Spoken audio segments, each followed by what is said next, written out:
Casino. Gamsobis InfoQuiz with Khalilu Banjang every Saturday from 8 to 10 p.m.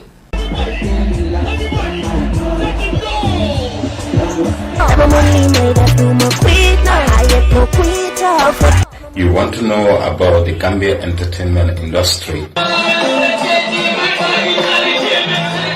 You want to know the existing policies and programs of the arts and culture sector.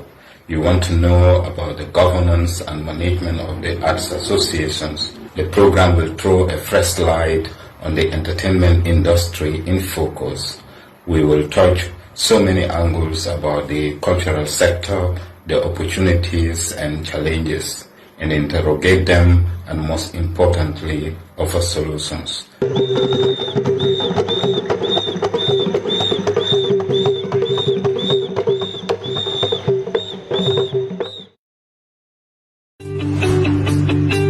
Supersonic money transfer. Koku ngarola wasume desela yema keuye. Yoinami au kupali dibu kana koli pangkuan nukubon ni sikoras kapurum kalulumai. Europe, USA, Canada, di Switzerland. Banjale du cham haniwaf.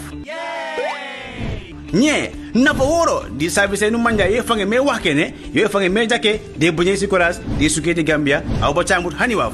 Eselawiye. Woto kupali dibukani tamuku deung dibachama nanosan konde bonchi koreas kapurum Europe, USA, Canada wala Switzerland de sela yemekewye. Loken di Google Play Store wala Apple Store jat munu download Supersonics money transfer app ye munu nafaworo di bonye sikoras kapurum Supersonics. Disefor wami wolola di Supersonics money transfer esela yemekey esunsu meban.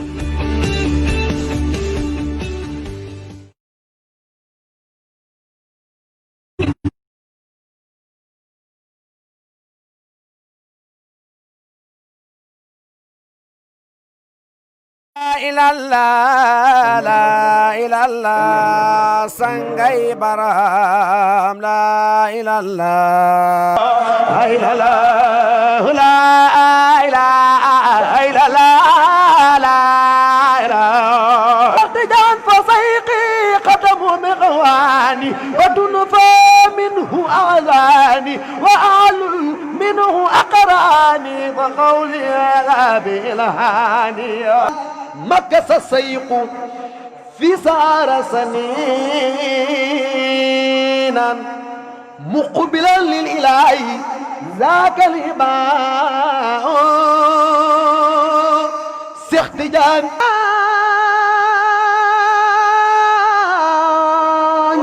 هيبة تربة صفوني لك أزكى تسليم طول الليالي ليس يروي قلب المعبد واتا في رقد في تربيك المتالي واكر باي شو في Gambian Talangsi TV dañu ko isil chaque ajuma ñetti waxtu ba ñenti waxtu ولوف الخلق مالوف الناس الله برهما ولوف الخلق مالوف الناس الله برهما لا أنت ليسنا من كل مقوس القوس برهما قولا لا إله إلا الله لا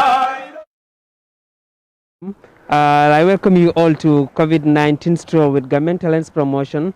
Like we do every day, just to come outside and see how people are trying to live with the curfew, and of course, for them to share their personal story, how does the curfew have affected them personally. So, badin ngal welcome back edrong. Nyimala programa to mialang kung kasambale nang sutanin suta kata taman kandom pour mole ala molbe baluka nyaade le nying curfew kono ay business sol tora nyaadile ani wona bundanyo lisaji mol fanan ka platform so de sila story financiano. So nga fali be donc welcome velo Westfield jambi mbita nyaata do manden gara so dame yalan ko je mol ka benjele mel ka bonam banjun mel ka bonan joshua mel ka bonan kairba avenue kamoto taje kata brikama so janin tan kasi rek mol bitala nga jube be moto struggle ka nyame firlal fana be sir manadala ibe tare paka nyaade para kadu ninga mo kilim fana flasor nabe ka channel fana science sala story lam so wadali lo kama drong welcome back to mi isfa jadal tal yalla nyamen dron bintel balo e my koto ani na cameraman so alngata kono alngata nyaata do ngaji be do molwe stay ka nyamen dron welcome once again yesterday we went to Kotu Kware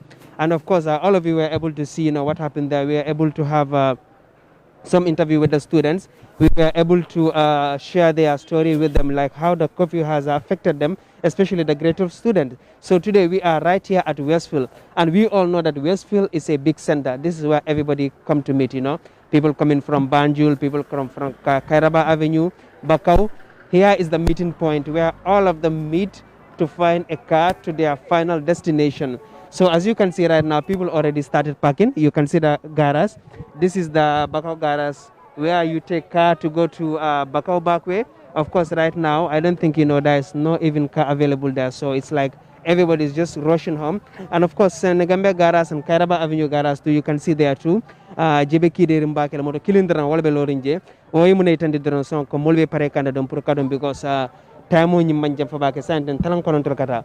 So garage to lo hindale je fana jele ndeysan santen katra jebe farin tep mel jitanan do kola Banjun 6-7 ma fane be strand ninje ma moto sur pour kata je molbe ñu scramble kam bande san inta mo ne ajibe ron kajele mo mantara je jana yimo moto kilinda mana be loro do ngamero pare kan kata Banjun wala Joshua ma fana so kamta nak dulabe be kiderin ne je yemen jidra wala cafe Touba wa filal be jang and on a normal days here is always full of people, people selling cafe Touba and other foodstuffs. But right now, there is only 2 cafe Touba sellers. So maybe you can just approach them to see if they'll be willing to share their COVID story with us. Then we will see. Annanandrong, near Kacharo, Ngajibe, Ifotola, they'll be able to talk. Assalamu alaikum. So, brother Nakam. Damabuka Wahtana ki Twitter.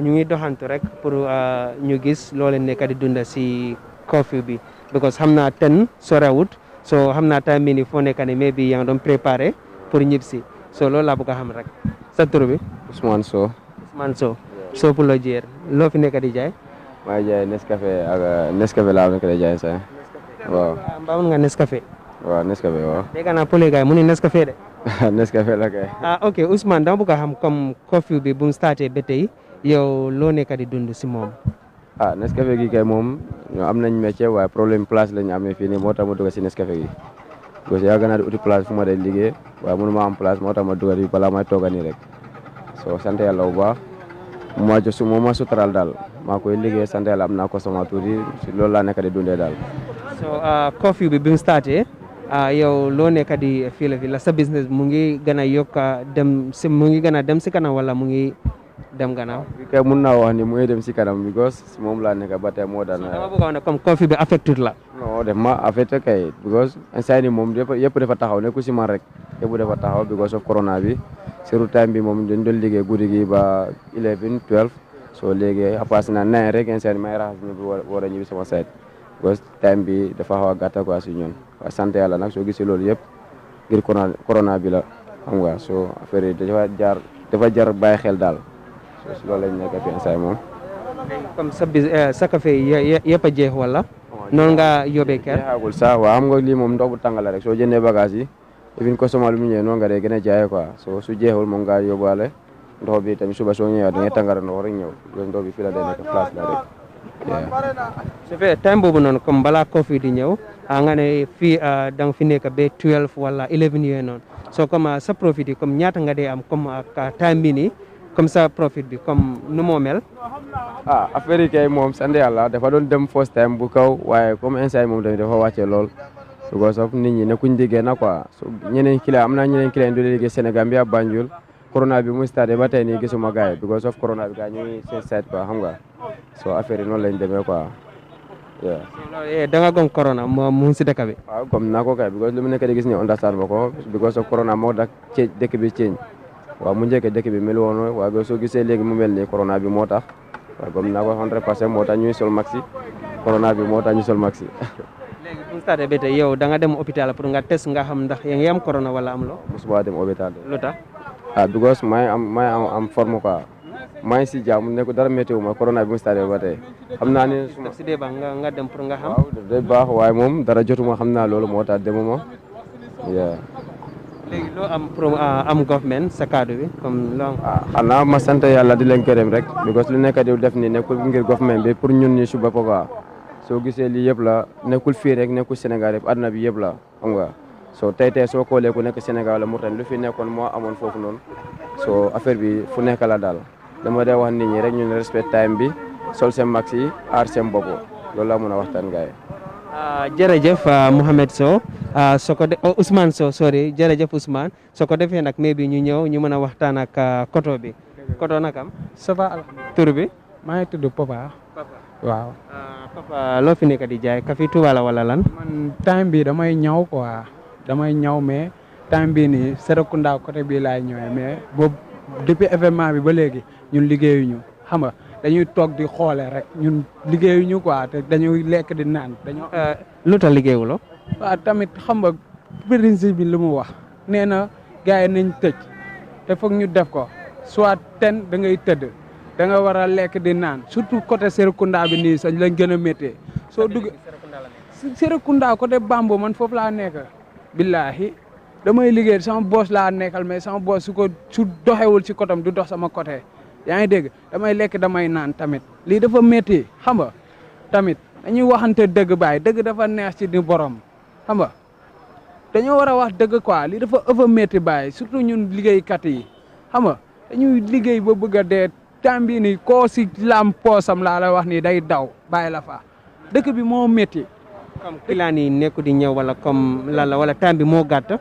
déggoo ma client yi amuñu lu ñu lekk kon ñawkat yi ñëw hey da nga gis xew ñun xew la ñuy def pour liggéey xew bi dañ ko paak yaa ngi dégg paak dëj yi xanaa sa dëj su amoon mu tane mais dëj yi sa amatul kenn du ko célébrer naa sul tamit lii dafa ëpp métti foog ñu wax loo xam ne dëgg la bokkuñu si dëkk bi mais tamit si dëkk bi la ñuy liggéeyal xamalum la ñaan nañ yàlla dëkk bi avancé du dëgg ñun ñëpp moom la ñuy ñaan yàlla lii dafa ëpp métti meen billaay lii dafa ëpp métti dafa peen lii foog ñu wax ci quoi tamit président bi ñoo ngi ñaan tamit xam nga mu seet ñu ñun ñii nii yaa ngi dégg ñun nga xam dañoo bàyyi ay maire ak papa xam nga tamit bëgg leen jàppale gain temps dëkk bi moo ñuy xat billahi yàlla nañu yàlla musal nag tamit si feebar bi quoi dama koy dégg rek nag léegi yow ban police nga bëgg comme government bi pour ñu introduce ko comme policier bi man nag comme policier ban policier tamit na xool koo xam ni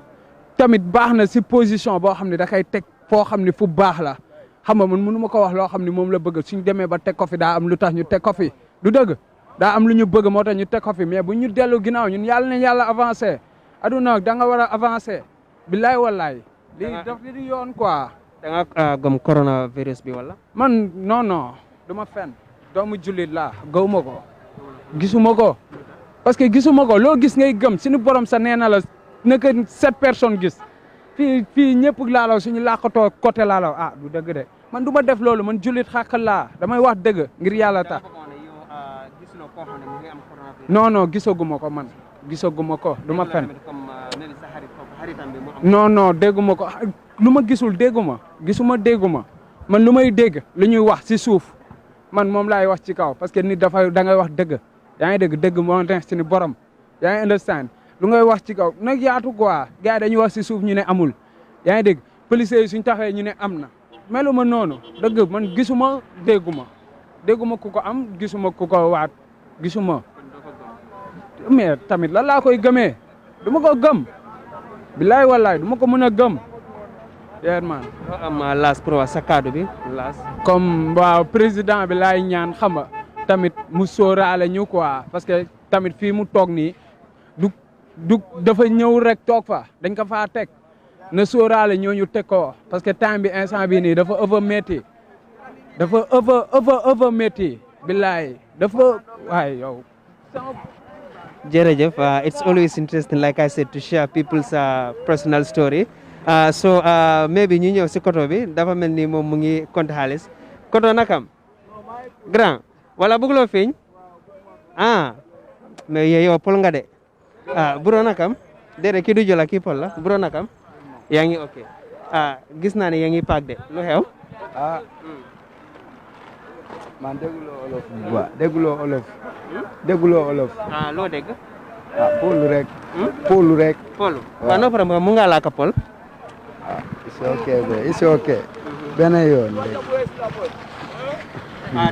dama nga xam rek loo fi nekk di jaay ah gerte rek laa jaay moom mu nga ma laaka mu nga ma tontu Pol no problème ma xaaral benn yoon rek next benn yoon okay no problem aliya moy la drong akamang sura kam moy ay flakana moy so janno Westfield drong aliya jele mulni nyil kachata jene santem be menkel dro wala ngamano cross ngata jena banyun garas because ngane santem jefan ka busy la, and it seems people are already scrambling to go back to Banjul. So maybe we can go to see the taxi drivers and of course few passengers that are within that place, you know, if they will be able to talk to us. So Aliamu Nyamendron Daysan, he's just complaining that, you know, when coronavirus came, it has almost ruined everything. And him personally, he did not believe in coronavirus. Yeah, because he said he did not see anyone that is suffering from coronavirus, so which means he will not believe it. So nonetheless, we will just approach the taxi drivers. Like I said, it's only one taxi right now available. So it seems maybe this is even the last taxi. Nobody knows. So whosoever is lucky, you might just catch up with that. But if you are not lucky, it means, you know, you will not be able to go to Banjul. Dafa mel ni driver mu ngi nii soo ko defee nag maybe ñu jege sil ñu mun waxtaan ak moom bro nakam yaa ngi yàkkamti yaa ngi tëj ni wala yaa ngi am client wala non amaguma client loo xew dara non client yaa gis time jot na fu nekk nii nit yaa ngi daw ku nekk nga dawale pour dem këram so doo mun a gis client understand yow nga nekk taxi driver dama nga xam rek comme coffee bi mu dooree ba tey loo nekk di dundi si coffee bi non man time bi rek la ma time bi tey rek la ma time bi doo ko fekk fii nii naag ma ne time bi dafa fekk ma ñibbi naa man na disturbul ma naag non disturbul ma de dëgg xanaa ban time nga dee wàcca man time bi daf dee fekk wàcca naa sax waaye tey xam nga rek dama am client yu ma yóbboon fii nii Latrikunda so dafa mel ni coffee bi affecté la yow waaw xam nga ñun man moom guddi laa daan liggéey so bi lii dooree daal si laa door di liggéey bëccëg bi waaye disturbul ma daal dëgg teel a tëddee beeg guddee tëddee beeg yëpp man benn disturbul ma si daal definitely jërëjëf broda ok no problem maybe ñu approach beneen taxi driver bi asalaamaaleykum bro nakam maybe ma ñëwee côté bi su ko defee nag ñu mun a déggante tuuti bro nakam yaa ngi ok gis naa ne yaa ngi rush de da nga teg ni wala waaw dama bëgg a tëdd ndax am time bi lay dawale xam nga lu xew bro waaye mu nga liggéey ba 12 ba 12 non gaa ñu ne xam nga 10 sap 10 rek nañu fekk xam nga suñ biir kër yi xam nga fu ma waxee nii yow loo nekk di dund si yooyu sap 10 rek nga ñëw bilaahi yooyu moom daf ñu feebawut dara maan bilaahi daf ñu feebawut man gaa yi at least suñ ko defoon ba 12 o'clock sax at least mu tane sax waaye 10 o'clock is very short bilaahi daf ñu over sonal man bro bilaa wala talaay te dëkk bi fii nii benn corona nekkut fii nii yow gëmuloo corona no I don't believe it because gars dañoo politique rek man gars politique la gars nekk di def politique moo fa nekk fii nii musuloo dégg man depuis bu ma déggee gars di wax corona dama ko dee dégg rek waaye du ma musa dégg ne waaw diw sa mbokk bi amee na corona wala kii ak kii non gars dañ dee jékki-jékki rek ñu ne kii am na corona fekkat mooy loolu waaw man maa ngi jógee ba ñëw mi waaye suma mbokk yi foofu noonu yëpp musuma dégg ne suma mbokk bi am na corona wala leneen waaye xam naa ne gars dañ nekk di politique nag waaw politique la man Joshua dugala bilaay bro dañ si sona man dañ fi over sona man man fu mu nekk nii moom gars at least gars defoon ko 12 o'clock sax mu tane waaye 10 o'clock booy ñëpp duga bilaay 9 o'clock rek nga gis nga fii nu mel xoolal fii léegi doo gisaat fii kenn léegi tey nga gis fii set wecc bilaay bro ana sa masque suma max bi mu ngi nii suma max baa ngi nii bilaay ndax client yi balaa dugg sa oto da nga wax gars pour ñu sol masque waaye dama dee wax gars pour ñu sol max ku amul max tamit xam nga mooy loolu bum duga waaw pour xam nga suñu safety la tamit ban kaddu nga am pour government ban kaddu nga am pour government pour government bi government bi kay moom gars dañu war a jàppale rek bilaahi waaye affaire nu mu nekk di demee nii tamit xam nga dafa doy waar man bilaahi dañ soona man bro jërëjëf bro jërëjëf it's always interesting aliyamale ñing kamala corona la he said he did not believe in corona he believed that the government is just politicking so it's all about politics according to him he don't believe it anyway just like the other guy down there said he did not believe it. So like I said, right now we are at Westfield. This is the Banjul garage where taxis just assemble themselves to go to Banjul or Joshua. So still we can just approach some people and just maybe chat with them. Assalamu alaikum. Nangen def? Bro naka? My cool. Yangi okay. Yangi cool.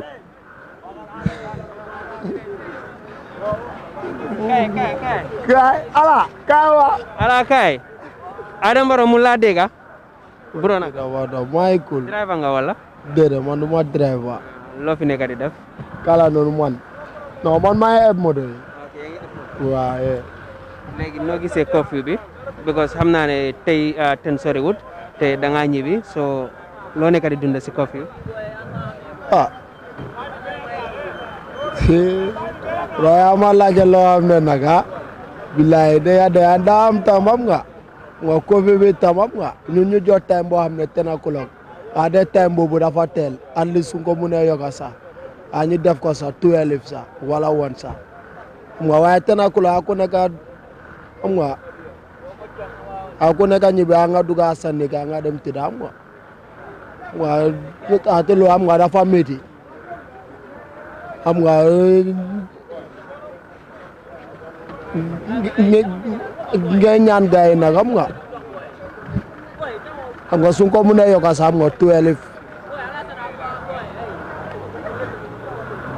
xam nga dafa mën a fébo xam nga dafa mën a fébo xam nga dire fay xam nga ak client yi xam nga waaye tende doo fi gis kenn xam nga waaw jërëjëf bro jërëjëf kaddu bi rafet na maybe we can still approach the other guy there because it seems these people moom kay they don't want to talk so maybe ñu approach ko rek ñu mun a wax ak moom taxi driver la moom tamit maybe mu ngi am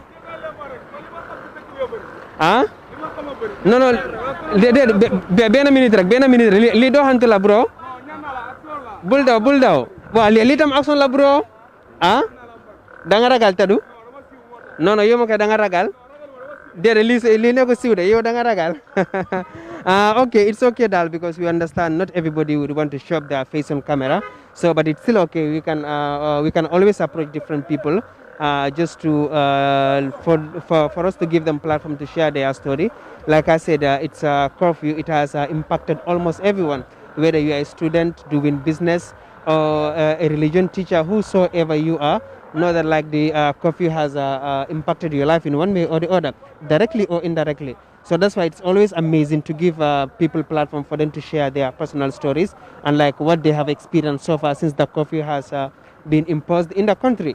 So badin wolondorom comme nga fa nyama ka nyinya la kabitala watu molni mole kacha isaje ngalon comme curfew nyimbira commence tan sa intema ay mun tora sifal letel kan comme nga fa nyamen do nyimma motuje birim business la lombam fo student on lombam fo denno lom fo teacher lombam aliyaji lolu ni mol fintra mol katra kumbo kan lolu ni mol fintra mon ni story lom lolu ni mol fintra fo ninke la katra kumbo kan iko nyimme febo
ndeysaan ñi men di am ta janton sura kanal yalla ko moko men fa ko ñi li dafa over meti li dafa over painful so ali yamo la ko ñi diminta bakela wala akoy man domor sote la do ko be tiñata amanke fenti fo coronavirus wala nande ngayla business wala because ngala man tar keru wato men mo man tar ñun kumbo kan bar coronavirus danta na bonko kandrom buton ala akela ku jamale londe anun ko ngafu nyame do ngajele everyday mola cases sol ikata rice kan ne bukatala so dalilo kamala don ko ngafu nyame it's very important for everyone to take care of your health because like I said if you've been infected by coronavirus you are likely always to take care of yourself.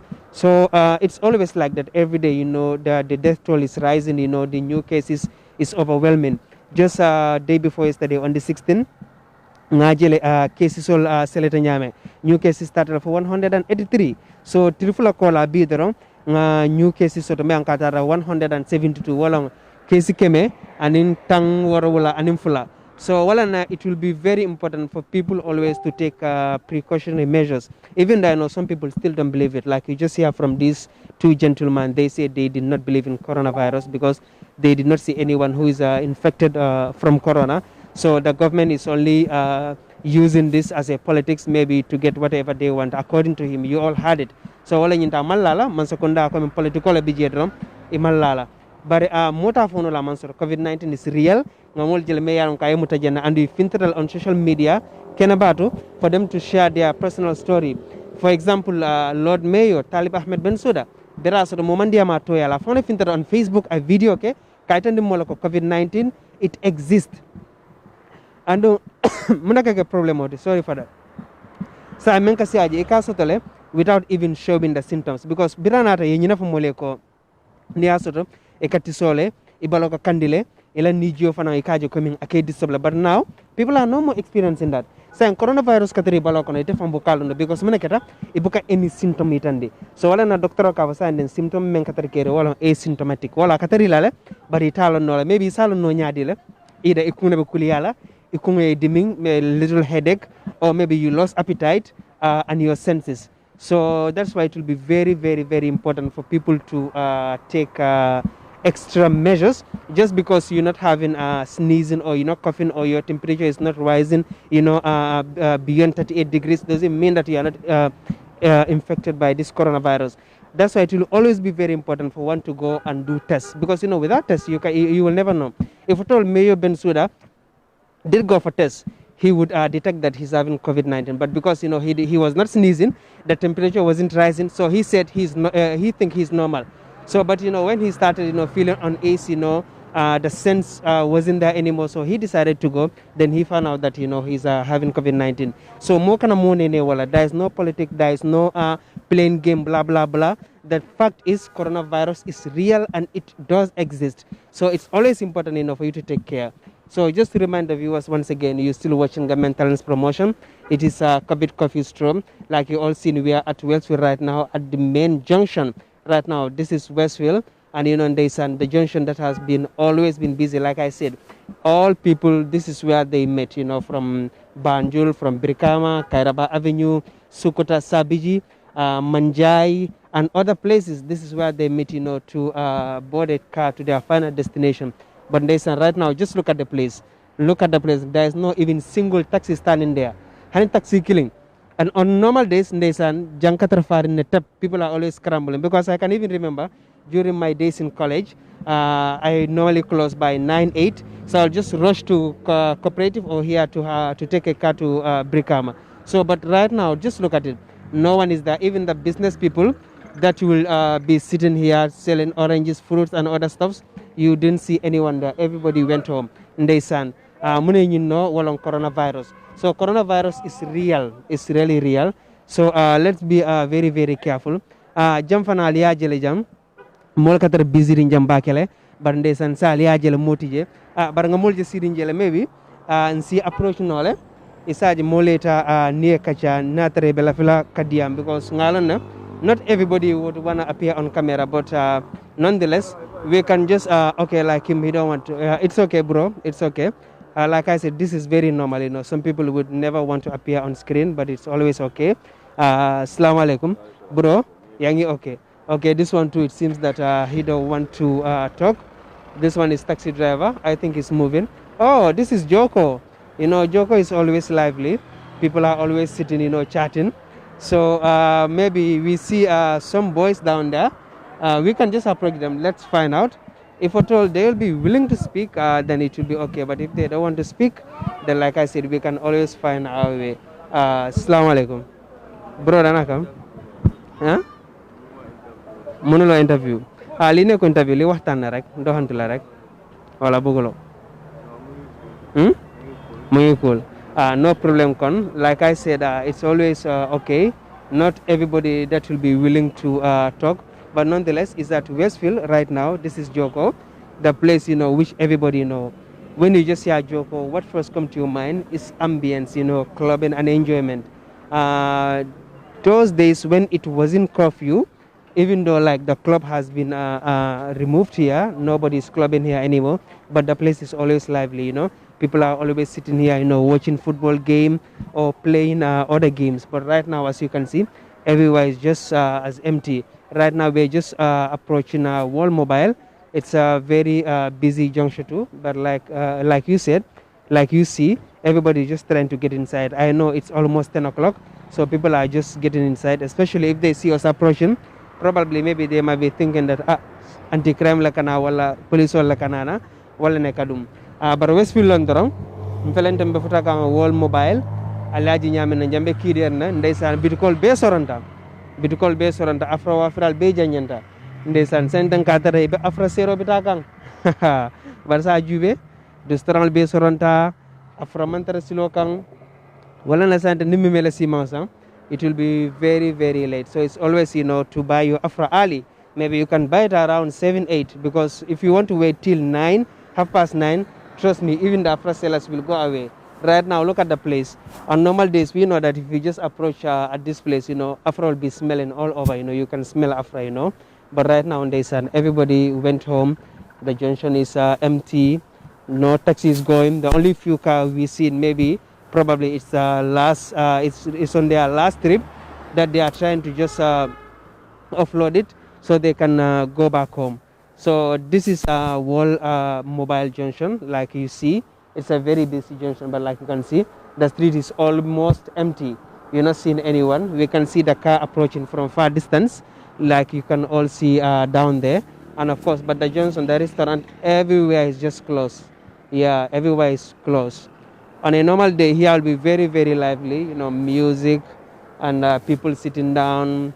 The public is always in engagement. But right now, there's a moment opposite fana niaji be jang ika betle play je ka busy la kende ka football fana mulka football jube ko je bande sen sante moment je. So afro wa filal fana men ka si jang ngaji la sante moti je fruits wa filal bananol pomol jam fana moti je ngala ji bebe pakane. They are all packing to go back home. So sanga sante wulol la kana because al nya betle tele siri nyen sante. Still we are approaching bitakang Serakunda junction ma fa la doron still ale sulo ye busy ne taxi killing me katambe doron ko nga fa nyamendo maybe ela last trip long be la last trip la samba kanam private wol fana ngane melbe ji kando kurla wol fana be yala baynde kantam mano kan jamu furolti ka sen furla dada je bar kali je jele akam ta je fana lampoti je fana wek la dara because na wek fana moy lolu nga fa nyami wol tobu ke daw so kala fa mul ka fa rek nawek wala ka diya wol je be dibirine bar moment je bit kadala men ko mulka sijela football la jubela comme tamma fa yidnun ko nan ko to kasia joko to janan kaje jebe be emtirine nobody is there, so it seems that people are really getting inside. This is the Curfew Stroll with Gambian Talents promotion. We did it, from day one up to date. We just want to give you the glimpse of how, Gambia really looks, during the curfew hour. It's always important. We know that you might be inside, but still your mind is outside because you want to know what is going in there. How are the security personnel dealing with people? How are people rushing to go back home? So it's like a last minute thing, so that's the only reason we bring this project, so you all can have a glimpse to know what is really going on outside. We did it, we went to Bakau, previously Ibo Town, to Senegambia, to Joshua, and yesterday we were at the Kotu Quarrel. You see, we were able to interview some people, and there's one guy that we interviewed. She's a female, a student from grade 12, You know, the story which she said is that she don't think this time the result will turn out to be positive. Because why? The COVID has affected them a lot. They've been sitting inside home, maybe probably taking the digital learning, which everybody is not having an opportunity to take part in that platform because you must have a laptop or a smartphone. So not everyone is having access to that. Even if you're having access to it, megabytes might be your problem. So for that reason, we know that a lot of students did not have opportunity to join the digital platform. So for that reason, her fear was that if the result are out, the papers might not be that much good. It might not be the one that people are expecting on a normal basis. So that is it. And today, right now, we are at Westfield. We started right there. We interviewed some people. They were able to share their story, like the drivers and the sellers. They're all complaining that the lockdown is a problem for them because it has really deteriorated the business. The business is going down, it's shrinking every day. No money is pumping in, and the government too should have done something to help them, maybe to amend their policies or to bring new ones that will at least be favorable to these business people, because every day they are crying, every day they are complaining. So I think the government should be able to come out to console them, to pacify them, because most of them are youths. So this is the only thing they have on their business to lean on, to support themselves and of course their family and loved ones. So without their business, it's like they are zero. So that is their main complaint right now. And today, of course, we take you to Westfield. This is the way that lead up to Town, one of the busiest junction, in Cardiff municipality. But right now, like I said, we are only seeing few car passing. When you look at the roadside, all the big time shops are closed. The supermarkets, the mobile shop, everywhere is just closed. And we can only see like few people sitting, like we are seeing right now. Probably they're just only waiting for 10 and they will go inside, like I said. So we can just go further, maybe at least to be able to it seems they are calling us. Maybe we can just approach them. Like I said, not everyone will be want to appear on camera, but nonetheless, we can just approach them and talk to them. Nangen def? Yenang cool. Yeah, you fine. Hello. Saturubi. Man Kutubo. Kutubo naka? Kutubo Jadama.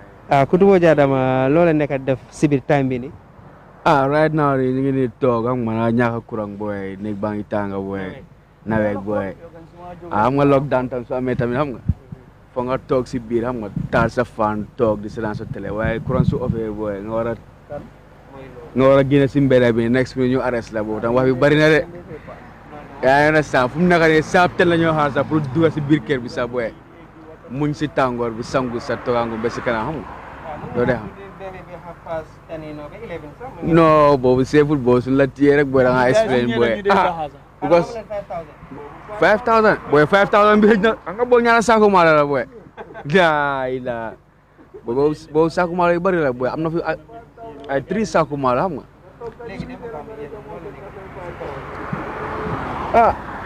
Right now, I think si munag muy hard nak. Wow. Because lockdown bi mo arrange corona bi mo da nga rewa test. Adna bi yeb la tie. Do mëna dem am nga sobi su waré ubi ay 3 nga wara lienté be 6 am nga. So lienté wu tam ngi metti. Do day xam. Man driver la. DJ la tay mu ngi sonal nak. Driver la DJ def. No, man ci company lay liggéey no.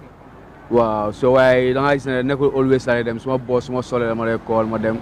Well, right now ni sa kian la joge ni. Yeah. I do they am things yang metti no. Yeah. Wow, man gom na ko lu am la. Yeah. No, gisuma ko way comme ci télé bi.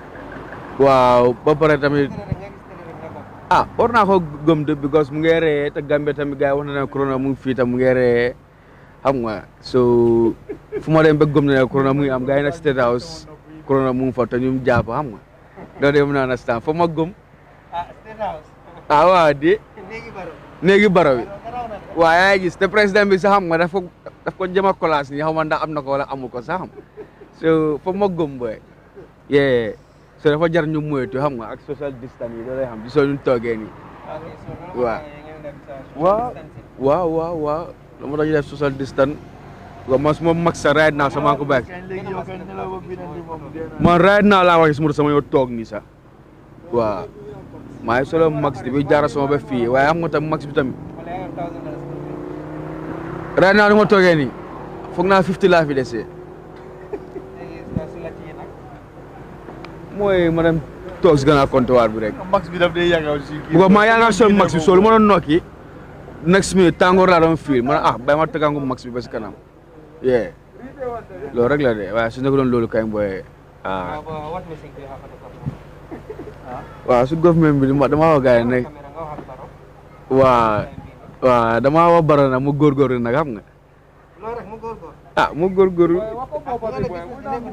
business bi nekkul dem courant bi boy waa yaa gis mu dimbale mu non ragal boy bara ñoo ko sànni pour mu toog xam nga lockdown bi moom dëgg lockdown bi moom su jeexee rek dafa war a stop nag waaw ma lu ma advice mooy ne lockdown bi su jeexee rek nañ moytu ñu bàyyante social distance ñu sol su mag si xam nga suñ ko defutee rek lockdown bi dafa gën a yaaga de waaw because gis nañ fi dëkk yu bëri ñu ngi lockdown du Afrique du Gambia ne Sénégal sax ñu ngi lockdown xam nga Europe sax ñu ngi lockdown so foog ñu dimbale suñu boppa joxe social distance bi xam nga ñuy sol su max nga gis government mi tam mën a dimbalante ñu ubbi bitik yi nag business bi di dox su nekkul loolu du baax de waaw DJ moom ñu ngi sig moom sama boy moom DJ la waaw DJ si kooku rek su ko defee nag ma mën a waxtaan ak sama DJ bi bro ana sal box non man lox man duma lox ñun ñëpp DJ Lion bi rek DJ Lion naka la dama fi gis sound box at least nga jox ñu tuuti ambiance ñun soundbox yi de paak nañ ko di fi maaj parce que ñun moom xam naa ne ñun moom pandémique bii nii ñun ñoo si gën a sona parce que ñun géej nañoo liggéey parce que nga tamit neexut nga fay tax ba pare nga fay sa yearly tax ba pare nga liggéey si year bi benn 2 months and a half nga toog at bi yëpp liggéeyuloo daanaka loo dencoon yëpp da nga koo lekka saxatuma soo nekkee family man so affaire si easy wut ñun daal ñu ngi muñ daal di sant yàlla rek comme que yàlla am ñu may suñ bakkan ñu ngi am suñu wér gu yaram di sant yàlla rek di moytu nag di muslu parce que feebar bi moom comme que ñu ne am na fi dañoo muslu rek di moytu parce que anga lu nekk si Gambia bi moom suñ ne feebar jóg na nañ moytu lii dañ ko war a def ñu métti foog ñu def ko parce que pour suñ wér gu yaram la ñun si suñ boppa pour aar suñ njaboot yi so easy wut nag waaye ñu ngi muñ di sant yàlla bu baax waaw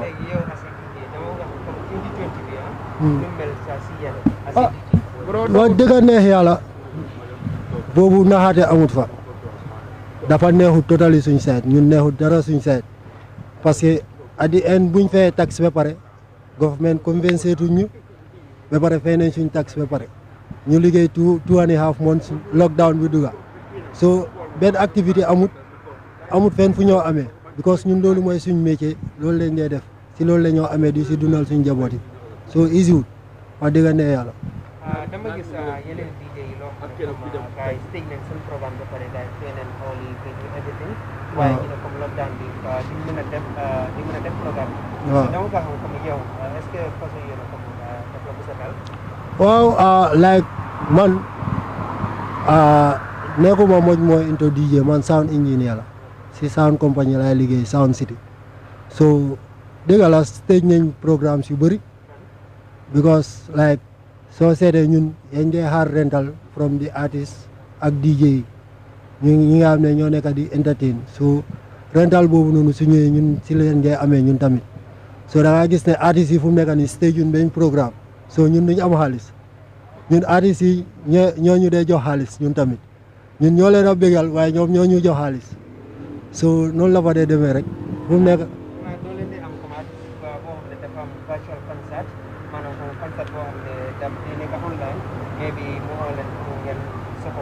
non waaw because soo seetee loolu tamit virtual concert yi mostly si hall suñ ko def maybe dafa nekk hall si yoo xam ne ni duñ need that much more sound boobu noonu dañoo need lu am rek mun nañoo use even a bluetooth speaker bu am mic ñu def seen programme loolu waaw loolu amul benn living bu mu am rapport ak ñun so su nekkee comme outdoor programmes yi much more outdoor programmes yi ñun si yooyu lañ dee gën a dem waaw bii concert yi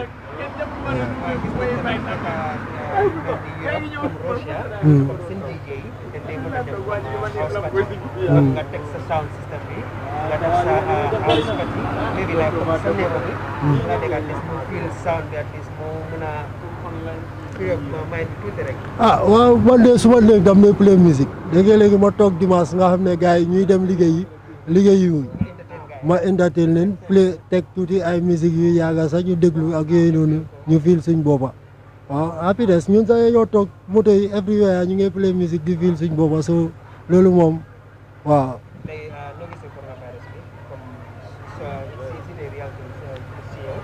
si man in my own view it's real waaw because su ne non gisuma ku ko am waaye loo xam ne ni worldwide la mënuloo wax ne it's not real su nekkoon ne yéen topp rek ñu ne Gambia rek la lu gars yi di wax politique la nit ñi mënoon nañoo gëm ne waa politique la waaye loo xam ne nii la worldwide so daf laa óor ne du yëfi politique lu am la feebar moom su ñëwee balaa la boo xam ne nii ñëw na aduna bi yëpp so foog ñu accept ko ñu gëm ko waaw ñu moytu di muslu daal moo ñu aar because feebar moom kenn bugut ko waaw yàllaa ko dee teg jaamam nag waaye jaam booy gis bugut feebar soo ko laajee lan mooy sa worst enemy mu ne la ne feebar parce que tey doo am xaalis te amuloo wér-gu-yaram doo ko enjoy so wér-gu-yaram mooy yëpp waaw gëm naa ne feebar bu am la jërëjëf maybe ma ñëwee nii rek mën a wax photo bi borom masque bi moom kay dama gis yow rek yaa fi am masque nu ñoo def xanaa ragal police bro ma ne ko ragal police ñeme yàlla nu ñoo def muñ ak muñte rek yee yàlla daxal ñu balaa bu wàcca si nii ñun ñëpp ñu mun a liggéey nii yéen xam nga saa moom suma buro dala ñoo bokka di seen job bi xam nga ci sound man bi nii bilaahi waaye yàgga na ñoo toog nag bilaahi yàgga na ñoo toog yee ñoo bokka di seen movement ñu ngi nii suba bi fii lañ dee toog ba mu guddi gis nga fii nga ñu fekka suñu jógee ñibbi rek dugg nañu kër waaye ñu ngi ñaaka light looloo tax ñu ngi toog nii te easy wut bro booy xanaa na baro gën a defar rek dëkk bi booy yee gis nañ tamit like for the past 3 months programme bi amul province dafa mel ni comme seen business bi mu ngi gën a dem bilaahi mu ngi gën a dem down man so dama wax comme like that moment how is it xanaa gën a xaat rek bro gën a xaat rek di same thing bi la rek bilaahi yee di same thing la rek gisuloo light bi sax dem na man bilaay tàngoor bi di ñu gaañ rek waaye yàlla baax na xëj naa ne ceeñis mu ngi si kanam yee loolu yëpp yàlla mun na koo ceeñ rek lépp mu ngi des si loxo yàlla loo mun ta gis tamit jaar la xam nga waaye yàlla nañu yàlla dimbale nguur bi tamit gën ñoo dimbale Gambia ñun ñëpp ñu mun a happy xam nga yee ñun loolu la ñoo ñaan baro yuut si tamit ñun ñëpp ñu ngi nii toog compagnie amut job amut ñu ngi trouble si dëkk bi rek bilahi waaye Adama Barrow nag daf ñu mun a dimbale nag ñun yu si tamit ñu mun a am job su dul sound bi tamit feneen tamit do xam nga yee ñun ñëpp ñu mun a liggéey yow ñun ñëpp doomi réew mi la xam nga soo tamit ñu xëy ñu war a toogee noonu baaxut si ñun baaxut si doomi réew mi school yi tamit dara doxut xam nga grade 12 fii rek ñoo nekk di dem bilahi nice wut man yee xam naa ne tànk ni sa moromi tuuti ñu laa seetaan so what kind of message do you have for them because xam naa ne they're going through the same story yow noo nekk next so ban message nga am xanaa ñu jàppa si yaara rek ñaan pandemic bu ñu nekk nii yàlla musal ñu suñu gaaw see génna ñu mun a dellu baak ci suñu job bi xam nga ñun ñëpp ñu mun a nekk si happy because bi lii mi non doxut bilaahi doxut dara bilaahi feebawut ñu nag ñu ngee muñ nag ñu ngee gën a yokk a muñ nag waaye yàlla baax na yeah jërëjëf brother jërëjëf like I said always, it's always amazing, you know, to interact with people and of course get to know how the curfew has impacted them personally. These two people are sound system workers, DJ, and of course we just heard right now how they were able to express, you know, to the general public how the curfew has affected their life.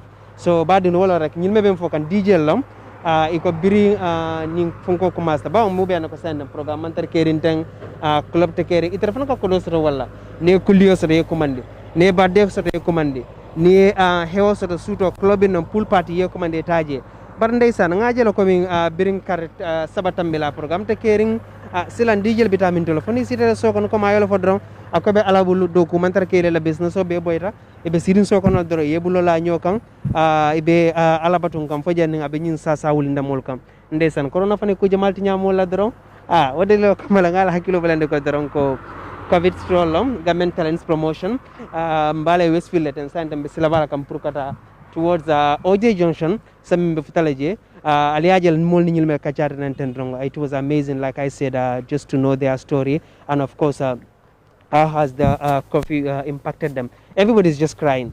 Of course, like I said, even if you hear 1,000 message, but know that the common one, which everyone unanimously agree, is that it is very difficult because right now the business is going down every day. No money, so they are appealing to the government. They are appealing again and again and again for Adama Barrow to reconsider this lockdown and state of public emergency policies, because right now they are going through a lot. Business is going down, nothing is going, and that is their only way of survival. That is where they get money to support themselves and of course their family and everyone around them. So they just appealing to the government, Adam Barrow of course, and his people to reconsider the lockdown, to amend the policy, because they are really crying. They are really dying in secret every day.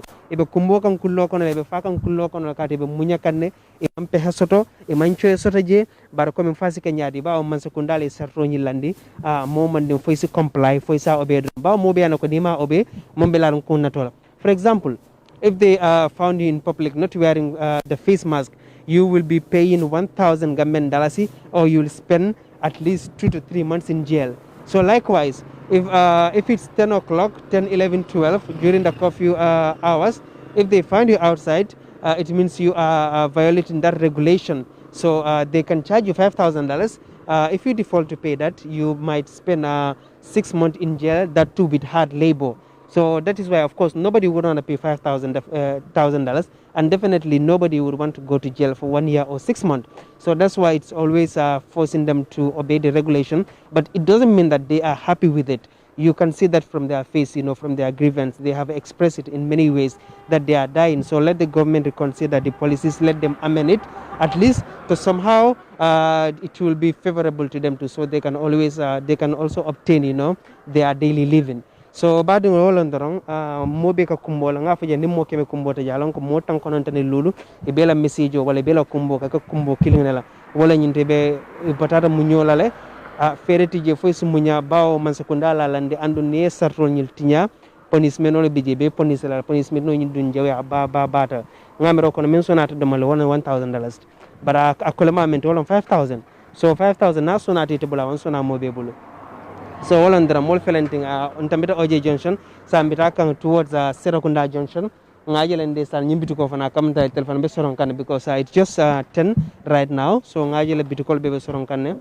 The only people we can see around is people that are sitting at their compound gate, of course, and just few cars parked along the highway. But right now, almost I can see there is no. Okay, it's only one car I can see, approaching from far distance, and aside from that, I am not seeing any car. So of course, which means the curfew has started already. So it means wherever you are, you stay there. If at all you did not have anything important to do, or if you are not an essential worker.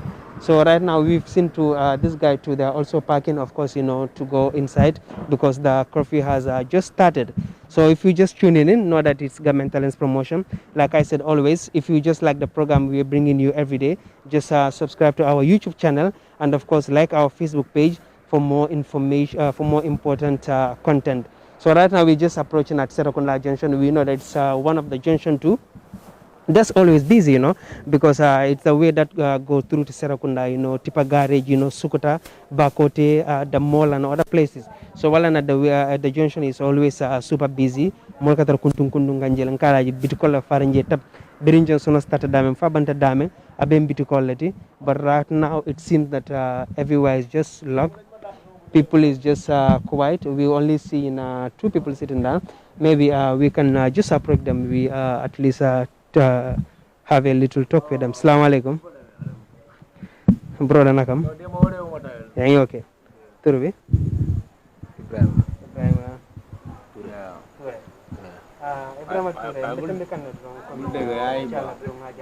Sawaji muni ha?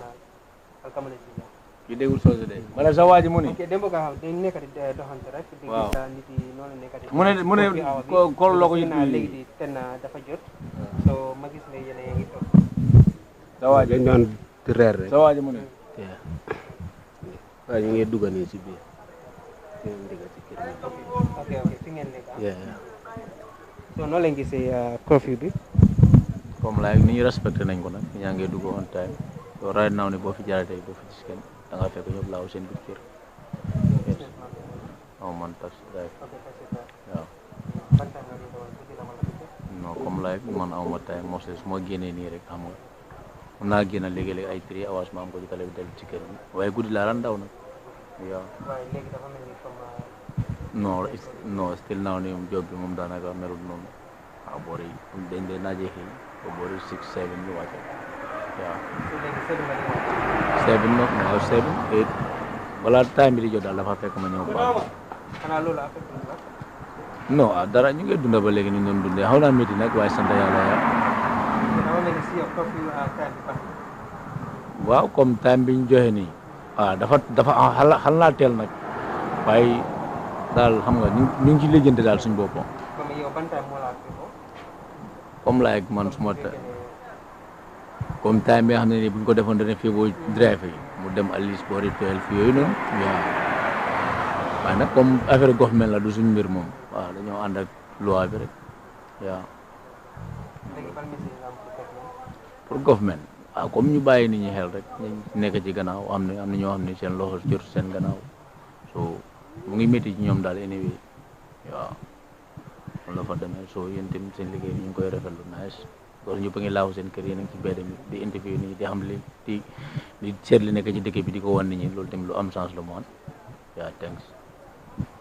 Jërëjëf Ibrahima jërëjëf Mr. Toure like I said everybody will give their story but it seems that they are all complaining about one thing that is the time is not favorable to them and of course meeting a torop adimintale kendeke so this is the general complaint of everybody anywhere you go this is what people are saying so right now we are at Serakunda Junction like I said this is the junction that will go straight to Serakunda to Black Market to Tipagara Sukuta and of course even it branches to Westfield but right now you can see inside it's just dark all the shops are closed nobody's even moving even behind too we can't see any car right now no taxi not anybody the only people who can see know that they are just sitting at their gate so which means of course they're about to get inside because it's just now we have seen 10 o'clock meaning that the curfew has already started so maybe we'll just go the bit around Ibo Town Junction to find out what is going there too because the place too it's always lively too like full of cafe tuba sellers afra sellers so right now what you're gonna do at this junction we would just wanna take break but don't go anywhere stay tuned we are coming right now.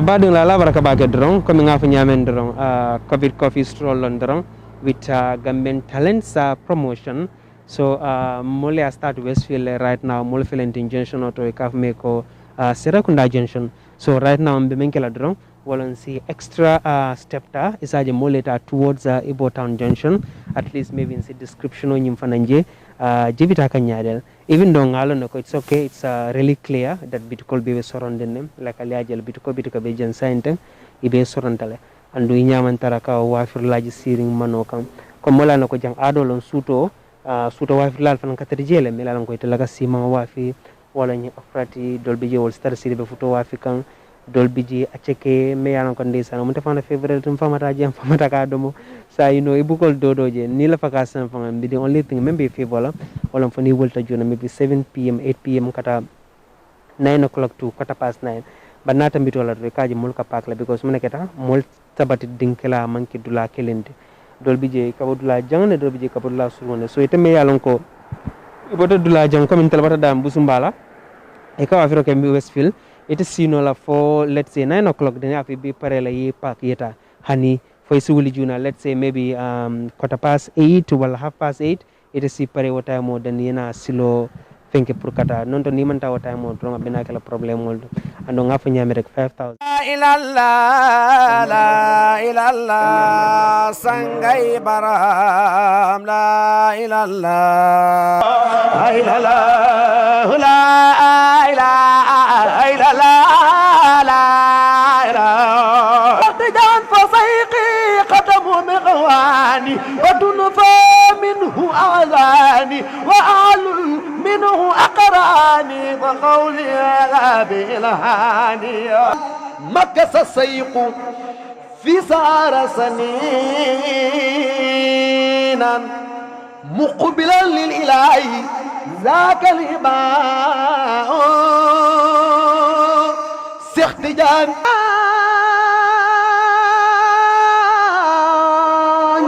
طيبة تربة صفوني لك أزكى تسليم طول الليالي ليس يروي قلب المحب ذواتا في رقدي في تربيك المتالي waa Baye Show fii ci Gambian Talents TV dañu ko isil chaque ajuma ñetti waxtu ba ñeenti waxtu ألوف الخلق مالوف الناس سبي الله برهما ألوف الخلق مالوف الناس سبي الله برهما لا أنت ليسنا من كل مقوس القوس برهما قولك لا إله إلا الله لا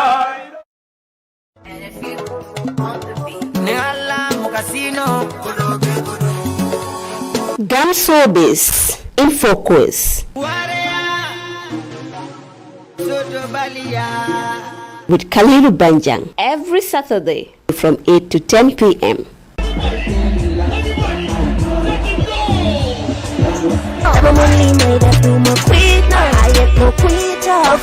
You want to know about the Gambia entertainment industry? You want to know the existing policies and programs of the arts and culture sector? You want to know about the governance and management of the arts associations? The program will throw a fresh light on the entertainment industry in focus. We will touch so many angles about the cultural sector, the opportunities and challenges, and interrogate them, and most importantly, offer solutions.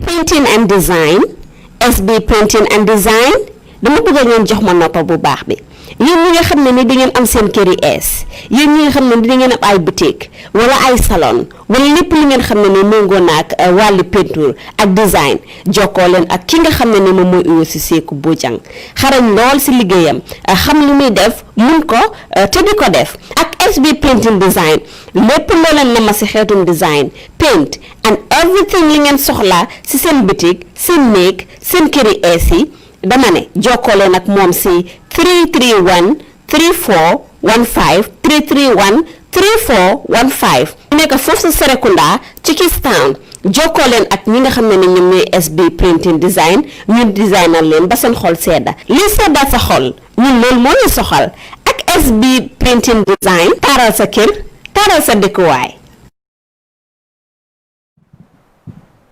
Welcome. You're still watching Gambian Talents Promotion, and like I said, always don't forget to tune into our Facebook page, like our page, and of course subscribe to our YouTube channel. That way you will always get this good content we are producing on a daily basis. So welcome al nada don jamu Gambian Talents Promotion nati programo nyin kamem bondi natra komal ka Allah taala kendeke because they are all good content al kana nyina mola YouTube channel on alia subscribe notification bell of me jaliama ibajele anytime mol nda YouTube wala me live me programme wala abe notification o senne nanne so comme nga fa nyamen dron nga start na Westfield ando alia jele mol nata sa saint felanding Ibotown junction oto nyina kata bading Ibotown kolia Ibotown yirwa binala barama naje fulon fortunately so nyina kata la Ibotown Johnson oto jaliaji la be kider na comme nga fa nyamen dron na tra manke curfew ni na jam by this time trust me if I'm bal nako like janno Ibotown Johnson oto because ikam mol tar siri janne afro wa filal be temma fana futu wa filal be temma fana a cheke wa filal be temma fana chicken wa filal be temma fana so jankam nda dande san ko mini Westfield lon janda ha ndaka jan jibe wol nyama mini Westfield because the place is always super exciting full of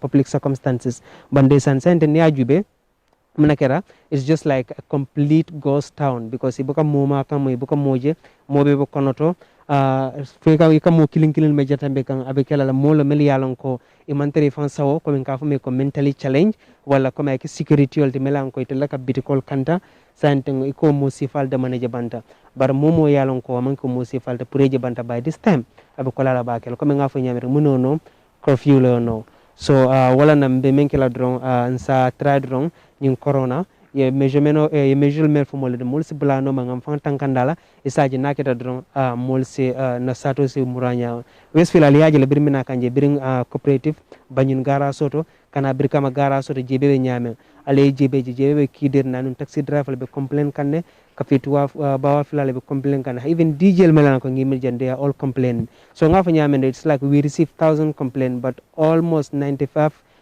of the complaint they are all directing to one issue, which is of course the lockdown is only deteriorating their business, and of course their business is going down, is going backward. So they are appealing again to the government for government to amend their policies, for them to look back at the youths, because the youths are really complaining. And of course, like the saying says, the youths are the backbone of any nation. So of course it's always good to look back at those youths. So right now it's like we have seen the security vehicle passing. Like I said, it's night. It's an ambulance. It's an ambulance already. It's passing. God knows what is really going on there. But we just hope that everybody is just fine and safe. Like I said, this is Ibotown Junction. You can see the junction is just super empty. We're not seeing anyone there. This is the way that leads straight to Town. The place too is very lonely. Almost no car is moving. We only seen one car that is coming from distance. But like I said, it might be the security car or the health workers. Other than that, you are not seeing any car. So this is how we do it every day. We're going to be going to different places of Gambia, which you would want to see. Of course, because it's always nice for you to be inside and have a glimpse of outside what is really going on. So that's why in Government Talents Promotion, we give you that opportunity. A platform that where you will never have it at anywhere. A platform that, you always see yourself, you see your story. And of course, you see your people that wanted to express always. So it's always beautiful. So we're going to close down here till tomorrow. I guess I have to see you all tomorrow, the same time, the same hour at Government Talents Promotion. Like I said, stay tuned to our channel, subscribe, like our pages. Till tomorrow. Thank you, everyone.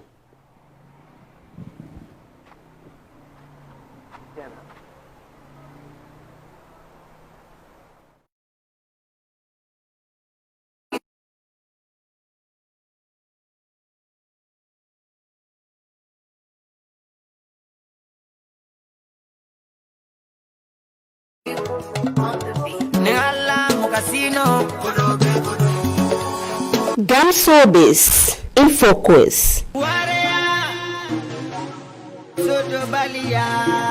with Kalilu Banjang every Saturday from 8 to 10 p.m.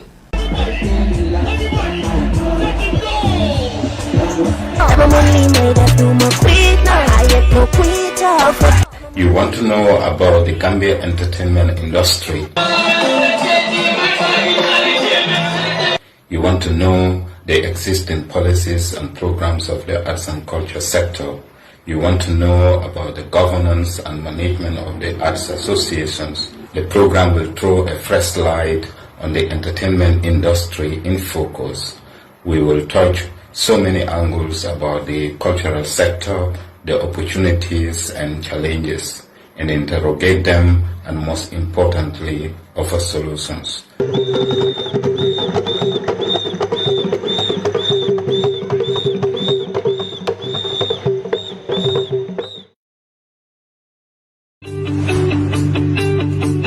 Supersonic Money Transfer. Koku ngarola wasume desela yema geuye. Yonami au kupali dibu kana koli pankungwani kuboni sikoras kapurum kalulumai. Europe, USA, Canada, di Switzerland. Banjale du cham haniwaf.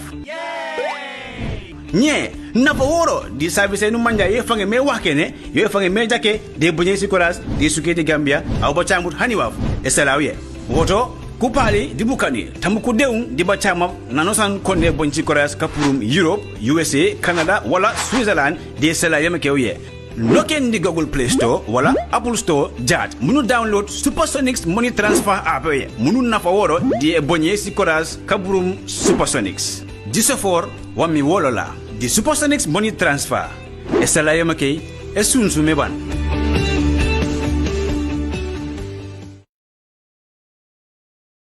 ilallah la ilallah sangai baram la ilallah la ilallah la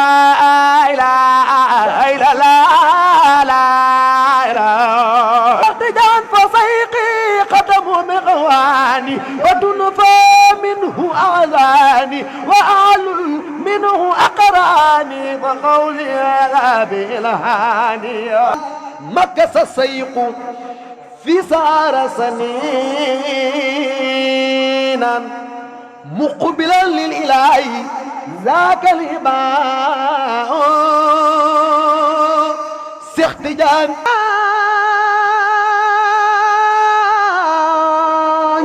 هيبة تربة صفوني لك أزكى تسليم طول الليالي ليس يروي قلب المعب ذواتا في رقد في تربيك المتالي waa Baye Show fii ci Gambian Talents TV dañu ko isil chaque ajuma ñetti waxtu ba ñeenti waxtu ألوف الخلق مالوف الناس سبي الله برهما ألوف الخلق مالوف الناس سبي الله برهما لا أنت ليسنا من كل مقوس القوس برهما كولك لا إله إلا الله لا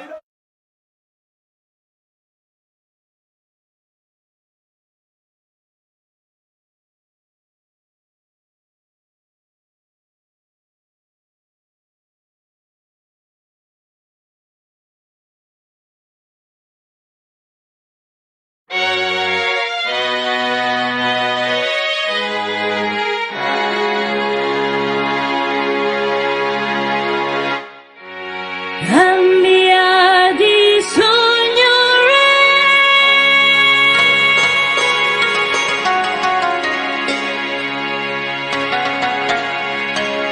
Gambia di Signore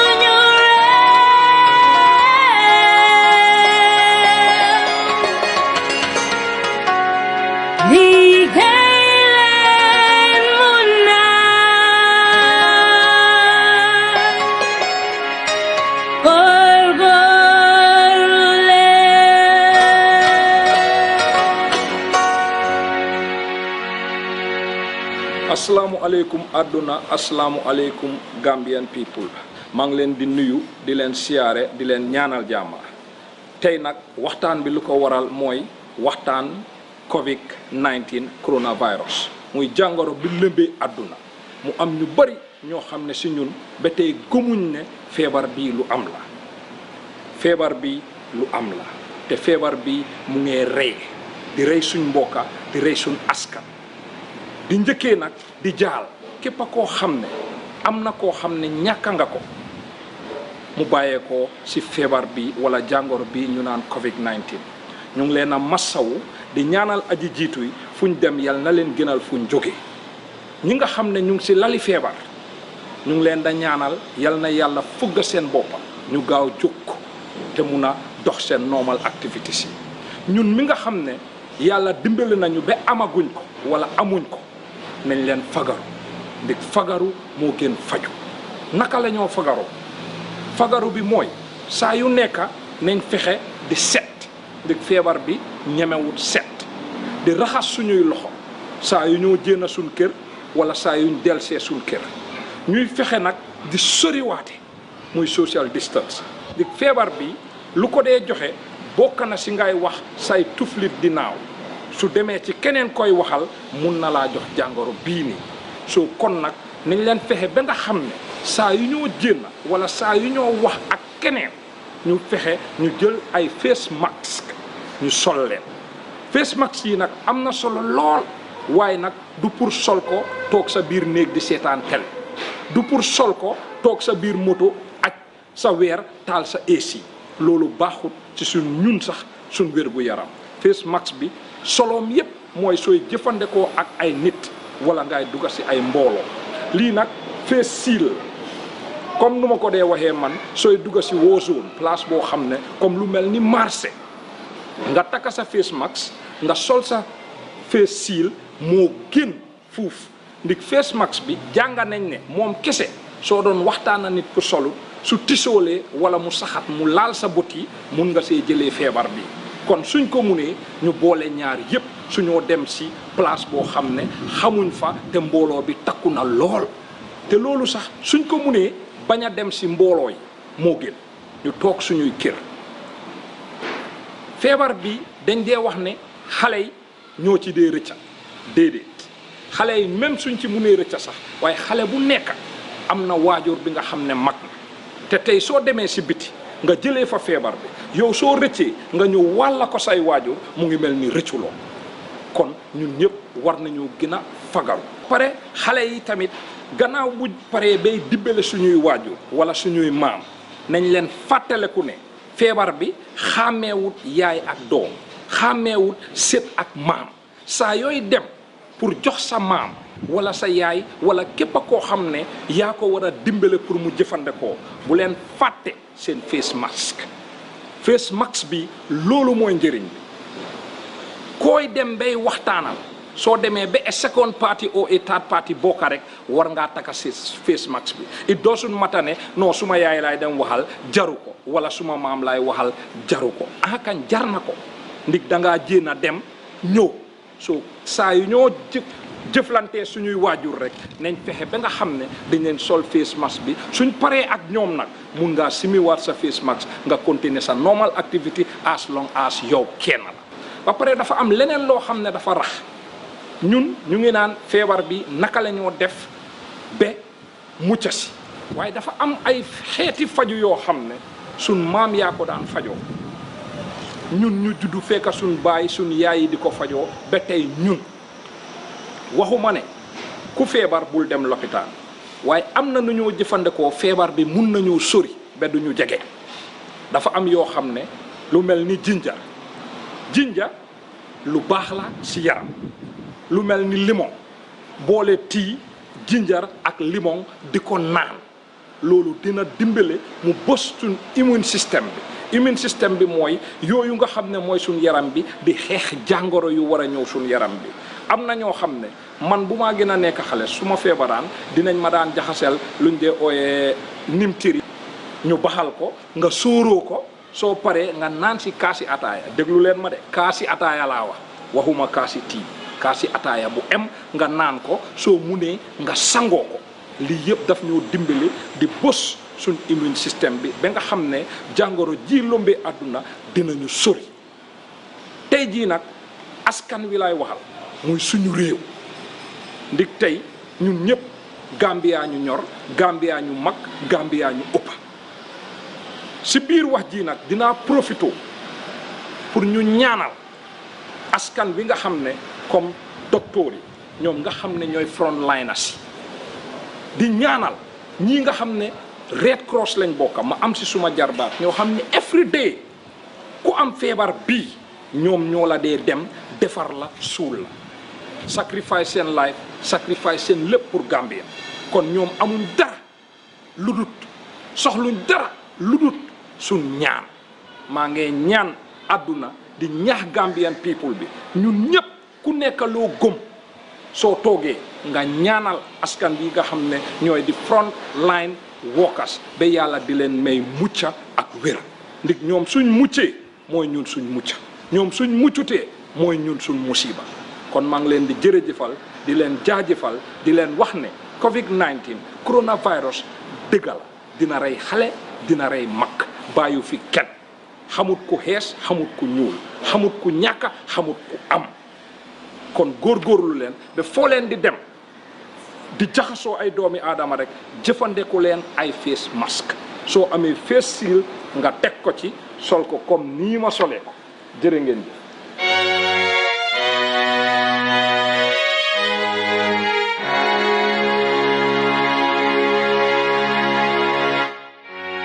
Gambia di sogno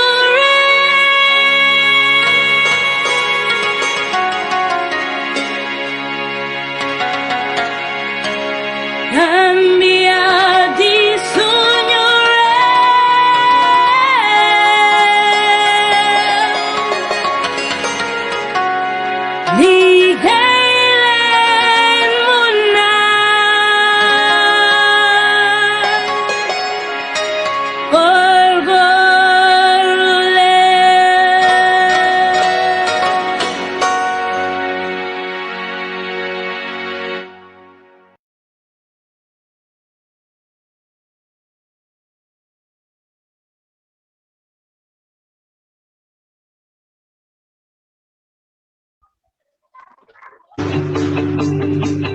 Supersonics Money Transfer ñoo leen indil xéewal bu réere jëmale ko ci tabaski bi ñuy digmal léegi say mbokk ak sa ay am di jàmm mën nañ la yónnee xaalis bàyyee ko foofu ca Europe US Canada wala Switzerland te duñ ci fay dara waaw li ko waral mooy mbootaay yónnee kay xaalis bi gën a màgga ci Gambia ñoo leen ko indil gaaw na wóor na noppale na te amul benn jafe-jafe bi ci nekk kon nag yéen mbokk yi ak am di jàmm yi jaratut ngeen di xalaat ci boo leen di yónnee xaalis fii ci biir réewi Gambia bàyyeekoo foofu ca Europe US Canada wala Switzerland ci tabaski bi ñuy digmal saytu leen ñu ci Google Play Store wala Apple Store ngeen mën a am suñ app bi di Supersonics Money Transfer app ndax ngeen mën a xéewalu ci xéewal bi ñu leen indil doolalal li nga moom Supersonics sama tabaski ren neex na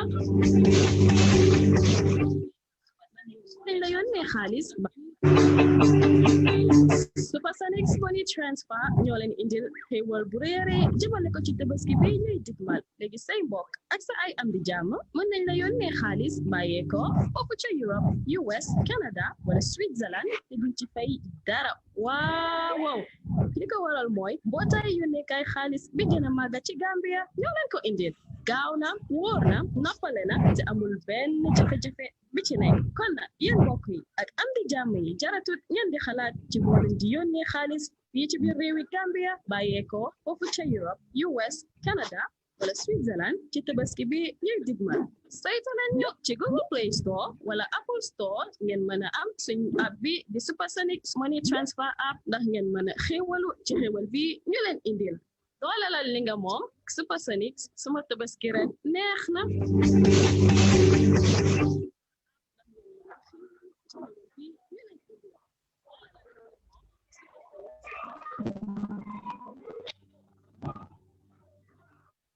asalaamaaleykum Gambia asalaamaaleykum nuyu leen ku nekk ci turam ak santam di leen jaajëfal bu baax a baax di leen jaajëfal si topp bu rafet di ngeen a topp Gambian Talents TV bu Africa bu ñëpp saa su ne ñu leen a indil gan yoo xam ne doo leen ko am fenn gan yoo xam ne tubaarkalla macha allah lay wax gan yoo xam ne wax dëgg neex yàlla dañ toj Gambia waaye jamono ji ñu ngi toj feneen di def lu rafet tey nag dama leen indil gan ju maaga gan joo xam ne Gambia ñëpp a ngi ko wóor ñu bare ñu ngi wax ne fan la ne ñeneen yaa ngi war a fa loos ñii di wax jamono ji si lan la ne ñu ne Gambia ak corona nag lu yëngal Gambia ak corona moo nekk lépp loo xam ne ñi daan si yëngu si wàllum coronavirus dineen waxtaan ak yow tey nag suñu gan seeni gan mooy One Pac suñ ko waxee rek nekk na artiste boo xam ne si biir dëkk bi ñu bare bay One Pac moo leen yëngal tey nag ma am One Pac jàkkaarloo moom nuyu naa la One Pac salaamaaleykum. waaw fay na la doole sama lingeer waa Gambian promotion yëpp waaw di nuyu kuy seetaan tamit di ami ak suma waaji Pa Ous. jërëjëf One Pac nga ma ooyee nga ne naka sama lingeer axanka tey foofu nga génna kon nag bés ni ki tey jël naa sama liggéey noonu rek laay wuyoo dëgg la dëgg la ñu bàyyi la rek nga nuy wante fan si wan fa ñu bàyyi la nga nuyu fan ma ne ñu bàyyi la nga nuyu wante fan si waaw maa ngi nuyu sant xam nga géej naa leen a gis nama naa leen xam nga noonu nama naa suñ fooyee kaf yi ma suma gaay yi xam nga ñu baax yi waaw maa ngi nag xam nga ma nuyu doole ma bëgg saa su ne waaw One Pac foo ne ñeneen ñu ne One Pac xanaa coronavirus bi moo tax kenn déggatu ko One Pac fayam dafa daanu One Pac si foo ne yeah corona bi is a real thing so moom la foog ma laaxu boy so ñu suñu paree dee léegi xam nga you know what I mean we have a lot to lose and aduna bi sax dañ am lu bari lu ñuy kon you know what I mean so corona bi lu am la so luñ tere mooy lan laaxul toogal sa kër so loolu dama laaxul nag xam nga waaw foo laaxu Gambia ndax America ñi am na ku ma wax mi ne One Pac dama ko gis yooni airport bi ñii di wax One Pac dafa dem America ñii di wax One Pac dafa dem Italy ñii di wax One Pac dafa dem Germany ñii di wax One Pac dafa dem ci yeneen African countries One Pac foo nekk non man gañ maa ngi laaxu rek bàyyi ma laaxu rek you know what I mean foo laaxu laa bëgg a xam si laaxu laa laaxa you know benn laaxa bu ndaw xam nga soriwul sax foofu laa laaxu yaa ngi si biir dëkk bi la nekkuloo si biir dëkk bi maa ngi laaxu daal man mi ñoo wax waaye daal xam naa ne am na ñuy seetaan du ñàkk ñu xam fan la One Pac nekk dinaa leen laajte rek ku ma xamal fan la One Pac nekk rek na ma seen message ñu wax ko One Pac gëm nga ne coronavirus am na si biir Gambia yeah man yeah the coronavirus bi mooy lim mel Gambia right now mu ngi mel ne Gambia la sante baax because mu ngi fresh foofu xam nga ndig lu tax Gambian bi nangu noo am nangu ne corona lu am la Gambian baa ngi dëgër boppa na ngay understand ñu ngi gis ci télé bi xam nga fu am tubaab yi ñu ngi na rey ñu ngi génne dead body Italy ñu ngi lakka China ñu ngi lakka ay dead bodies ñoo xam ne bo xam nga cemetery yi ñoo fees Gambian bi mu ne moom mu xamul corona lu mun a ñëw Africa xam nga corona ñoom xam nga musuñoo gis ku am corona ak gisuñ ko télévision ne kii am corona boy lii tubaab bu ñu gën a advance mu ngi leen a rey ñu ngi daw ñu ngi koy gis chaque jour so léegi luy deal bi so Gambian bi moo woosloo corona bi su corona bi woosee o nekk lu bees si Gambia bi you get me yes mooy deal bi corona daal lu am la so yéen corona affect na music industry bu Gambia man nag corona bi affect na music yi Gambia bi ba pare sa audio bi mu ngi xaw a make noise trial nga jóg nga wax bu baax ñu mën laa dégg sa audio mu ngi def noise ok yaa ma dégg léegi waaw man laa dégg baar bi moo xaw a xuur waaw yaa ma dégg léegi waaw man laa dégg sax man laa dégg bu yàgg waaye dafa mel ne fa xaw a foog baat bi mel noonu because gaynde la foog baat bi mel noonu waaw yow wàññil ma télé bi gaañ naa wàññil ma télé bi kii mu dégg ma bu baax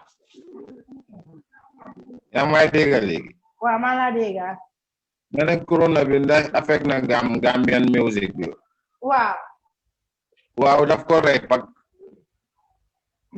pak si yan anam ndég am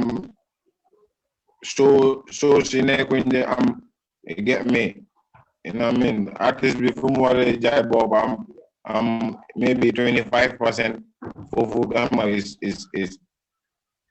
is locked down you know so loolu dis nom na some artists ñoo xam ne ñu ngi niw doole to move on you get me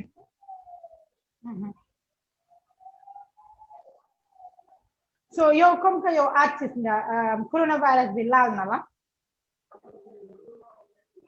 man si corona bi la gën a neexee man foofu la ñooy xam ne kanaay kan ina amen si game bi ni get me su naxaree foog naa su naxaree la artiste bi war a am gën a mën a active ak fonction du su neexee rek so loolu mu ngi mel ni rek am kon artiste yooyu ñu doon yëngatu time ba neex ñoom seen intérêt lañ nekkaloon léegi pour ñoom ñu génneel seen am seen boppa I mean for the people you get me si nañ ko def wala I mean nii la mel ndeysaan jomba ñaaw bi feeñ na so they must relax foog ñu relax doole mooy puus day fii la ñooy xamee kan ay kan you get me doole mooy puus lan nga ne lan doole mooy puus lan doole puus day symbole ke bu woñori si soose doole mooy puus day si olof so jamono ji artiste yi daal ñu am doole ñoom la ñoo gis yow nga ne jamono coronavirus bi si la gën a baax si sa side than anything non si la war a neexee ak artiste soo nekkee artiste déggintaan ak li nga oote si yow digal corona bi warulaa stop ne amuloo source I mean so don't spend expecting nothing so it's like your business is with expectation to collect something from people, not I mean you have to be giving. You don't deem it fit like you are the one who should be giving. You get me? But instead, tembo wara joxe moy time jamono bu metti bu nekk ni yow nga relax ndek I mean time jamono bu neex I mean mu ngi duga so génnee dafay duga yaa ngi understand sa fans ñu ngi text right now ñu ngi wax ne nekkul di dégg sa baat bi bu baax because sa baat bi mu ngi xaw a xuur so génnal meeting bi nga dugaat su ko defee ñu mun laa dégg bu baax bugga naa looy waa askan bi dégg ko parce que am na solo so génnal rek nga ñëwaat ma génn fan génnal si meeting bi nga dugaat di ma skill ma génn si meeting ma dugaat waaw so mbokk yi one fact mooy suñu gan xam naa ne rek jamono ji du ñàkk rek baat bi moo ñaaw comme ni ko waxee déggal ngeen ko mu ne baatam bi moo ñaaw so one fact génnal nga dugaat génnal si meeting bi nga dugaat hello yaa may dégg waaw man laa dégg sa bu baax waaye sa baat dafa mel ni lu xaw a xuur sooy wax dafa mel ni nga dégg ko waa léegi yaa may dégg ba du phone bi waaw man laa dégg fa naa si phone bi la nag yow tamit da nga war a wax bu baax ma dégg la waaw man laa dégg bu baax nit yaa ngi laa dégg waaye sa baat bi dafa mel ni luy xaw a écho léegi génnal nga dugaat soo ma dugal léegi waaw génnal nga dugaat génnal si Zoom bi nga dugaat so Gambia soo leen a seetaan one fact mooy suñu gan jamono ji vidéo bi mu ngi xaw a esthétique audio bi mu ngi xaw a esthétique so wane ko mu génn dugaat su ko defee ñu gën koo mën a dégg xam naa ne askan bi na moo ngeen one fact moom daal mooy one fact rek nii la mel saa su mu ñëwee rek ngeen déggalu ees moom mu ne doole mooy puub man xaw ma yu eena waxee one fact nu ko dee mën a waxee one fact yaa ma dégg waaw man laa dégg waaye dafa nekk di def benn nooy soo génnal nga dugaat génnal si Zoom bi dinaa la accept ok ma génn si call bi waaw génnal si call bi nga ñëwaat so Gambia soo leen a seetaan yéen a ngi seetaan Gambian Talents TV wax naa leen ko saa su ne dinañ leen inel loo xam ne kenn inelul leen ko dinañ leen inel lépp loo xam ne askan baam koo coow jamono ji one fact mooy suñu gan mooy seeni gan génn na dina ñëwaat xam naa ne yéen a ngi ko yàkkamti bugg a dégg ay toj-toj yi moo wax mel ne Gambian artiste yi nga xam ne ñoo mun seen liggéey jamono ji coronavirus am na waruta nekk problème ci gars yi parce que time bi la gars yi war a gën a liggéey ba gars yi fiil seen bopp ne ñoom ñooñu noonu di artiste liggéey neen gis nga ne one fact mu ngi am bis bu baree bari ak yenn Gambian musicians so tey ñooyu yëpp dinañ ko ci indi coronavirus bi lim affect dafa bari affect na musicien bi affect na politicien bi affect na driver bi affect na ñun journaliste yi suñu bopp sax affect na ñu affect na activiste affect na nit yi nga xam ne ñu ngi si Europe bi si diaspora bi kenn nekkut an exception si coronavirus kon coronavirus laal na ñëpp laalu kenn nit rek waaye ñëpp la laal ñu def nii rek xaaraat one fact mu ñëw ñu jàkkaarloo suñu gani tey wax naa leen ko Gambia and corona bi bàyyi kenn artiste laal na leen laal na ku ne xam naa ne nag du ñàkk yéen ñi nga xam ne yéen ay seetaan su dee mosu leen a subscribe suñu page bi try leen ngeen subscribe si suñ Facebook page bi si suñ YouTube page bi programme si mel nii wax naa leen ko kenn du leen ko indil loolu Gambian Talents TV ñu xaar one part am ko su ko defee rek dafa mel ni part dugga si wàcc na si biir meeting bi ñu def nii rek mu join ñu jekkali suñu waxtaan wax naa leen ko du yomba naka la ma ooyee ne man maay Samba Linguère dina ma neex su ma waree jàkkaarloo one part war a wax ak moom si wax yu am solo one part yaa may dégg waaw maa laa dégg léegi perfect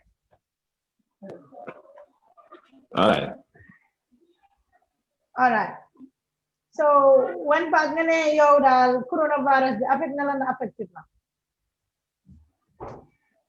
affect na ma tuuti rek because li ma affecté mooy li ma bëggee jot nit ñi 100% it's like 25% moo fa manqué xam nga so yeneen artistes yi lan nga naka nga gisee COVID-19 bi laal na leen ndax laalul leen they all turn to corona artists everybody is singing corona repeating the same message boy you get me so yow wuyuloo corona xanaa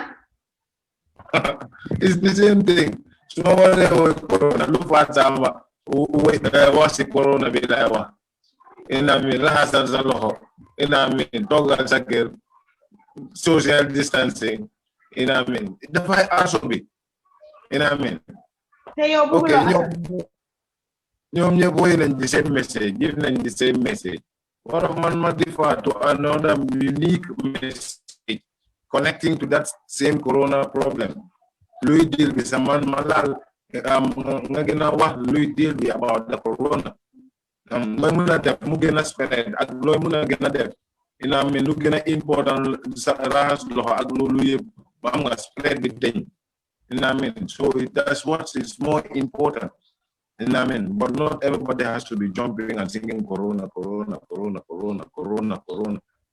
waaye jamono ji corona moo xew foog nga woy corona xit na yow amuloo benn woy boo xam ne mën nga ko compose when it comes to corona xit na yow da nga out of words loolu la one part gaa yaa ko wax bëgga leen laa gis bu baax sax boppam moo gën a kot bëgga naa laa gis comme man ni ma nit di ma gis fuul ni so yow waacal ñu gis la bu baax waaw nen dem so what gaa ñu ne yow innovative loo yow creative loo moo tax wuyuloo corona amuloo loo see woy ñoom loolu lañ foog ina meen so waxkat bi bàyyi mu wax man defkat laa du man maa ngi def ne baa ngi gis loolu moo gën a important you get me but this corona man li ma am pour wax leen si corona gi is very very very very real you know what I mean te dañ leen boy ku si dëgër booba dina la affecté di nga affect ñu bari xam nga corona lu bon la te dafa am boy man de boy I'm scared of corona duma ko jox chance sa tuuti boy soo gisee mu ëpp Gambia o mu bëri Gambia bu mu gën a métti Gambia bi mu ne corona amul so du mooy door di rey nit yi la Gambia bi xam ne corona is real you get me so dëggal am soo gisee corona bi bëri Gambia tamit xamal ne Gambia bi moo jox chance corona man noonu laa ko gisee that's all because one nañ ne keep a social distance yaa ngi dëggal booba boy nga ne foog nga gis corona ak corona kim téye ak xam nga dafa garaaw boy then 95% of the Gambian population all are casual weight ñun suñ parents yi yëpp casual weight lañ da xaw ma na dañ dee understand loolu tamit oo di ko bàyyi xel you know that's the deal yaa may dégg maa nga dégg bu baax na leen damay tuur cigarette de man di suma problème la you know te balaa may woccu because interview bi lu mun a dem you know so foog nga tos cigarette yeah one part jamono ji comme ma ko waxee rek yow lan nga nekk di def ci corona bi tamte yow artiste la li ma nekk di def ci corona bi mooy sensitize kids who are following me you know what I mean making them believe that this corona is real you know what I mean making my videos and posting it you know what I mean recording songs and releasing songs you know what I mean yan façon songs nga nekk di release Yeah, man. Anything positive. Lu njëriñ songs yoo xam ne da nga déglu ñu lay njëriñ nga see njëriñoo soo jëfandikoo aussi you will be benefit out of it. So I'm just I'm going, man. Keep on So going, man. where are you being as a song singer release Jamano Corona? Like, Let's go. man, song Where am I? Anyone both feel like, right? No, you always find some problem. Let's talk about this corona. Yes, but bala ñu dugg ci corona bi one part one na la ko Gambia de la nama man bëgguma muy yomba parce que xam nga ne man suma jàkkaarloo ak yow du yomba. Waaw malaan bi tamit dégg na xaw ma dégg nga ko. Naka? Malaan bi. Malaan de. Waaw malaan déggoo ko. Malaan mooy jaay di rap nii. Non malaan sir malaan bu ñu rap ok nañ dem wéyal ñu malaan bi fii boy ci dañoo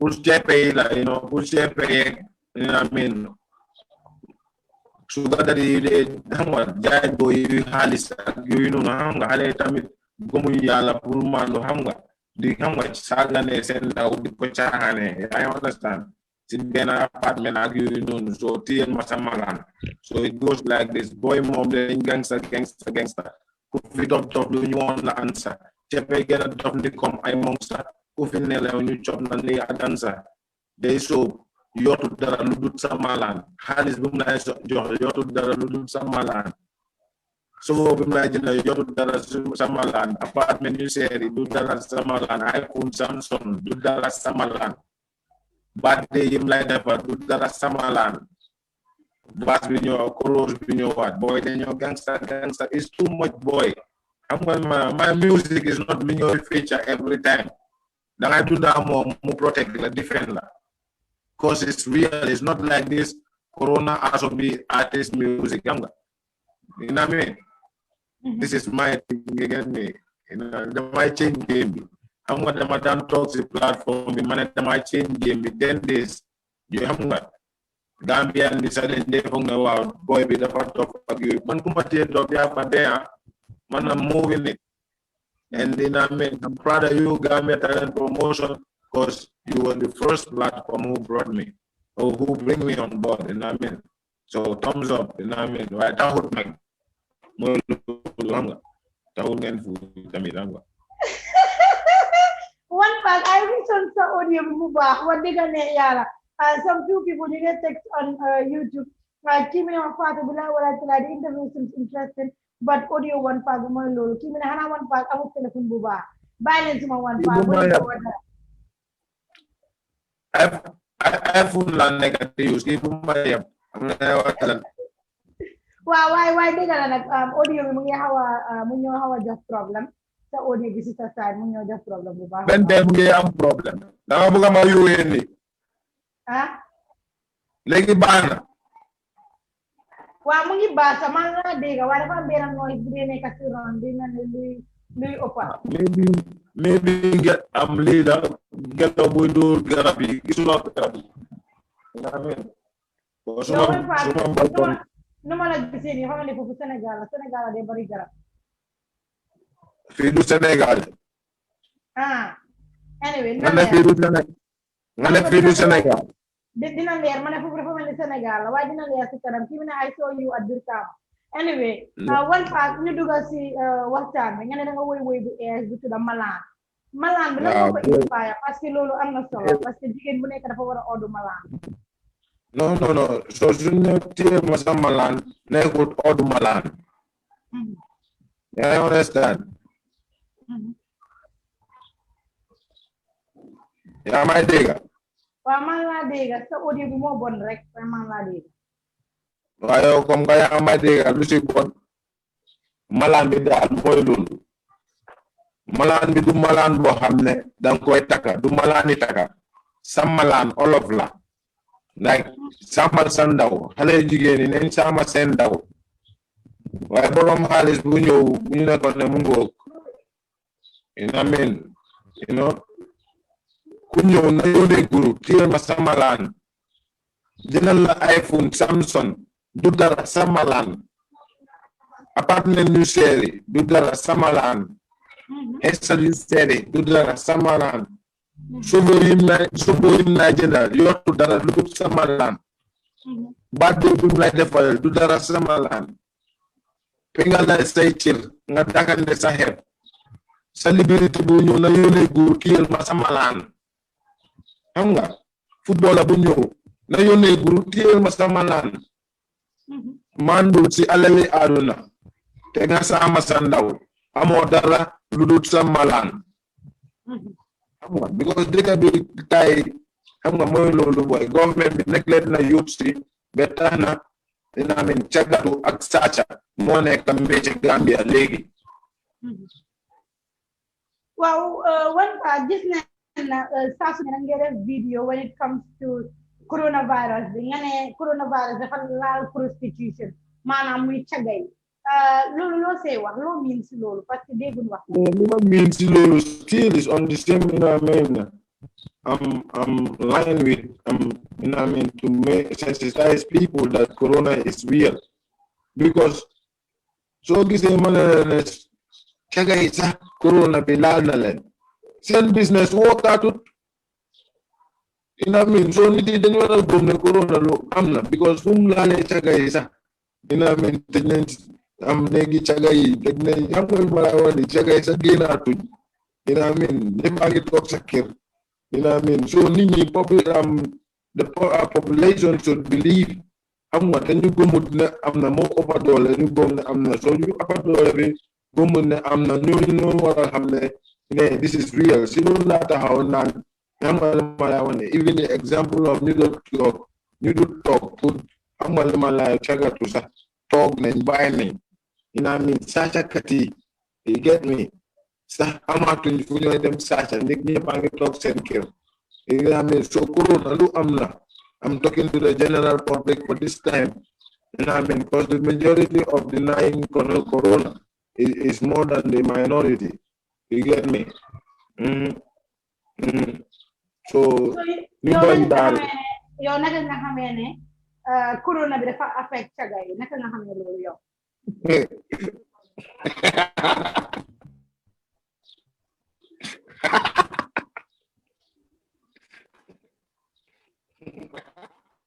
dëgg laa wax di na leer ma ne ko na leer naka ngeen corona dam sonal na cagay na leer ni ma xamee loolu for example bàyyi ma wax suma booba man su ma fekkoon ne dama doon dem si cagay su ma client bi xam nga su ma gisut ni ma dee gisee yaa ngi understand na xam ne waaw sa waa yi mu ngi loos de cause man du ma dem corona bi moo tax du ma génn or try to gain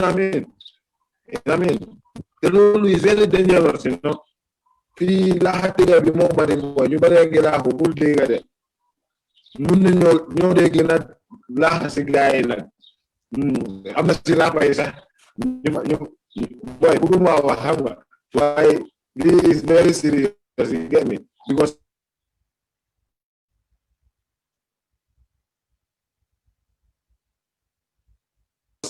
yow mi yaa ngi si kër gi yaa ngi si kër gi ñu ne social distancing doo kenn doo dee dem si jigéen bi nga dee dem yow su nga dee laa lay wane or mën na ko muy amee far bu ndaw yow yaa ngi ko mu bàyyi yaa ngi understand benn tey si biir corona gi yaa ngi dem kooku yàlla tere su amee corona amuloo earpiece nga dugal ko ku ñu mun la yaa may dégg booy waaw man la dégg waaye network bi léegi naka la audio bi muy bon waaw seen network yi Gambia bi la booy te nekku si network bi mu ngi fay waaye sa audio bi moo nekk di statique so su nekkoon na nga am earpiece nga dugal ko just like comme man nu ma dugalee earpiece waaw utal earpiece Gambia dinaa def nii rek ma taalal leen one part vidéo bu mu def si Facebook bi su ko defee rek askan bi ngeen seetaan one part ak Facebook bi lu mu fa wax yëpp su ko defee ngeen gis ko one part daal bàyyiwul dara mu ne coronavirus bi daal dafa laal cagay man nag loolu jaaxal na ma lool naka la one part xamee loolu bu ko defee rek si kanam tuuti dineen gën a jokkoo ak One Pac su ko defee mu indi leeral si noonu maaw One Pac nag tey mooy suñu gan si biir kër bi One Pac nag wax dëgg neex yàlla ndaanaan la tey lu moo def mën na ko tey bàyyi si dara utal earpiece soo paree maa ngi play sa vidéo bi ku askan bi mun koo gis utal earpiece léegi maa ngi play sa vidéo bi askan bi seetaan One Pac déedéet jarul génn utal earpiece rek mu ngi ko alright kon Gambia yéen a ko gis One Pac Facebook am baa ngi nii ñuy seen léegi dañoo def nii ñu dem ci biir Facebook am bi seet lan yan la One Pac def foofu noonu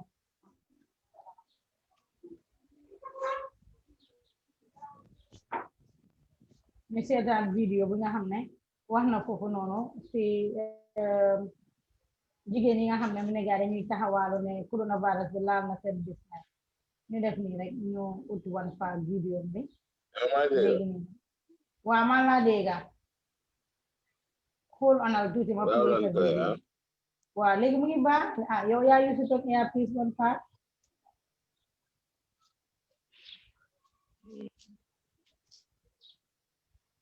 so Gambia ñu def nii seetaan vidéo One Pac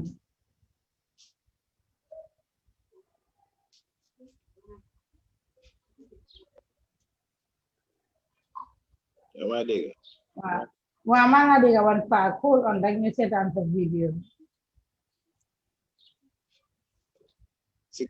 si kanam demal si kanam ended bi caga yi foofu lañ nekk waaw si loolu lañ nekk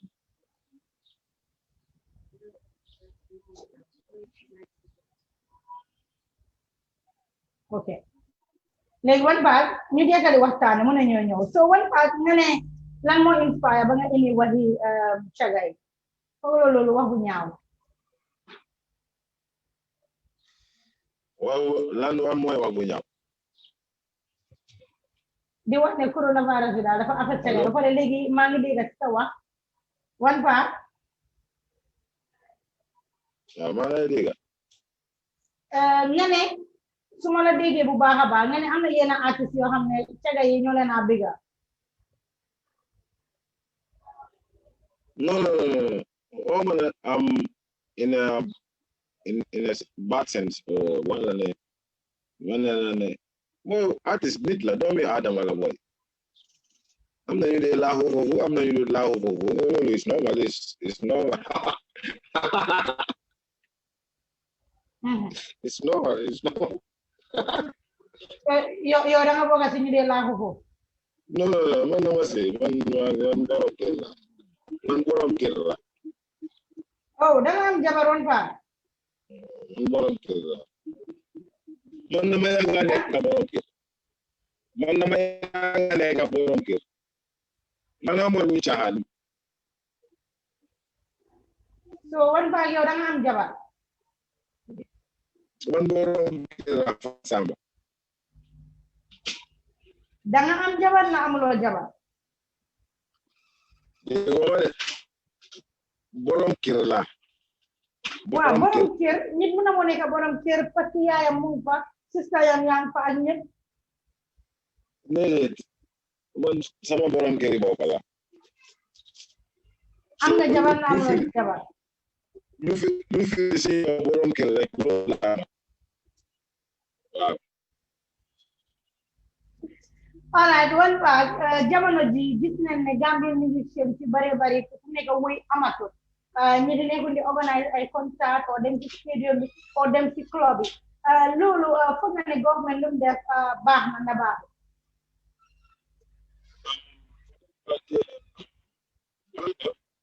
su fekkee is real honestly boy baax na yeah, everything should shut down, boy. You want to shut down new public gathering. Yep, they want to shut down because this is a matter of life and death. You know, artists we don't show or we I'm sure.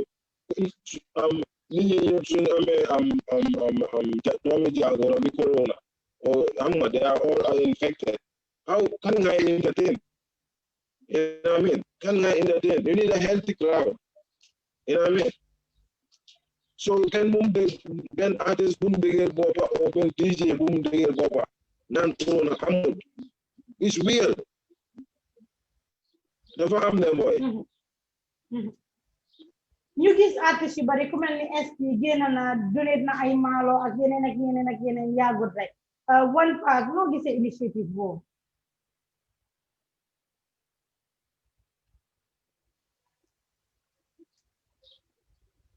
hello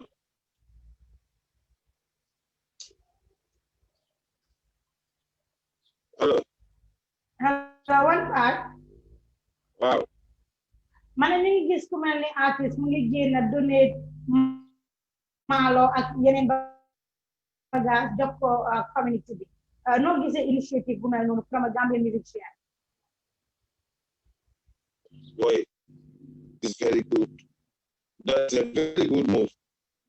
Man, I'm very happy about that move. It's a very, very good move. But yes. Could develop work on content singer Bexy. Yes. Because lolu inyan la. You know what I mean? So nit so inyan ay nit. Suppose to you. Sulu badal ken mum se hal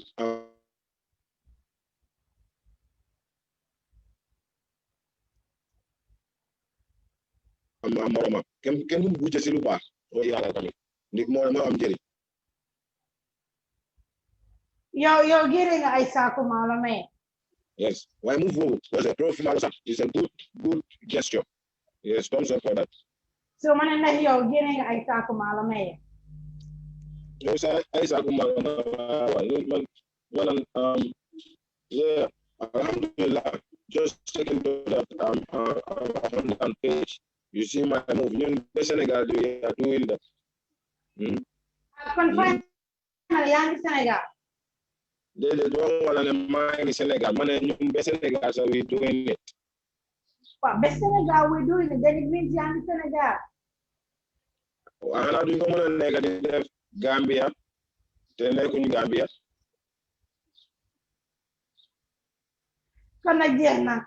One Pac mooy suñu gan One Pac ñu def nii rek seetaani vidéo One Pac bi ci Facebook ñu gis lu mu wax ci saatekat yi ak jigéen yi nga xam ne ñooy taxawal ñu déglu vidéo One Pac Ebrikama batandi insate keba boy boy fa bonda minala no wol fanam bon ewde okay stigma ni hola yam corona lamba bola so coming kandala ko this corona thing is real bola ya manage nyami ya sa adin bola ya understand getting more worse than ever or before ya so well like that more be ya understand you don't like but I am the good number really like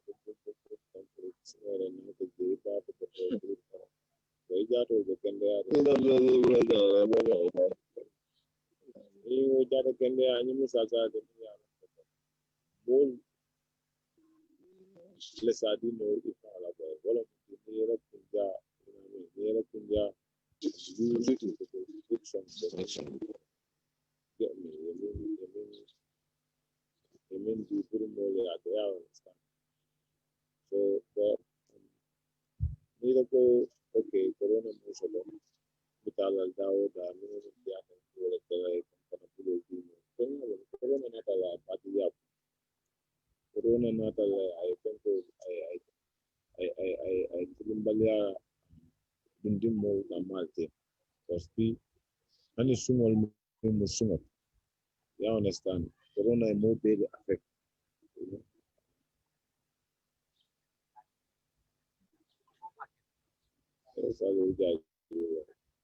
anda kajibe hani sungol corona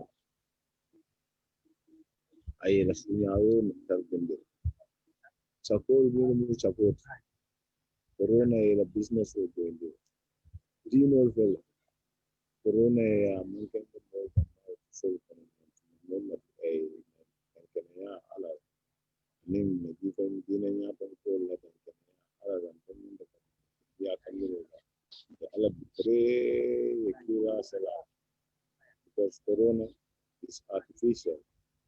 It's a creature. You know what I mean? But ni alaman dunia alam ni kaya dunia because I don't even accept. I mean, boleh kita tahu kan but still yet still you know what I mean?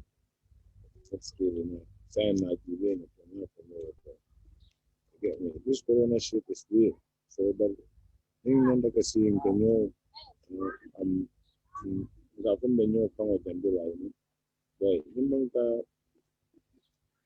manta mo kan kala stop from abated to stop na nyami. Hindi nga man doro sa corona man doro sa. Get me. Coronavirus deadly disease kama ke falak. Man na ke bala man na din na ko. You understand? Man na kamban din na man na sa din. It's real. It's real, Gambia world, and the whole world watching. It's real. You get me? It's real, world. Allah, world. Trust me. But boy, we all hustlers. You get me? But in the come Steve, boy, hey, for a steering boy. Don't go down for a long nothing. I mean, I don't go offend them, but I mean, the more fuck on them. You must wait to sign the Sayala. But they take like a him for a go. You understand me? You are guaranteed to leave for the that. Because I don't know if you can see what the sign, but it's unfair. So I don't want to lie. I don't want to lie. I come back so you get me? Lolo am na solo mi ngi nag na fancy sol seeni max one pack yaa wax loolu. Wow, nice show some max. Do go send hand sanitizer, send post, or Shanghai do go send post. You get me? Socks and gloves. Wow, super jolly. Wow. You talk send Kelly na.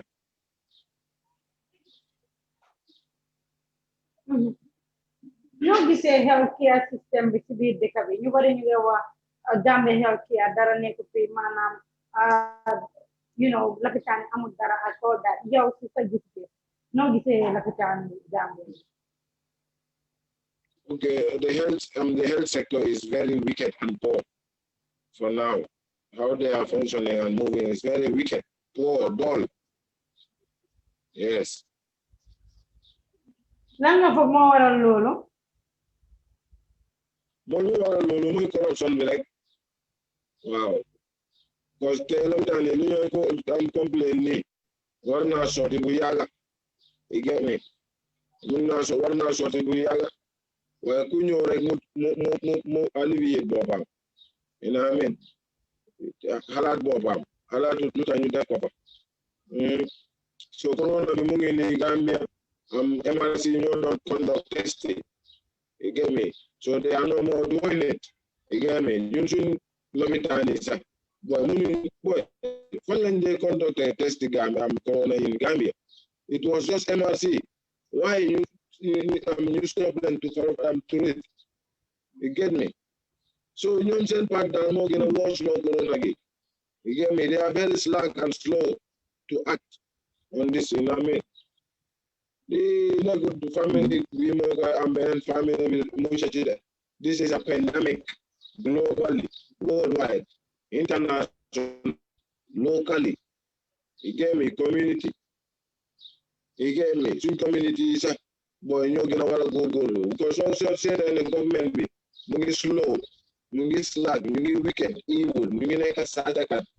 Yo, me, this is a proper. The government we are take over. Yeah, you understand? No, and prevent yourself. You know what I mean? Stay safe. Muna am katan agdole agwedu yaram people giving government boss protect. Mo isalan aksa karta. You know what I mean? Why is I waiting for that period to come? I wanna am wedu yaram. You know what I mean? So unfortunately,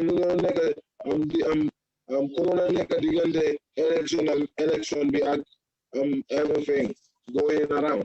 You know what I mean? Stay just at home, wear your masks, use your hand sanitizers, stay healthy so you can fight your right. But right now, general public they are demising themselves more than the government You know what I mean? You know what I mean? Yeah.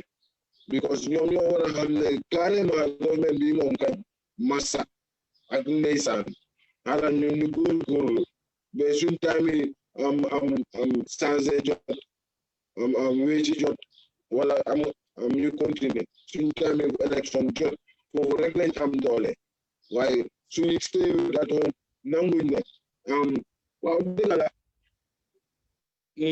mun naa bañ government bi mun naa gis ñaawte fi government bi waaye dëgg la si corona bi moom warut it shouldn't be a political audience. You get me? When the government has spoke, Minister of Health, Accent Corruption has spoke. You know what I mean? Prevent yourself by staying at home, keeping social distancing. You know what I mean? You know what I mean? Using hand sanitizers. You get me? Yeah?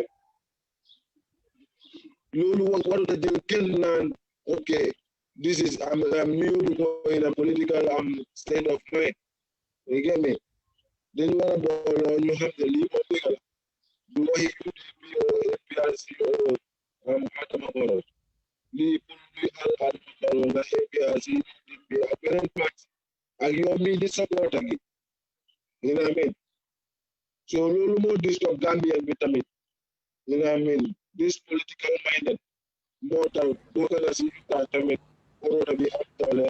So we can be health sector be more giant of a pie. Wow. Yeah, my digger. Man dégg bu baax so kan nga fa ne moo cause coronavirus bi mu bari fii si biir dëkk bi Gambia. Kan nga foog ne moo cause. waaw moo tax déedéet moo tax coronavirus bi gën a bari si biir dëkk bi. Okay, let me feel no more that coronavirus be bari si biir dëkk bi. This one, sorry everyone, is the general public. Yes. Lu tax nga ne general public. General public bi fa ko gisee balal ma. You get me? Balal nekk ma sax kenn mu ma balal mooy dëgg. Man ni ma ko gisee general public bi mooy dëgg booba. Yaa ngi understand si government bi to stay at home. Yaa ngi understand. Yéen a ñuy wax ne naka la ñoo toggee si kër bi suñu amut lekk. Waaw dëgg la toog na laa gut si kër bi ñun ñu fay. Am si lekk sa leen ko yoo doon fay.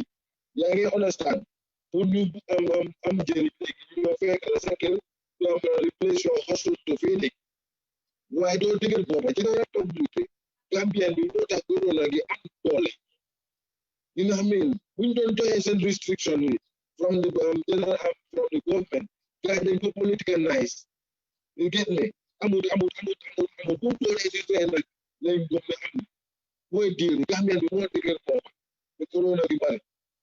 Yes.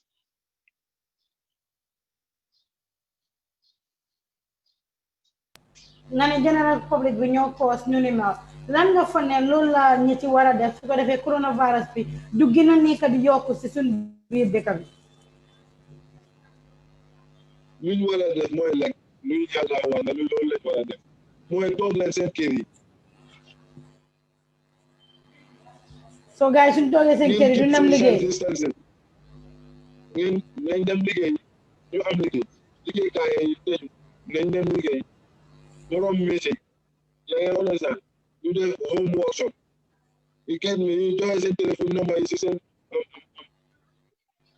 tapinte yi joxe seen téléphone number yi si internet bi you get me jaaykati diw yi di same thing you get me jaaykati am restaurant yi the same thing boy suñ buggee ñu am ko ñu order ku dugga mu order ñu yónni seen nit mu yóbbu ko you know what I mean home delivery moo war a xew léegi home delivery moo war a xew yes loolu lañ mën a def waaye corona gi si yàlla stay dina ko di dem so suñ keepee resident yi ñu keep social distance tamit you get me ñu bàyyi mbooloo bi ak digal boobu yes you get me kon lii yëpp laalante na ak yàlla you get me you get me yeah because now to bang bad and you then we don't have mercy for each other again you get me you know what I mean so honestly the blessings of Allah will abstain You get me? We'll go over the massive go. You get me? So this is the deal. Can you hear about it? So muy loolu boy. So you take to Jaka, you take them to churches. You get me? Christian with the church. Muslim with the Juma. Artists with them. They got to shows. You get me? Concerts. You get me? Men with them to Jai Massive. You get me? So when I want me, one you know what I mean? Lilu amna taga bi amul kiliyan wat come on. Sacha bi amul jamla. Amul tulo sacha wat. Di ba ki tok sen ken. So ni mo li amla by force. You get me? So ni ko was lo swing go. You know na feed like profit no more. You get me? You say no do na bi. You get me? I say I try that to do get a make you love. The nigga go make you jacket you pay. So do you hear them domi de cabinet profit or capitalize? Fukin ni tange rose be like I'm talking nyami. You know, nyan fukin ni dogit is I'm jail. Wala ya. Again me, they will yoga their price. You get me? They will add up obviously. So extortion do that. Extortion do that lady. You get me? You will buy conditionally because you need it. You get me? So government with that part, no one again. It's high time for them to, you know what I mean? You know what I mean? Price control. You get me? In addition to that, with the donors and helps, you do a security. You get me? Yes. Yes. You buy Kyle and Gizmo. You get me? So explosion should do another day, you know what I mean? They buying a merciless. People will be annoyed because you like $10 dick in the name of Corona. You get me? So many talks in Keltamin and Lenata Howell. You understand? So 50-50. Ni warning your talks in Kelpun arts and Bob. Why government is thinking in the neck when they moves you want to jail. Put that. You know what I mean? Let the general public, you know what I mean, or population be. Then you like bear the pain. You know what I mean? Let them have moves. Option B, plan B. You know what I mean? I'm part 2. You get me? You know what I mean? You know I'm not doing the government. You like the soon like. Honestly, Gambia, government be developable. Government be never Gambia. I understand. New York, Gambia right now in the middle of this pandemic, it is a diaspora. You make a Europe. Guy diaspora. Okay. No negative Gambia right now. Why should I get a Gambia? Tool. Government may negotiate that shit. They're just there eating the money they should feed the country with, eating the taxes. You know, the people or the citizen of that country has paid or have been paying to benefit out of it in the middle of this pandemic, you know what I mean, which is globally, not by international and locally. You know what I mean? Instead, they are feeding only their families. You know what I mean? Bad or let me make that we try that we show I'm not a problem. So that we have problem with civilians in the same country. Authorities will they have problem with civilians. You know what I mean? Civilian because of the human right, we get neglected by force. It's been neglected by force. You get me? You will never observe the good. You get me? Yeah, I don't know. Gambian. Gambian, I'm going to do it for free again at first time. You get me? So, yeah, I don't know. So, go again and you in the other number. I'm really expect you in the other number. Definitely, you get me? Time later, she be going to get it. Don't let them with arts and work. So, they go back again, get it. You get me? You get me? But this is the order. may wax muy kenn may dégg ay ñu dafa bëgg am legalize ay góori jigéen suñu kii boobu amul maslaha every youth man maa ko wax one part coof bu yàlla wax maa ko wax every youth génn leen loolu bés bu mu amee ñu def ñu reyante xare badal yes du am duñ ko maslaha si parlement ak yooyu sax su wanee am problème Adama Barrow please bul téem a indi problème si dëkk bi génn taxi dëkk bi ak xam nga lu ma laa wax ne doonoo yu duga in the name of corona to feed your nation génne ko ñu utilize ko because and this TRRC ñu ngi gis yëpp you get me and ñu ngi here for transparency truth and reconciliation you get me ñu ngi gis dëkk ba ngeen joy wala isa pa moom si boobam di joxe if the government had done enough boy second hand dono bi dafay weak waaye ay léegi private sector yi sax ay naamel ak artiste yi you get me ñoo na ñu ko dem ak private sector yi one part gisatuñ sa kanam bi mu ngi daal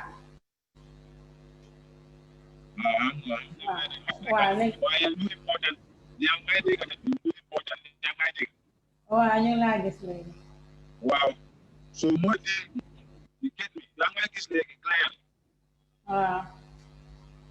waaw mooy deal ak artiste yu nekk di joxe ak private sector yu nekk di joxe ak private individuals yu nekk di joxe soo gisee ñoom seen joxe di am doole boo fekk day mel ñoo sànkaan ñoo nekk sàcca waaw ku ko dee nag waaye ñun moom mooy loolu man duma artiste ngi yow man amee rafetlu naa si kaw ñi boo jaay ñaw boo dama xam lu nekk si ñaawte soo luy ñaawte su ma ko gisee mënuma ko nekk su ma la amee naa ko su ma nekk moo ci nag ak Gambia population lañ xam yow élection ñu génne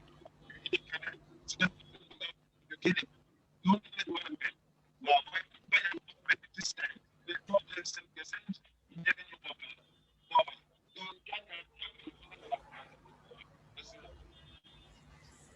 léegi one part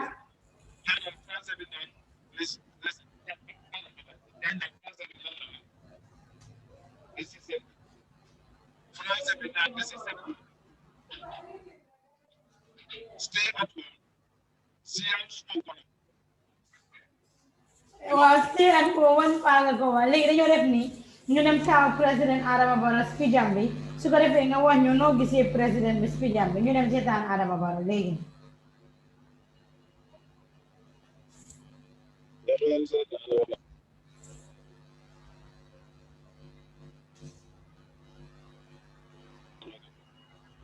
obligation to enlighten one and other on the messages from the experts, the regulations, and their implications.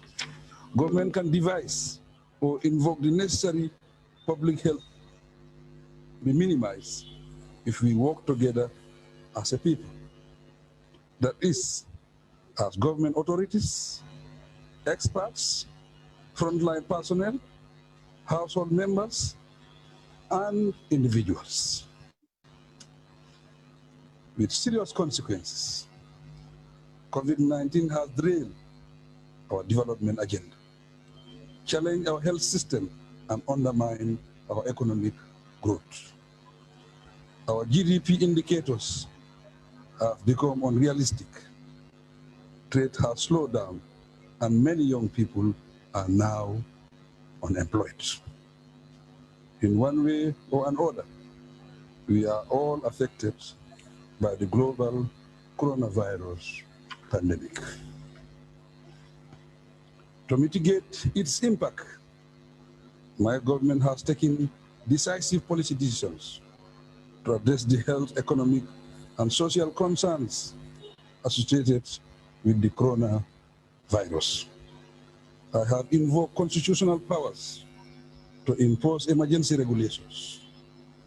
We have provided funds to fight the pandemic and have supported frontline institutions and our heroes who are tirelessly and wholeheartedly fighting to save us all. I have established a cabinet subcommittee to provide policy guidance. Together, We have demonstrated very strong political will through the implementation of a comprehensive national COVID response program. In the process, all arms of government, relevant institutions, partners, and stakeholders have been engaged to enforce measures to protect our people. They are citizens and residents of the Gambia. The reality is that we all have a stake in ensuring the enforcement of the measures put in place.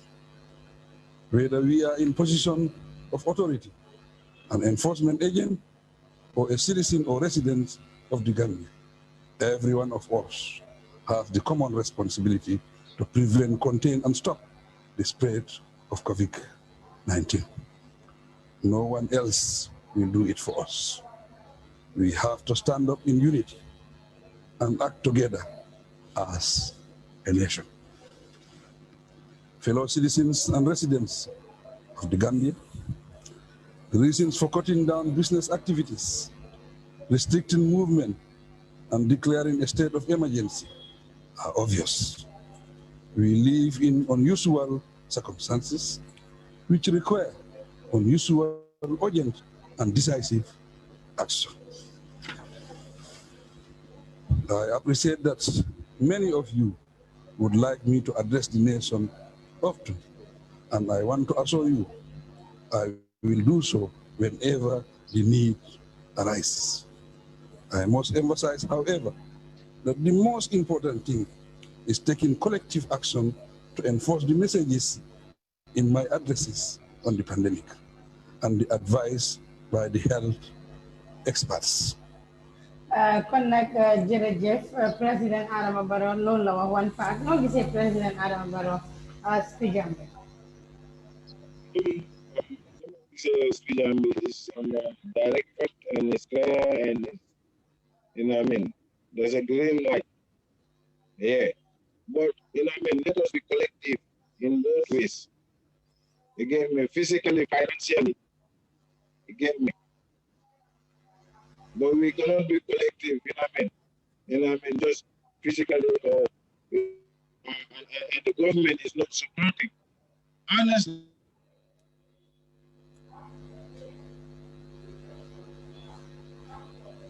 the government should support. What does it mean by economic growth? It has undermined public intercourses or collaborations or whatsoever. You know what I mean? In being a civil servant, serviceman or citizen, you know, we all collectively, you know, take the necessary measures, you know, due to being infected with COVID-19, you know, this pandemic. That's true, but you know, it's not just by action, it's not just by mouth, saying and just you're gonna give a speech and hold your hand. No. Act, you get me? Put food in their mouths. You get me? Put food in their mouths. You get me? And this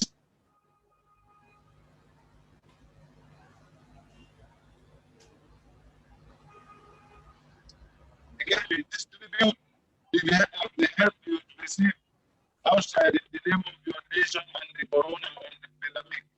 Don't put it in your pockets. You get me? Don't buy that kind of me. The lady Gambian behind the lady. Wow. Gambian behind the kind of no community than me. Joto mala mudega. kon one fact ma bàyyi rek nga tàggatoo askan bi parce que lu des suñ temps bi bariwut am nañ ci 1 hour bi already.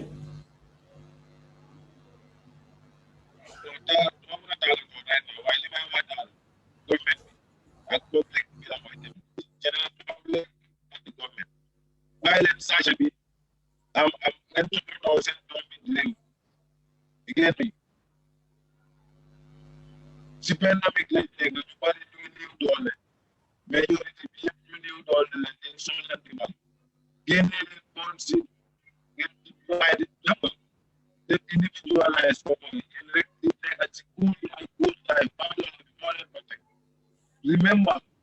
the poor always. Remember the needy always. You get me? So going out to the general public, you get me? Leave my Adam Baru. Don't let them get me. So let them pass it. They get me? Corona no amla. You get me? Violent behavior, bullet politicized. So let go back. Namin. And let them get we are better to get a chance to get a go. Because we like to know while making that may be a freestyle. Then both send only get hard. So the man go on get you money. No, you don't have many stress. Adam, you have many stress. We know that the man go very stress. Legi Gambia, two what you be. No, Dr. Sonia, so stress. Adam, I want to do so stress. Limping out of one of the stress. Sandy Gambia, don't think I the market cable jail, the market cable jail, the market of money, what directed them, fancy them that money. That promotion with medical company, but like he has possibly. Wow. This is like some I am so nothing. They are now. Mashallah. Yeah, they can be my good. They can be my good. Yes. What bad the summer for anybody nangun ko no what fa ñaaw wax dang ko def mu baax All of that. Ude ko dégg day ude ko léegi breagal ñu ko down parce que ñun déggun olof yow yaa dégg olof break ko down déedéet bii dama bàyyi ngeen def seen findings maa fekku tan tiituma paranoruma suma kutal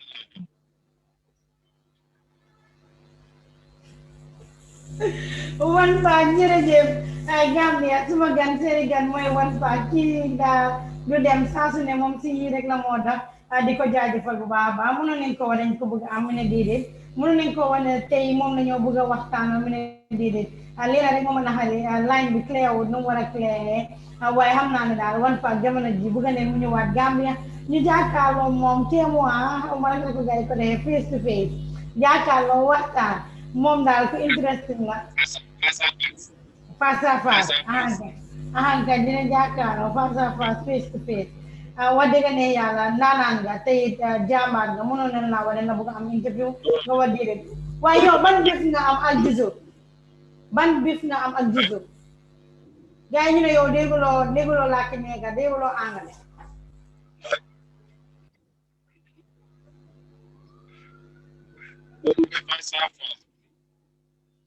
mais face à face nga toj ya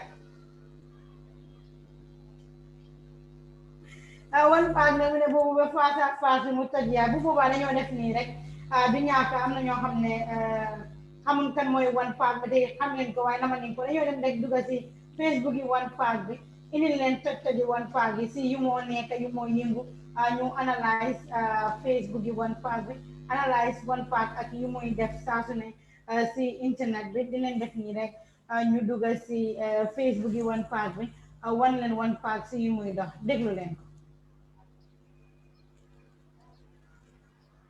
ma ne ko déglu leen one pack bi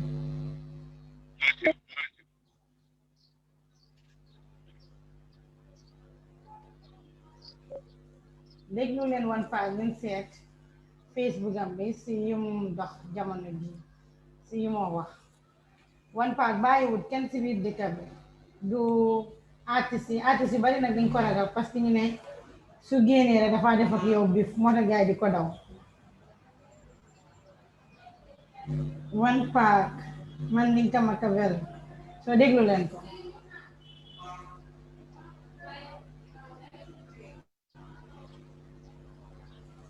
network bi mu ngi xaw a slow but still dinañ dugal si biir Facebook am bi wan leen one pack vidéo yam yi nga xam ne def na ko déglu leen pare one pack fan yi daal dafa miin vidéo bu nekk mu génnee cigarette ba tey xaw ma taay xaw ma lan la amee nii di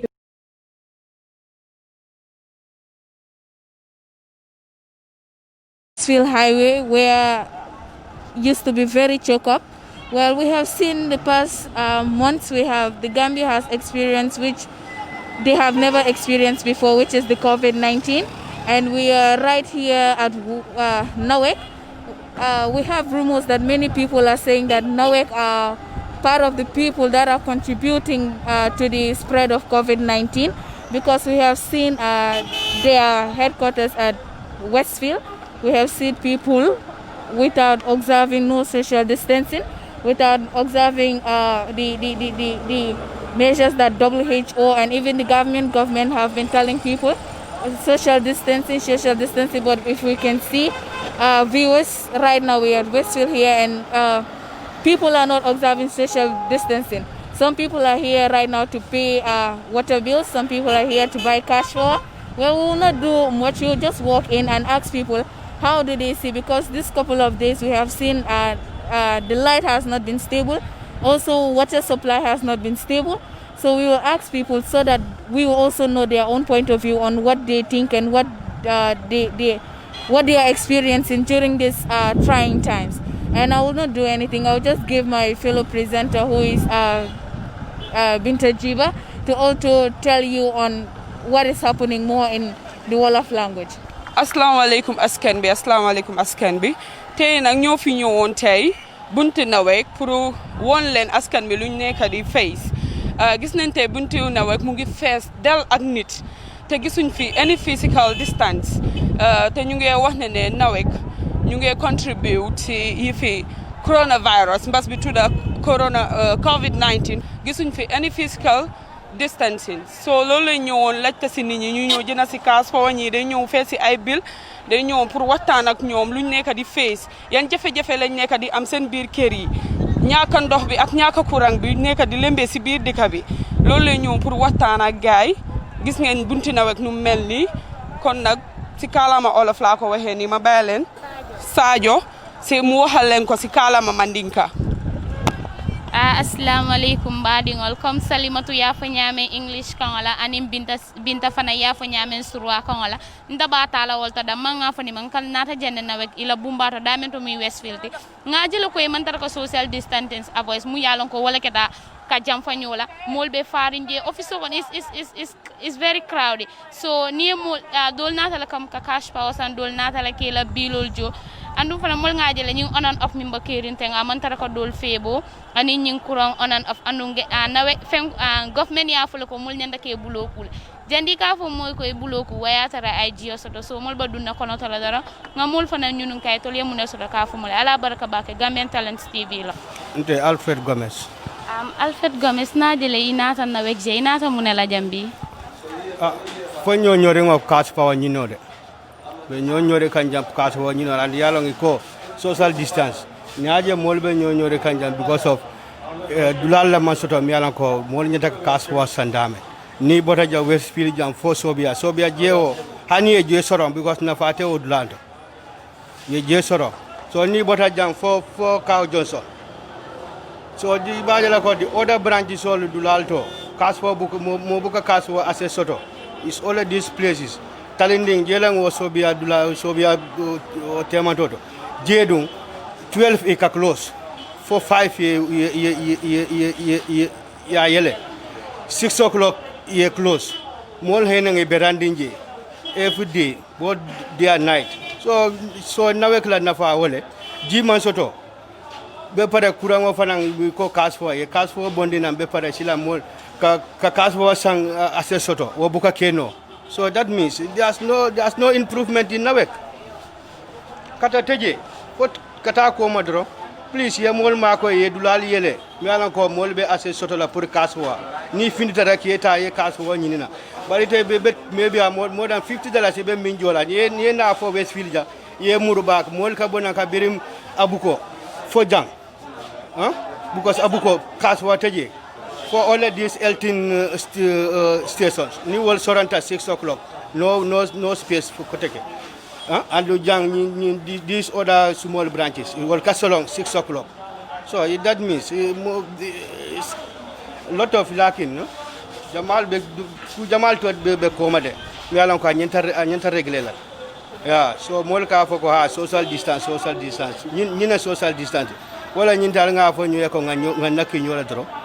Ben nungol bitila ben dal bitila be pare na fati je ni mol na ta kas ko sangola was ni mol be jan social distance mol be talla fo mol sound manola ni abar ni atara ni dulal fat e dulal fenke mol fe nyimbe te kala mol ya jele kom man sakunda ya folo ko kom nin 10 o'clock ye mobe tariya andu na wekka on and off sama anu fana mol nyanda ke bulol kule juto discovery 19 andu dol whole day buka jio soto so ite mun soto ka fonna weke na moy bafla moy buloku waya tara jio le soto dan ite mun soto bafla na weke ni kay na weko koy ni koy be diamale kay ita soto le bim diamale ko sa be la tinyata alla bajita le mil la bajita ite amelo ko na wek le responsible tani na from government responsible ta although ni na weke bulol keje na government fana nyanta e ma ko le bari ni atara ni moy do ko dila ni ta sambano la asendi bari tebe munyala fele be mola ko do mola ita asendi la government la ba ya fo control mano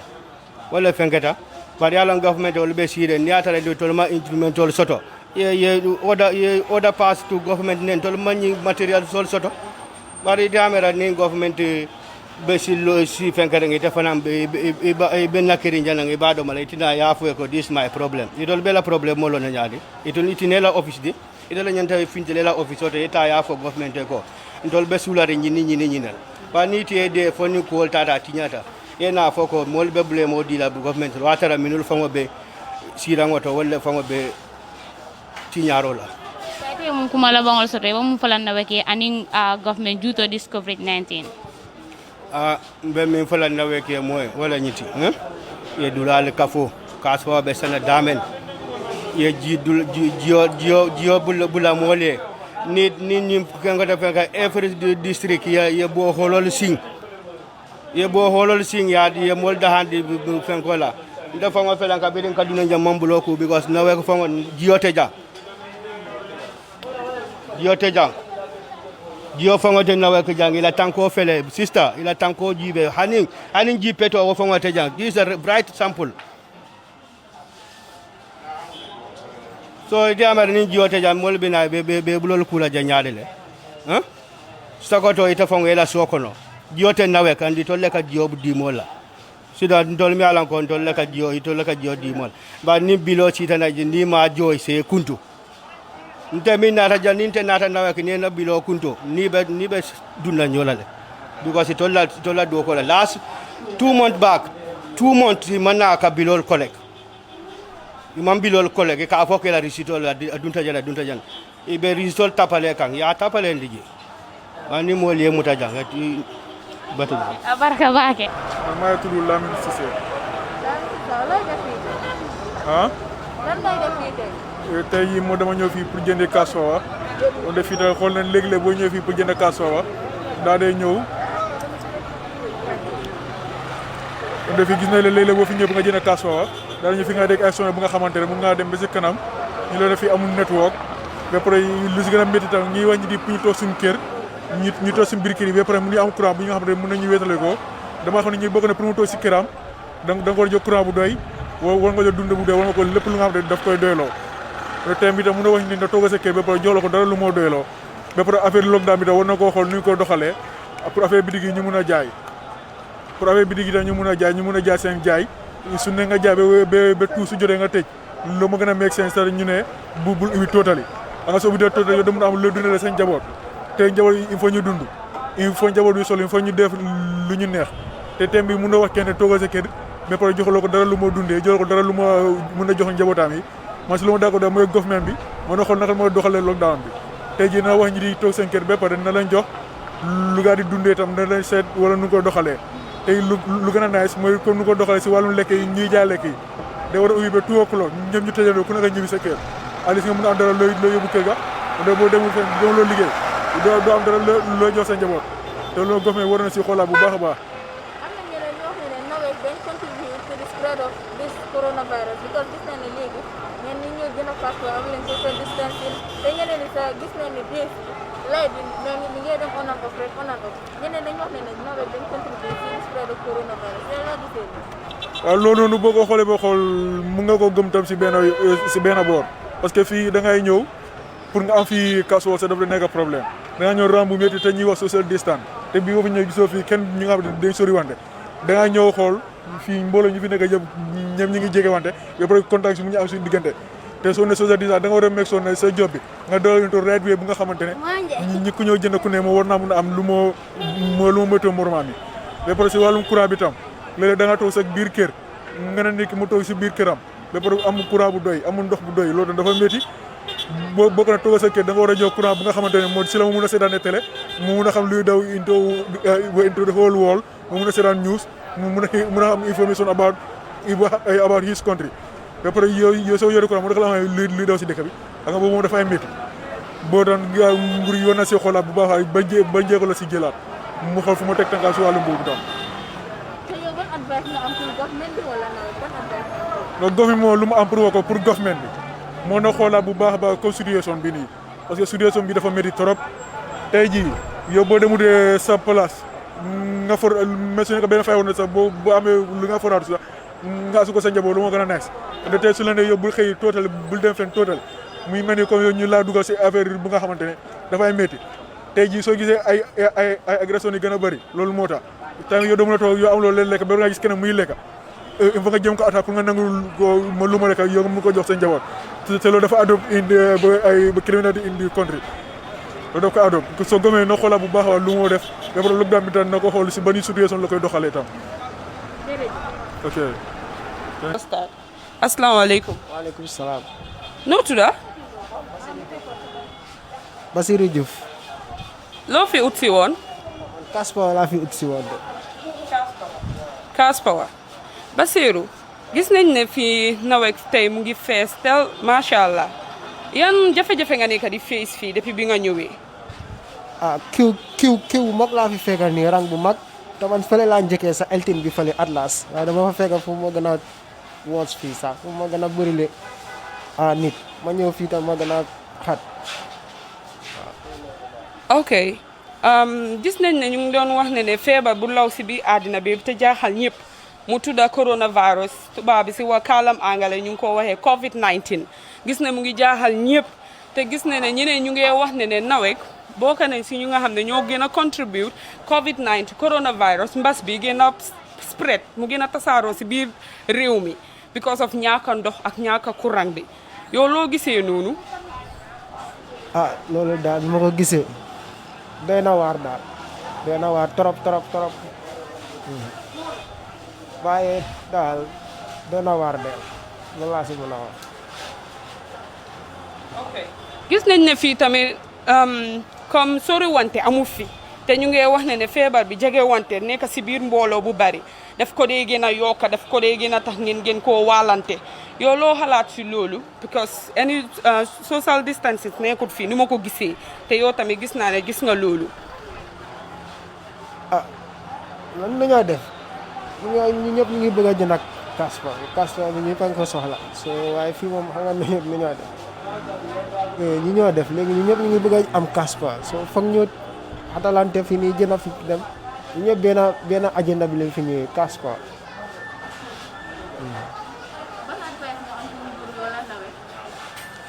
xanaa ñu dimbale ñu rek ñu dimbale askan bi bu baax a baax yokk staff si tuuti sax suñ mënee def moo daan 1 2 3 sax jàppale ñu nga ndox ak courant moom pour nga war a toog whole day amuloo ko jafe-jafe la de jafe-jafe bu mag la sax.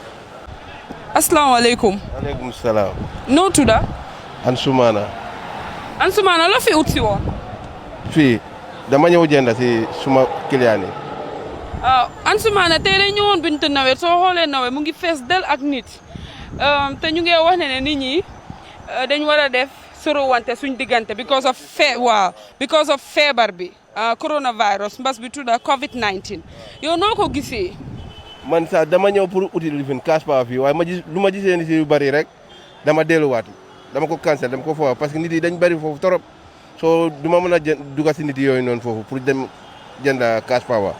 ok gis nañ ne secondly ñu ngi wax ne waa Nawe gën nañoo contribute gën nañoo tax askan bi si biir askan bi coronavirus gën a law si biir dëkk bi si because of seen ñàkk ndox bi ak ñàkk courant bi yow loo am pour wax si loolu. soo amul ndox naka ngaa cleaner sa bopp parce que affaire bi da nga war a set soo amuloo ndox setuloo soo coronavirus dafa am doole te nit yi fu mu nekk nii dañ soxla courant si biir néeg yi pour ñun nit yi mun a stay nit yi du mun a stay si biir néeg yi kër yi foog ñu jéena gaa ñu ne ko fii courant amut ndox amut naka la nit yi stay si biir day becoming too much nga ne nit yi ñu stay si kër bi courant amut ndox amut people are suffering we are suffering let them look at it ñu def nga xam ne moo gën a yomba pour nit yi pour ñu am ndox ak courant bi.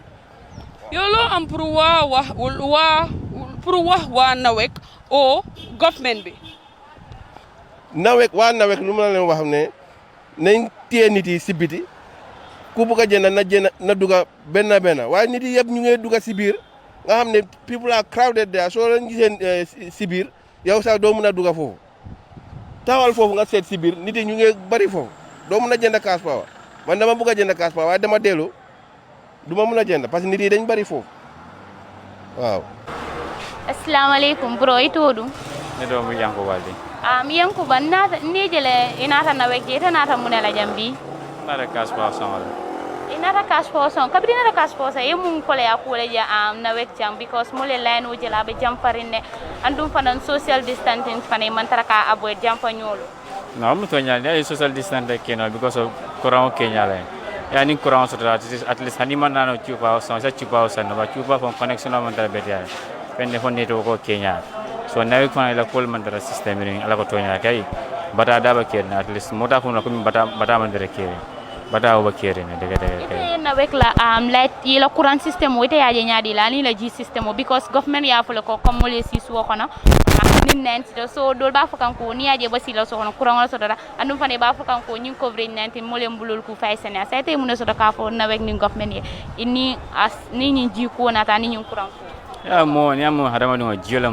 ko bete yan taradula ka ni sa so na bani man jio so na han style la hadama di ya man timaba ka han sal jimu do foy jio mu da so ni jio man so la bolo fa akana do ya baga so first of all anum buluku fo ngam buluku jiala ni jio ni man jio so na de buluku no jio fa na an we mal barande baga Nawek la system mo da atana ko mi ela courant system mo ka dege ka amon dara beti yale so na Nawek se mol ma ko no asfara pour le system mo yumurno anyama o se beti amole no je say ite miracle jumale responsible tani on and off la Nawek lambang for government law ñu kay ko government anu Nawek fa ngam ko mi system of mi ko yela kebal fa nambale on and off so ñu kay sa fa no ko mi government na ko le Nawek fo problem wa Nawek bala ñaama government fa problem bi government des Nawek ma ko no ne la problem government la responsible mu ñi on and off ko di ndeta jero do yalo jero man kelen dola jero ani dola jero man kelen ndeta jero do di yemu kuma la bonne soto ka fo Nawek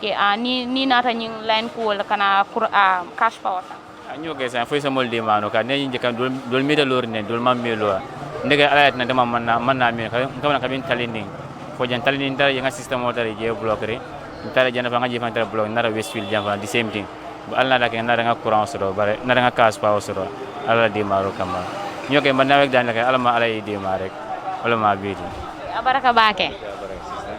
Yes, hello viewers. As you can see, just what we were talking about, we are right now inside the Nawek building, and you can see right now we are inside the Nawek building. People are just in the queue. Some of them are here to pay cash flow. Some of them are here to pay water bill, as we earlier said. But we talked to a guy who says that around their area there is not yet light or neither water, and he's refusing to speak why the reason behind it. But if you can see, viewers, this is the Nawek building right now. That is why people have been saying that Nawek responsible for the increase, or they are also contributing to the spread of the COVID-19 in the Gambia, because as you can see, they don't observe no social distancing, and I don't think if there is any security guard outside even to monitor people if they can wash their hands or not. We see little children here, and they're one of, or we can say part of the people that are the most vulnerable right now on during this COVID-19, and we can see them around. Do you think that the government is really doing, or do you think that NAWEC are not contributors to the spread of this COVID-19?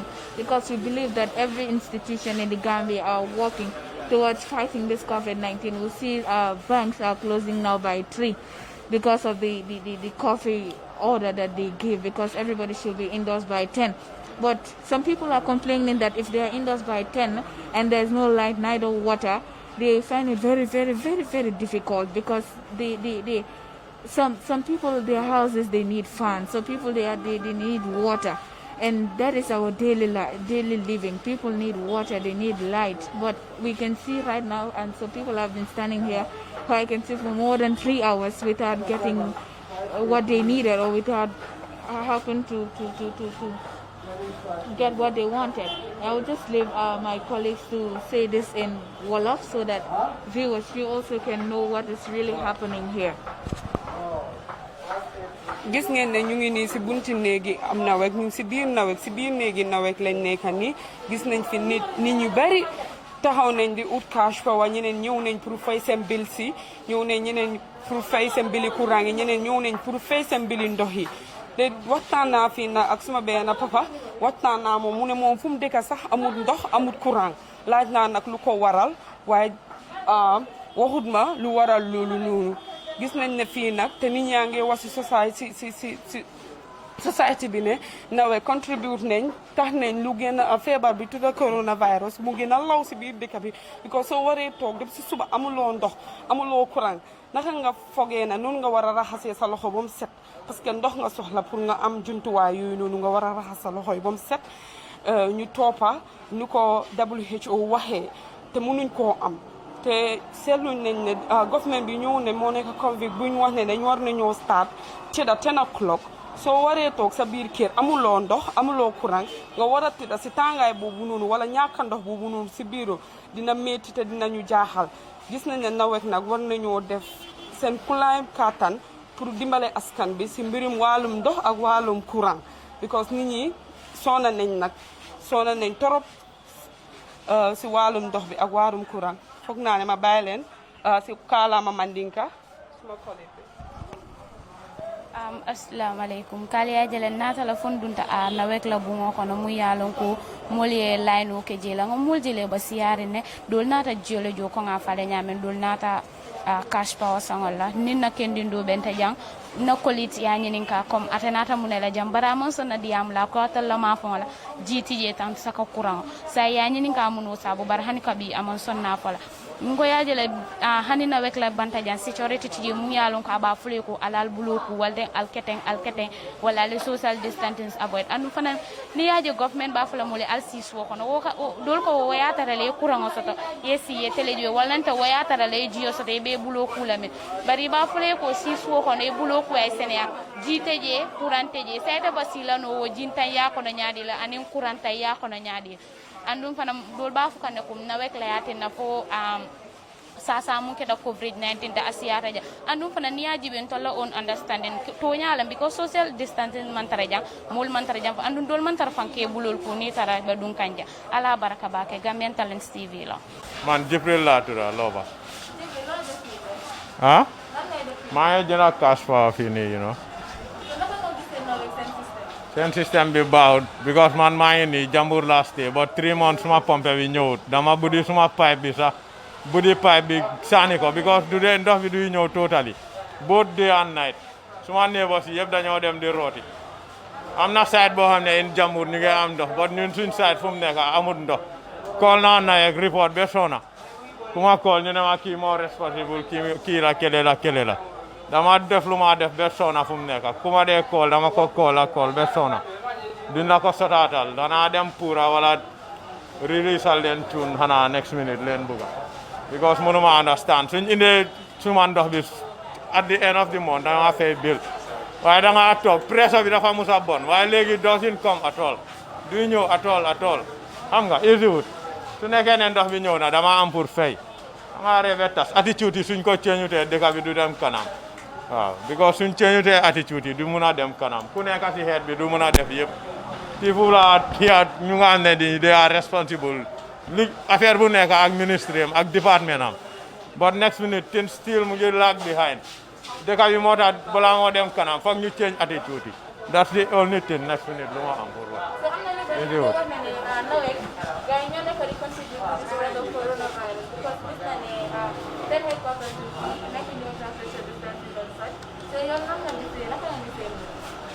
easy wut ma ne ko da ngaa rêve tas soo tayalee next minute xam nga rek doo jël précaution yu bari xam nga doo woori waaye xam nga ku am ne nii mu ngi xam nga bugg a boppam foog mu next minute xam nga fagaru da ngaa rêve tas man dëkk bi dañ war a change attitude yi suñ ko change tee dëkk bi du musa dem kanam always dañoo nekk di am problème rek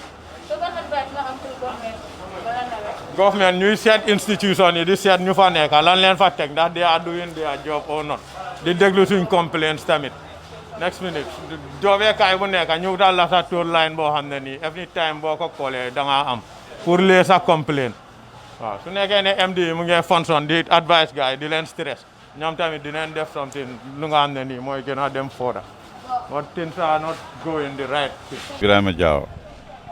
Ibrahima Diawo gis nañ ne yaa ngi toog nii jàkkaarloo bunti Nawek tey dañ génnoon nag pour laajte yéen jafe-jafe ngeen dee fee si on and off bi ak ñàkk ndox bi si biir réew mi.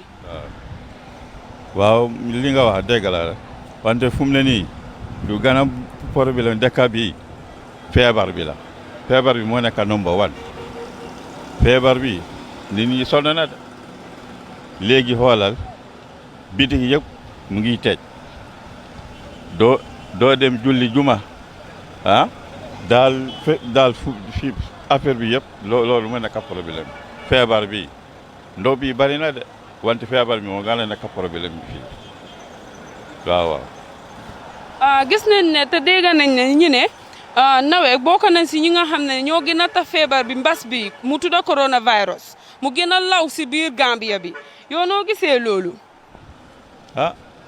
fu mu ne nii daal feebar bi moom bari na de feebar bi moo gën a nekk problème ci Gambia bi fii de feebar bi kay moo nit ñi sonn na de te feebar bi yàlla moo ko indi kenn indiw ko waaw.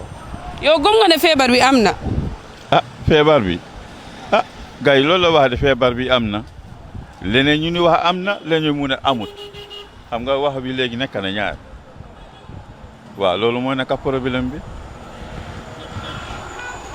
gis nañ ne tamit ni comme waa nguur bi wala waa lopitaan wax nañ ne ñu nekk si jumtuwaay faj bi wérgu yaram gars yi ñu ne waruñoo nekk si biir mbooloo te tey soo xoolee ñu bari ñu ngi toog taxaw di ut courant soo xoolee Bintu Nawek gis nga nu mu feesee ak nit te nit ñi ñu ngi fa defuñ soriwante te ñu ngi wax ne feebar bi mbooloo la bañ ngeen groupe benn place taxaw benn place te gis nañ fa ñoo xam ne defuñ max ñeneen ñi ñu ngi jël seen max yi wàcce ko ba seen ciiñ yi ñeneen ñi daal soluñ max amewuñ max sax yow loo mun a xalaat si loolu ak loo si mun a wax. donc feebar bi nawet fii nit ñi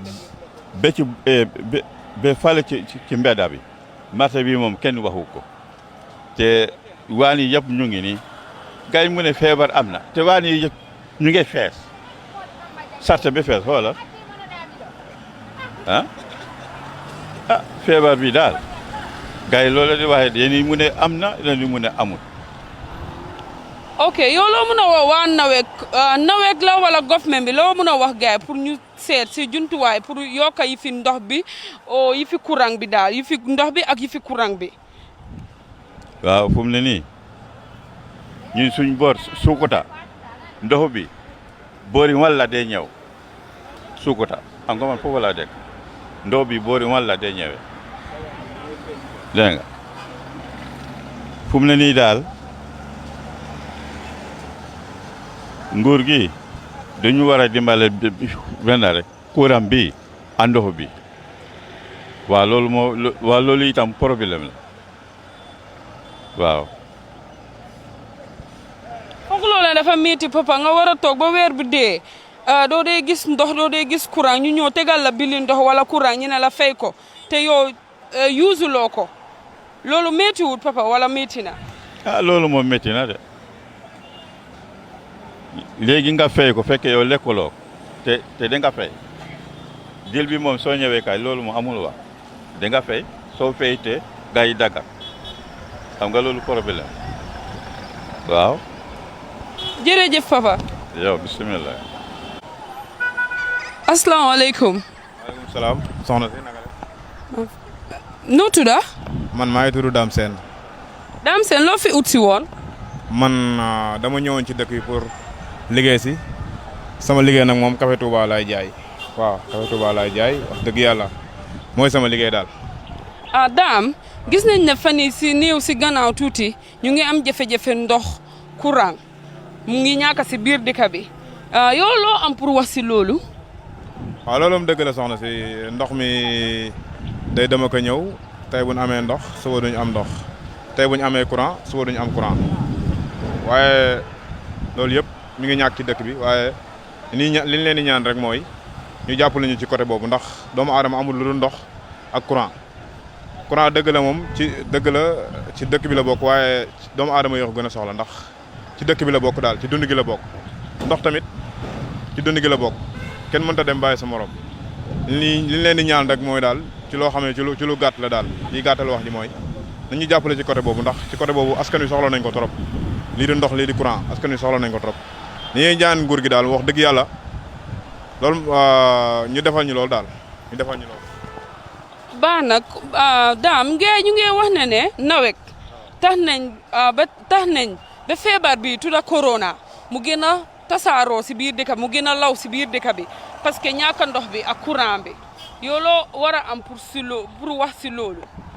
waaw ñiy wax loolu tamit benn côté xaw nañoo juum ndax feebar bi nekk na loo xam ne nawet indiwuñ ko fi balaa bu yàlla wàcce la loolu nekkul loo xam ne luñ sabab la loolu doomu aadama sabab lu ko yàlla moo ko fi wàcce nekkul loo xam ne maanaam suñ mébét la lu yàlla dogal la ñu accepté ko nag war koo nangu di ñaan yàlla képp kuy kilifa diine nga ñaanti ndax feebar bi mën a jóge ci askan wi ndax askan wi moom sonn nañ trop instant bi su ma yewoon ne feebar bi jàmbat googu yëpp feebar bee ko indi ñi ngi naan feebar bi la ñi naan du feebar bi ñi naan nguur gi la ñi naan du nguur gi waaye li ñuy ñaan mooy ñi ñaan yàlla mooy maye te moo yore lépp feebar bi ñu fi wàcce nii dëgg moo ñu ko teg dañuy ñaan yàlla wàcc génn ko fi ndax askan wi sonn nañ trop ci feebar bi instant bi liggéey taxaw na dara doxatul maanaam ci ku nekk li nga doon yëngu yaa ngi yëg dellu ginnaaw te loolu yëpp feebar bi moo ko waral ñi ñaan yàlla génn ko ci àdduna bi daal ba fu waay nekk li nga nekkoon nga dellu ci waat.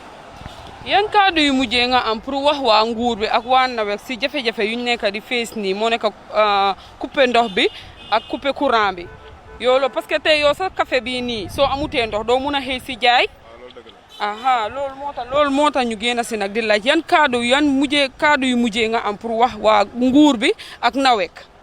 waaw li may wax waa nguur gi rek su mel ni luñ mën ci jàppale askan wi rek nañ ko def parce que askan wi sonn nañ tàyyi nañ te xam nga ñoom rek ñoo ñu mën a dimbale ñoom ñoo yor ndomba yi yëpp ñoom ñoo ko yor instant yi lii askan wi daal li ñuy ñaan mooy ci sama kàddu gu gàtt mooy nañ génn dimbale askan wi ndax askan wi sonn nañ tàyyi nañ te ñoom lañ mën a dem ñu dimbale ñu ñoom dimbal gi yëpp ñoom ñoo ko yor li ma leen di ñaan mooy daal ñun askan wi ñun ñiti réew mi nan nguur gi génn dimbale ñu ndax fu mel nii moom dëkk bi laaj na dimbal trop dëkk bi laaj na dimbal li ñuy ñaan mooy daal ñu génn dimbale ñu ndax instant yi buñ ko deful rek affaire bi dana gën a ñaaw waaw dana gën a ñaaw trop li ma leen di ñaan daal mooy nañ génn dimbale xool askan wi ndax lépp askan wi la waaw lépp askan wi la nañ génn xool askan wi waaw jërëjëf may ñaan nag seen télé bi dëgg la li ngeen di liggéey rafet na seen liggéey rafet na trop li ngeen def nii am na solo macha allah yal na liggéey bi gën a jëm kanam xam nga ba ñëpp mën cee gis seen bopp borom télé bi li mu bëgg ci télé bi ak li ñu ci mébét ak lu mu bëgg ci lu baax yal na ko ci yàlla dimbale télé bi gën a jëm kanam wax dëgg yàlla seen liggéey rafet na kontaan naa ci seen liggéey wasalaam. ngol kaliaje la doron kabrin natan dun tajane nga mol nyini ka yela miral ko fo dol ya fole kom a ni nate lo tajam for 30 minutes ni se to so kono fa ibu kana kura ma taraje di holde na do interview la ko niaje be bulo kula jiole so to na natan na wek jam fon wala ila tanko fon kono hani jike sa gili mole taraje so dol be bulo kula nyaadi na wek fon iman taraka hani mezole ke mu sati nako ye social distancing avoid mi yanka keta jam fa nyolod ni nyin dula jibe hani social distance kesa kilintije ibe siri ne be cash fa o afika mulla dol ko ni sera fan jiyo e bukaso ando nin karo fata rek na wek kanale la pepa nati ko e bilojo ide jiyo so do wante ma so be bilojo la cash pa fa ne barang na kabri so manda fo tilo e boy ni sera su ko ne tamanta kuran tarla je so ala barka ba kali fan atol fa ne yaaju be doron ila kuma kangol mu metti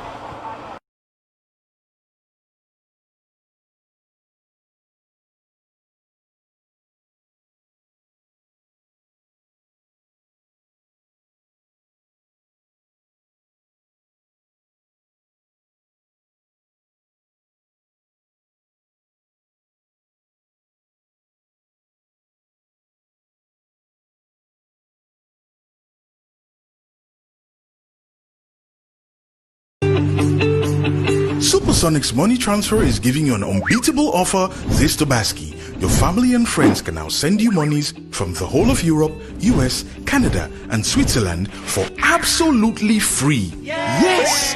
This Tobaski, enjoy our safe, fast, reliable, and convenient money transfer service with the largest payout network in the Gambia at zero transfer charges. So your family and friends wouldn't have to worry about transfer charges when sending you monies from Europe, USA, Canada, and Switzerland this Tobaski. Visit the Google Play Store or the Apple Store today to download the Supersonics Money Transfer app and enjoy excellent money transfer services only with Supersonics. Support your own. Tobaski just got better with Supersonics Money Transfer.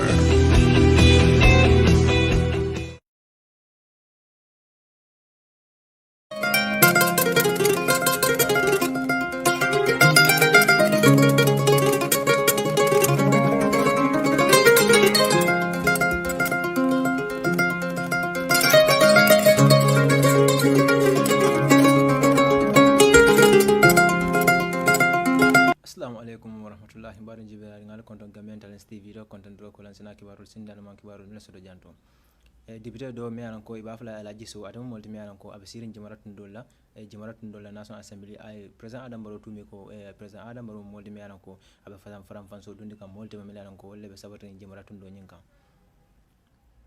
police lo meli alan ko wolle fana be sabatin ko loli saado kono ifana de be ko kisi kan mi alan ko dinding do mi alan ko resiyo be sanjitan anin fulale ya tumiro ke ko modo mi alan ko Nigeria no matade wala mod mi alan ko force to la nyoya wala kanya pinkan meyo mi alan ko atra fana be banjul saade kono BCC Rohim Malik lo afana afodi ako kabrin coronavirus fundira bango kanja ako mansa kundade et mo fenden mi alan ko imam mako ro soto mansa kundabulu ni na fankola ma fawna pour kanyin coronavirus en ka kele bango kanja Gambia la police bunda fanan bayro ke ko do la mele alan ko wala tumiro do mele alan ko wala be janjandi ni jaman la bunda to yo afla social media wala Facebook ka fu ko de police mo mole mele alan ko be bulari misil mo so do no mele alan ko wala ka vel ke ba afla ko ni ka wala mele ke baloni mura ka fu ko de bol mole mele alan ko be bulari no male pour isani fel ni bonde ka tandi ko ni fen no mele alan ko membe ke rin coronavirus sarto do lan je ka fu ko mol se nung ni dal mura awra je ni ndol mo mole mele alan ko italde ka ila nyi muralo menke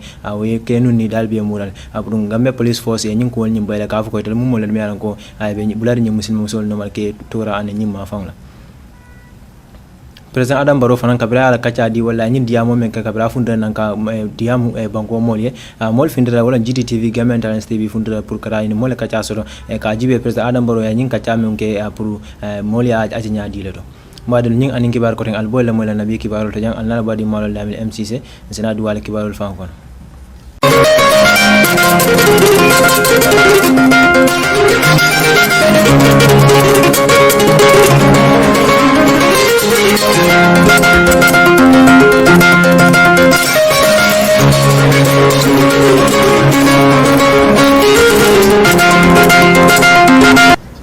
mbaɗe kabirum mboɗanna kibarol kumol ton sina ɗum kibarol fankono député ɗo mi yalan ko ataɓe jimara to yalla national assembly to atale moti mi yalan ko ay tumiro ɗo ɗi ka fo ko président adam barode naɓe makoro di kam aka samba ani silole mi yalan ko ka faram fansola ɗum ɗi jeeto ɓuuri ñimmi fenen mi yalan ko du sano atale moti mi yalan ko aka président adam baro yamara nin politique ola fannala ata fana molde mi yalan ko ay ñin kumol ñinta ala ye bay aba fala wato menna alaji sow atale national assembly member jimara aba kacara wato menna hafo ko président adam baro tumi bake ka fo ko président adam baro de naɓe makoro samba kan jimara tundola ka samba ani silole mi yalan ko amambete ka fo ko aka faram fansola ɗum ɗi molte mi yalan ko wolle ɓe sabatrin jimara tundo ñinto alaji so aɓe diyamala wato menna ñin kumola hafo ako président adam baro de ala ñin ay luwal men dundi ka do mol tombo walla ka mol ñaala tombo ako fenna mi yalan ko abole samba kan ital mol tema mi yalan ko wolle ɓe sabatrin jimara tundo ñin kan GDC wala ka parti mi yalan ko ba fala Gambia Moral Congress ni alaji su wata molle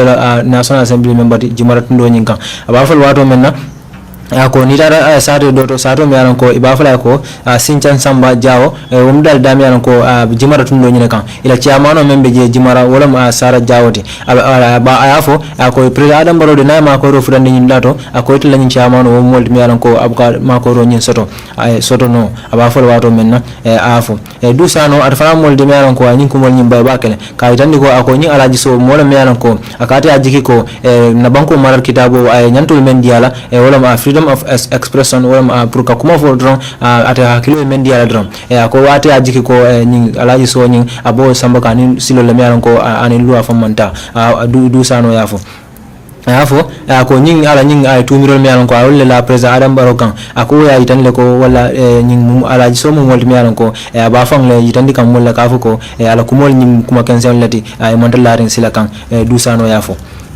lusano yafo akoni covid-19 relief fund wala président Adam Barrow ni demarol men di kan ni coronavirus la ni watola yafo akoni demarol de wol mandum président Adam Barrow fam blok ka akol katani lalla damiale ba fala jere National Disaster and Management Agency wala mdad damiale ba fala NDMA ko nyin ko ma ko rol ni katamina ni jella pour ka sama mol milalon ko wala banko kanjang dusano yafo akoto nyin nyin ko alaji so nyin tumirol men di dem président Adam Barrow kan la ko nyin mu fenen milalon ko ako aman sor feram du sano yafo afo ñinin karoke ako muna kinnan nin fang ñin du sano wala alaji so muna kinnan nin abe ñin tumiro den na président Adam Barrow la kay tandi ko ay muna abe muna sodaga ñin lato pour ka ñin tumiro ta ko den président Adam Barrow kan du sano ñinin karoke ñina afo akati de ata fanam molti mi yalan ko abe sabatri abota wala abota jimara tundo ñine kan afo ako bari ati de molti mi yalan ko abota dame wala ko rajula kundati ako bari ñin ko rajula kundam dal dame ko ako kurang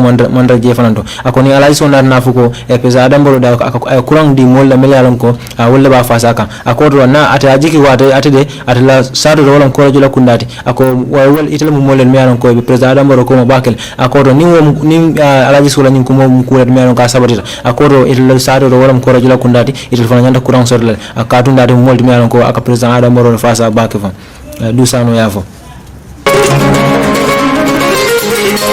kololi police wal fana itel fana mo len mi yalan ko nyin tembenga ay be kesiro ke gam fenda mi yalan ko denda sungul ndindo mi yalan ko ata siyo be sanji tan anim fulale kay tandi ko mo mi yalan ko safar lala na jirano atelo mod mi yalan ko nyin dindinta ka nyapin kan ay ba fal wato menna ko nyin dindinde mo mi yalan ko nyin ko nyin kerin ko la man kuma fala wululale barala wululale na sutero kala koto wato menna falindiro ke da dindin nyina tama nyal nyinto wato mo ram ala wululale na nyin sute ka ko fenda man dar kerin kunke ay la dindin karola ayna nani da ko ni samba loptano to abudul loptano do wol fana idan le ko dindin ni mi ko asibo sanji tan anim fulale ay ko ay mantorol soto wala mala ala musiato mantorol dum mi ko akela sababu wala mo nyapin kan nyin wala keda mantoro nyin sababu dindin ni bala iba fal wato menna abudul dindin ni mbiri anyin ka dindin ay tumiro nyin ke ka fu ko ko nyin keda dulamen to wala mo najirano nyin abe sabati dulamen to ko ko nyin keda wolto wol korda nyin kono dindin nya fu wato menna ko nyin keda ten lungle talata lungle la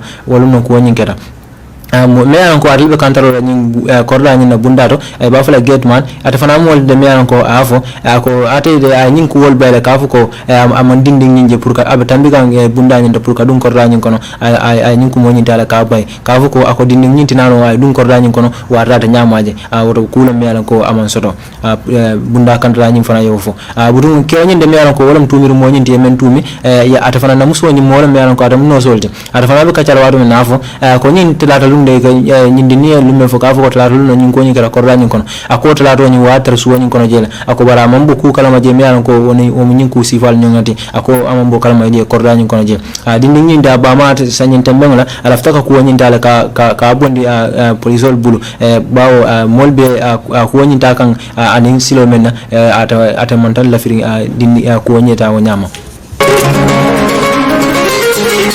meyo meyalan ko atlebe banjul bafula rohimalik lo at fanande ay ko wol kacha ka ko pesa adam baro e birin coronavirus kuma sa banko kanjang ko atide ila council wolam blati dami ala bafula BCC banjul city council ako relde mamma ko rosoro pesa adam baro bulu anala man sakunda rohimalik lo abanyum kuma fala wato men wala bi diamul wato men e blati dami ala ko be ko woltulo kanje bi bafula me ko pour ka makoro di makoro na di meyalan ko abidala fo face max wil kemenyon wolam afend meyalan ko senu ni damulo no wala e lafto natla pour banjul sato kono je pour membita fo wil kama nyonna pour ka frandi mono melan ko bulol me kolbe rohmalik lo nyin ko mo nyin banke nyin dulan neto wa fula ko nyi itel nyin simfare fenna melan ko ba kana pour ka mol ko fana nyoma mol melan ko ay sama ko ro keno nyin to pour mol fana melan ko be sabarin bandra bankol do be sa ka fano nyoma pour ka nyin fankol ta ke ka fano nyoma pour face mask wala pour ke nuni dal mura se sa ka kuti melan ko abe so asodo be sonara mo be mono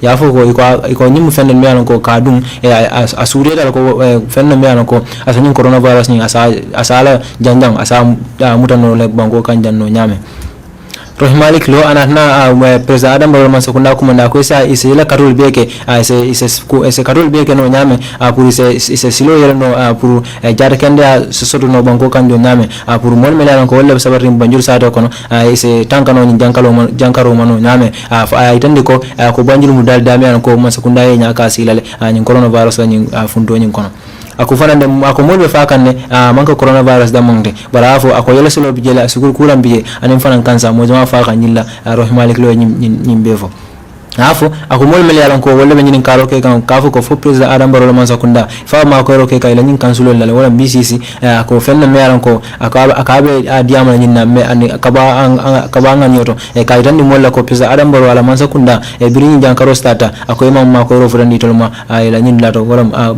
banjul city council ako ma ko mambo man sakunda bul ka fuleto ma nyin lanto rohmalik la afo rohmalik lo na mol dan kafo ko mol mel yalan ko wala buta bandul bari sabari nga bandra bankol le kam ay be dani bake akoy sa kara bake ila faram fansol ay sol landi kara ko abol kono political karola pour be sa ka funo nyoma no nyame pour ka ateme ke wala BCC et la nyim face max me ala ko menda la fawil kema pour ko soro natana pour ka ajanjani no banjul tema ay nyim mol fanan kuma da ko fanal sa kara bake sa nyin ay sa ke no nyama isaje bankol dum mena ko be nyin jan karo kele kam wala ka nyame akom fanal sa ke no nyama rohmalik la afu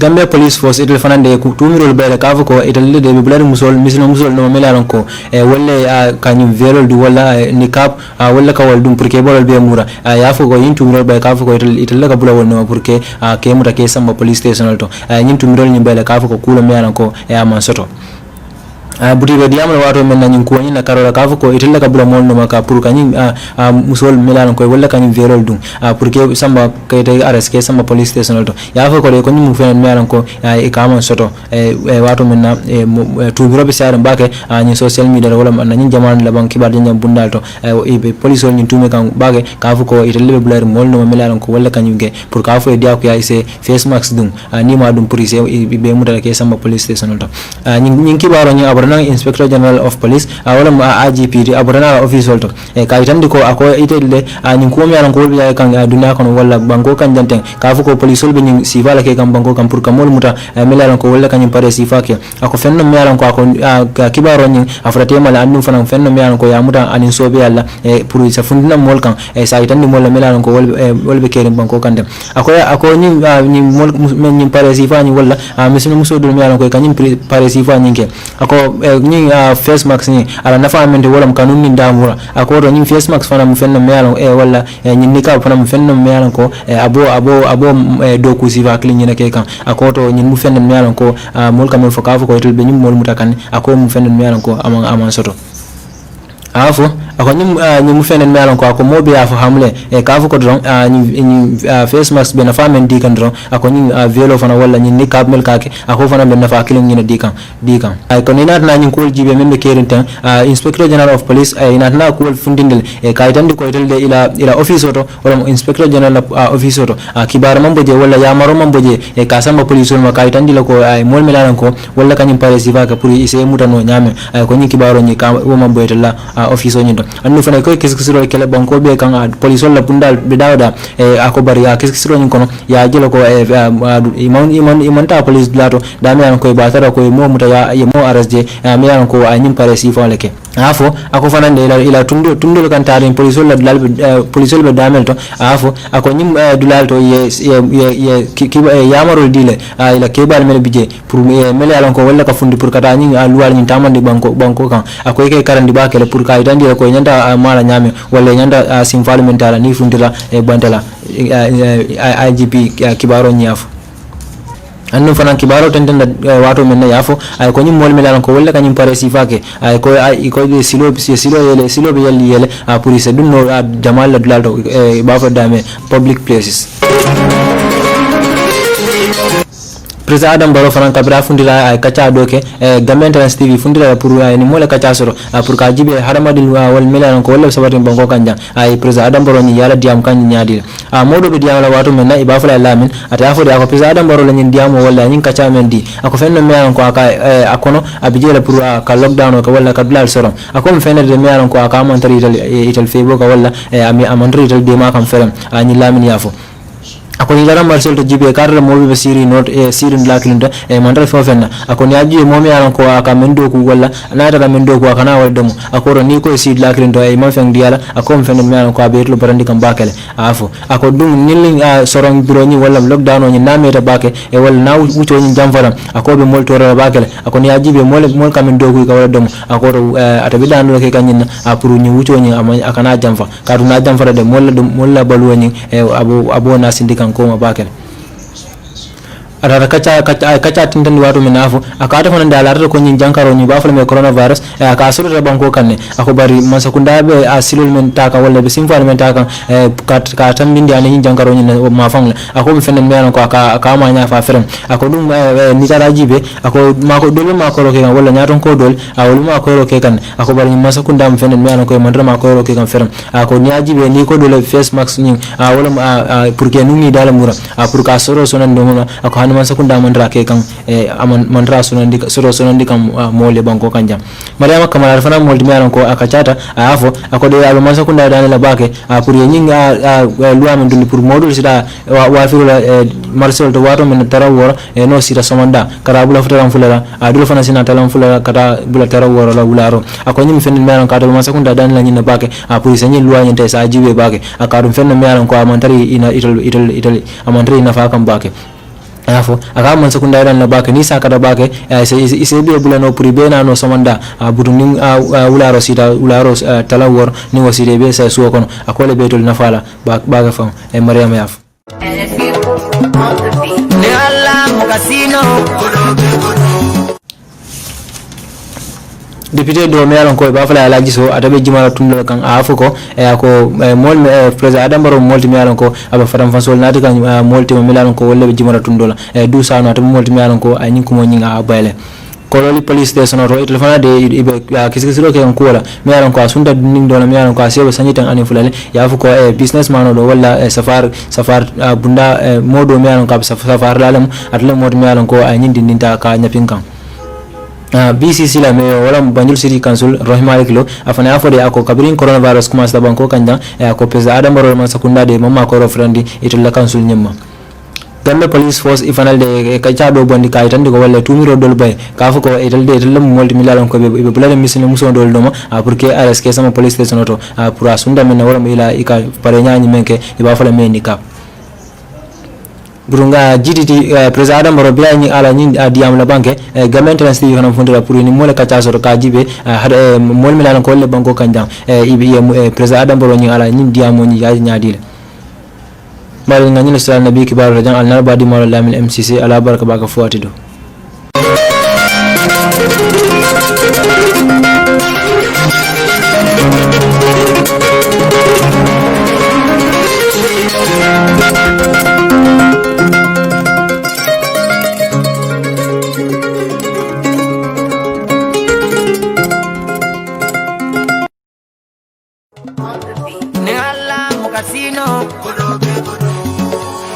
Gamsobis Info Quiz with Kaliru Banjang every Saturday from 8 to 10 p.m.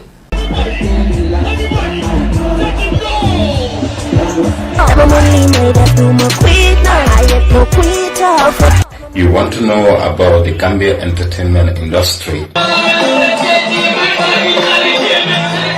You want to know the existing policies and programs of the arts and culture sector? You want to know about the governance and management of the arts associations? The program will throw a fresh light on the entertainment industry in focus. We will touch so many angles about the cultural sector, the opportunities and challenges, and interrogate them, and most importantly, offer solutions.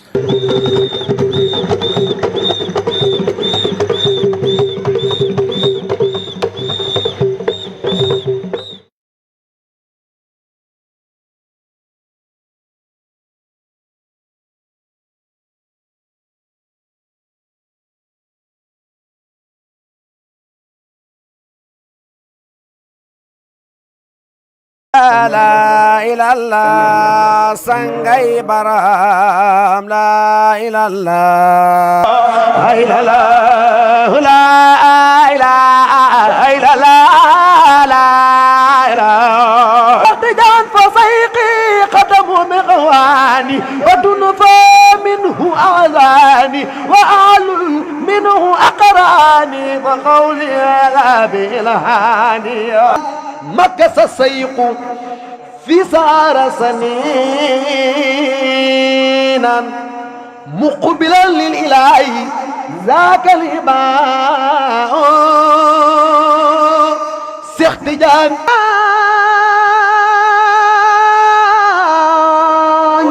هيبة تربة صفوني لك أزكى تسليم طول الليالي ليس يروي قلب المحب ذواتا في رقدي في تربيك المتالي Kër Baay show fii ci Gambien Talents TV dañu ko isil chaque ajuma ñetti waxtu ba ñeenti waxtu ولوف الخلق مالوف الناس سبي الله برهما ولوف الخلق مالوف الناس سبي الله برهما لأنت ليسنا من كل مقوس القوس برهما قول لا إله إلا الله لا. You're watching Gambian Talents Promotion, and this is your Curfew Stroll with Gttv. Just like we do it every day, to stroll into one neighborhood and let's find out what is really going on there. So my name is Isfajad, and of course today my co-presenter is going to be no other person but Sheikh Ahmad Tijan or Sheikh Tijan Fall. So Sheikh Tijan, welcome back, and today we are right here at Kotu Quarrel. Anyway, today is my first time to hear this word, Kotu Quarrel. Like someone was even asking me, your photo, on a serious note, this is the first time. So just welcome each and every one of you. Like I said, this is Kotu Quarrel. We're just gonna get inside just to have an interview so we can know people's personal story and how often, the curfew has impacted their life personally. Shatijan? Ok, loolu am na solo lus la Youssoupha tey fii mooy Kotu Quarrel comme ni ñu ko dee defee rek Curfew Stroll ak Gambia Talents Promotions tey ñu ngi nii fii Kotu Koiré fii nag garage la garage boo xam ne nii moto yi dañ dee jóge Westfield ñëw fii dañ dee jóge fii nii dem Westfield dem Serekunda yaa ngi gis taxi yi fii nii so normally fii daf dee nekk place boo xam ne daf dee groovy so moo tax tey tam ñu ñëw fii nii pour seet naka la dee mel si time coffee bi xam naa dinañ doxantu ñu waxtaan nit ñi ñu seet ñoom lan mooy seen gis-gis ak naka lañ gisee coffee bi.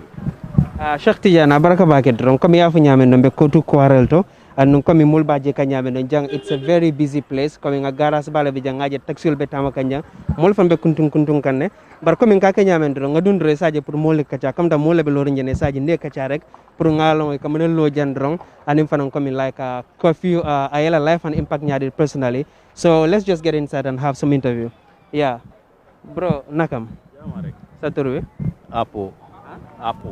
Apo naka? Tamba. Apo Tamba. Okay. Musuma dega tur bobu non. Anyway, Apo. Lo fi nekk di def? No, fi dama hang out rek. Yeah, for wait time bi rek duga 10 o'clock bi. Yeah. So, no gisee coffee bi, the whole coffee bi. No gisee coffee bi. Coffee bi boy, bro. Bari la ñu de yaaxal ma. Comme naka? Pour man moom duma dee mën a nelaw 10 o'clock. It's too early for me. Man tëdda kay 1 o'clock la 2 o'clock. Waaw. Te right now nekk ma di def dara. Suñ joobee gaay all things are closed. So fii laa dee ñëw di hang out. Am nga. Daytime bi dama eew duma dem fenn. Nothing to do. Ñu bàyyi ñu at least ba 12 sax. So da nga bëgg a wax ne comme 10 dafa teel. It's too early. Too early. So yow ban temps nga ma ne nañ ko bàyyi bro no need for curfew ñu jéene ko no need for curfew. At least foglo tamit comme can help when it comes to containing the COVID-19. How can it help? Daytime bi control nit ñi daytime leen dee gën a gaada than night. Is it? Guddi? Oh my God. How many? 4 months no clubbing. Coffee bi dafa wuti clubbing. Clubbing bi mu nañ ko close du tey boobu is out of it. Daytime bi lañ waroon a control not night time bi nit ñi dundee gaada together. ñu ngi ni fii 3 of us te dundee respect nañ law bi moom 1 meter am nga. Definitely I'm not ignorant. So I just want to know come like right now yow soo duggee comme time bi ni ten what are some of the activities that you engage yourself? What do you do? Is it you go straight to bed or come? Tida silal bi di berengo rek. Wallahi bro. Ma jóg sangu loolu rek la. Billahi man kenn as ma ne. Léegi corona bi da nga gëm ne corona bi boobu moom aw ma si idea waaye dama dee toog di ko xalaat dama dee dégga bi diplôme di wax ne am nañ ko soo lu ma dee yoga mooy kuñ nga xam ne dañ la dee salut doo dee nuyu kenn ñu ibil la bunta déglu ma de ñu ibil la bunta nga dugga si boto bi nga toog aga sa office yu ibi bunta bi nga wàcca doo dee toog ak kenn sa toogu bi doo dee siya kenn ak sa pen ñu tobre ñu ne nga am corona man am nga dama ko déglu ba xalaat ñu quarantine mi bi sa office liggéeykat yi sa kër moom ñu quarantine kenn te foofu bàyyi foos di nga xok nit o di nga téye xale soo si man dama ko déglu ba xalaat bañ ma ne am na de waaye foofu dama ko déglu ba xalaat kadi non gisuma dama dee dégga nii rek verbally yeah gisuma thank you very much. Just like I said, it's always interesting, to know people's personal story. So I think, we can just get closer to, my bro. Boy, bulda boy, nyawal you have to the boy. Hana danga ragal camera. Wala danga ragal maybe anti-crime na yo kero gis nañ la de. Anyway, tur bi man Mohamed. Yeah. Mohamed Ndiaye demba nga xam ne comme fii nii noo la nekk di dunda fii nii ak curfew bi. non man amoo time si biti trop nag waaye. léegi time bi 10 o'clock daf la feebar wala. non feebar wu ñu feebar nañu tamit xam nga waaye. léegi yow personnellement ban time nga di tëdd. non man 10 o'clock dugg naa kër waaye. non dama dem toog ñu waxtaan. non ñun suñu kër family compound dañoo toog jot suñu teg ataaya waxtaan ku dem ba mënuloo nga dugg a dem tëdda. so suñ ko defoon ba 12 rek mu ngi cool waaye disturb ma daal. léegi dama ko am comme like COVID bi ak curfew bi like how does it affect your work? waaw yaaxal na ko nag parce que si sob yi ñu tëj ñu mën a jënd bagage bu mën a jóg waaye sa décès disturb woon nañu daal waaye right now moom mu ngi cool parce que gars yi ngi dem ba defe naa ba tiri. léegi sa gis kañ nga non mo si axoon non nañ jàppale baadoolo yi rek dëkk bi dafa métti te ñi sonn ñu ëpp ñu tane fii si dëkk bi nañ bàyyi xel baadoolo yi rek moo si am solo. Jërëjëf Mohamed, thank you very much.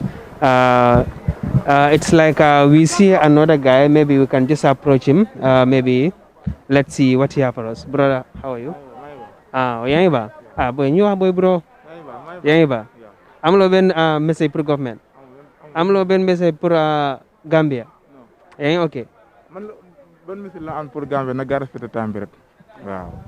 Na ga respecté temps bi surtout ma curfew bi ndax da ngay am ko ñoo xam ne mën naa fa tayit gars yi des ñu respecté temps bi te loi moom da nga ko war a respecté loo xam ne nguur gu moo ko teg daal ndax ga respecté la ko sama am solo waaw seen liggéey nag rafet na jaajëf waaw.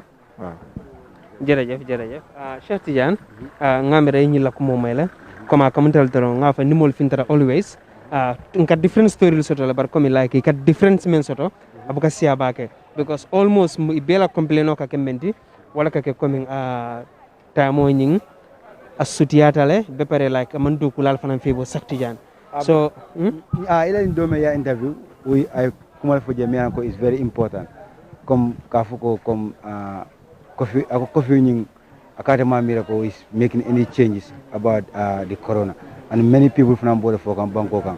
Niajibe Gambia Jambi Molka Fle Curfew am necessary because daytime le Molka Gara. At most time, night time, maybe more Katra Place la Konyolto, Lahur la yetere atala. But come eco curfew, so atinale mol mang committee munyo amati those kind of session.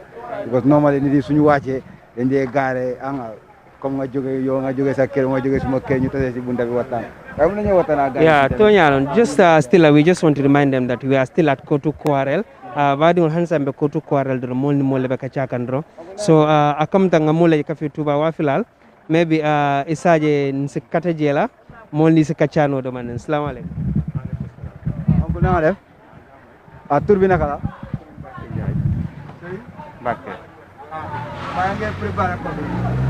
waaw maa ngi koy préparé liñ naan waatoo siita heure bi jot na ba pare xam naa ne yéen it da ngeen a guddee lu mel nii su ngeen koy defati da ngeen koy teele su ko defee ku ne man cee sànni sax xalaat kàddu yi génn doon njariñ waaye su ngeen toogee ba heure bi jot xañ na nañ ko bëgg a waxee duñ ko mën a waxee noonu daal waaw ndax am nañ ñaxtu yu ñu war a wax am nañ njàmbat yu ñu war a njàmbat waaye su ngeen toogee ba heure bi daanaka fukki minute ci des ngeen daal di ñëw bu boobaa wax dëgg du mën a amati solo noonu daal loolu moo tax waaw. waaw Curfew bi maanaam liñ ci mën a wax bari na nañ ñaan yàlla rek maanaam lii jóge feek jàmm ndax doonu lu ñu gënal waa réew mi xaj na doonu lu gënal gouvernement bi waaye loo xam ne daanaka àdduna si yëpp a ko dund buñ ko dundee nañ ci dundee suñ ngor ñun bañ cee maanaam ngaf-ngafi ba nga xamante ne bi danañ ci saalit daal ndax àdduna si yëpp luñ dund bu ko Gambie dundee maanaam nañ xam ne Gambie am réew la ci àdduna si rek daal nañ koy jàppe noonu daal bañ ciy wax lu ñaaw bañ cee def lenn daal loo xamante ne bi ëllëg ki si biir bu jàllee danañ ñu koy xoole daal nañ ànd ak suñ ngor rek fuñ toll rek daal waaw est-ce que foog nga ne jéego yu nguuru Gambie nga jéego yooyu dina tax feebar waaw xam nga maanaam mbir mi moom day loo xam ne ci suñ borom la jóge daal maanaam nañ ci boole waale ñaan yi bu baax a baax daal laay mën a wax daal liñ def nii moom baax na wax dëgg yàlla moom parce que Kofi bi maanaam baax na parce que dañ ne maanaam loo xamul maanaam taal bu taataak wet gu ne nga koy taale daal wala fi nag dana leer ak yéen bopp xam naa ne waaye nag comme moom dëkk yëpp def nañ ko xañ na dañuy war a xooli nag buñ defee maanaam Kofi yoon bu njëkk bi njëriñ li ci génn ak bañ ko defagul maanaam nan la réew mi meloon daal ak ban njëriñ la war a am bu jëree ñoo di heure beeg yooyu yëpp daal nañuy xalaat lépp daal waaye nañuy ñaan rek suñ borom gën koo woyofal bu baax a baax daal waaw.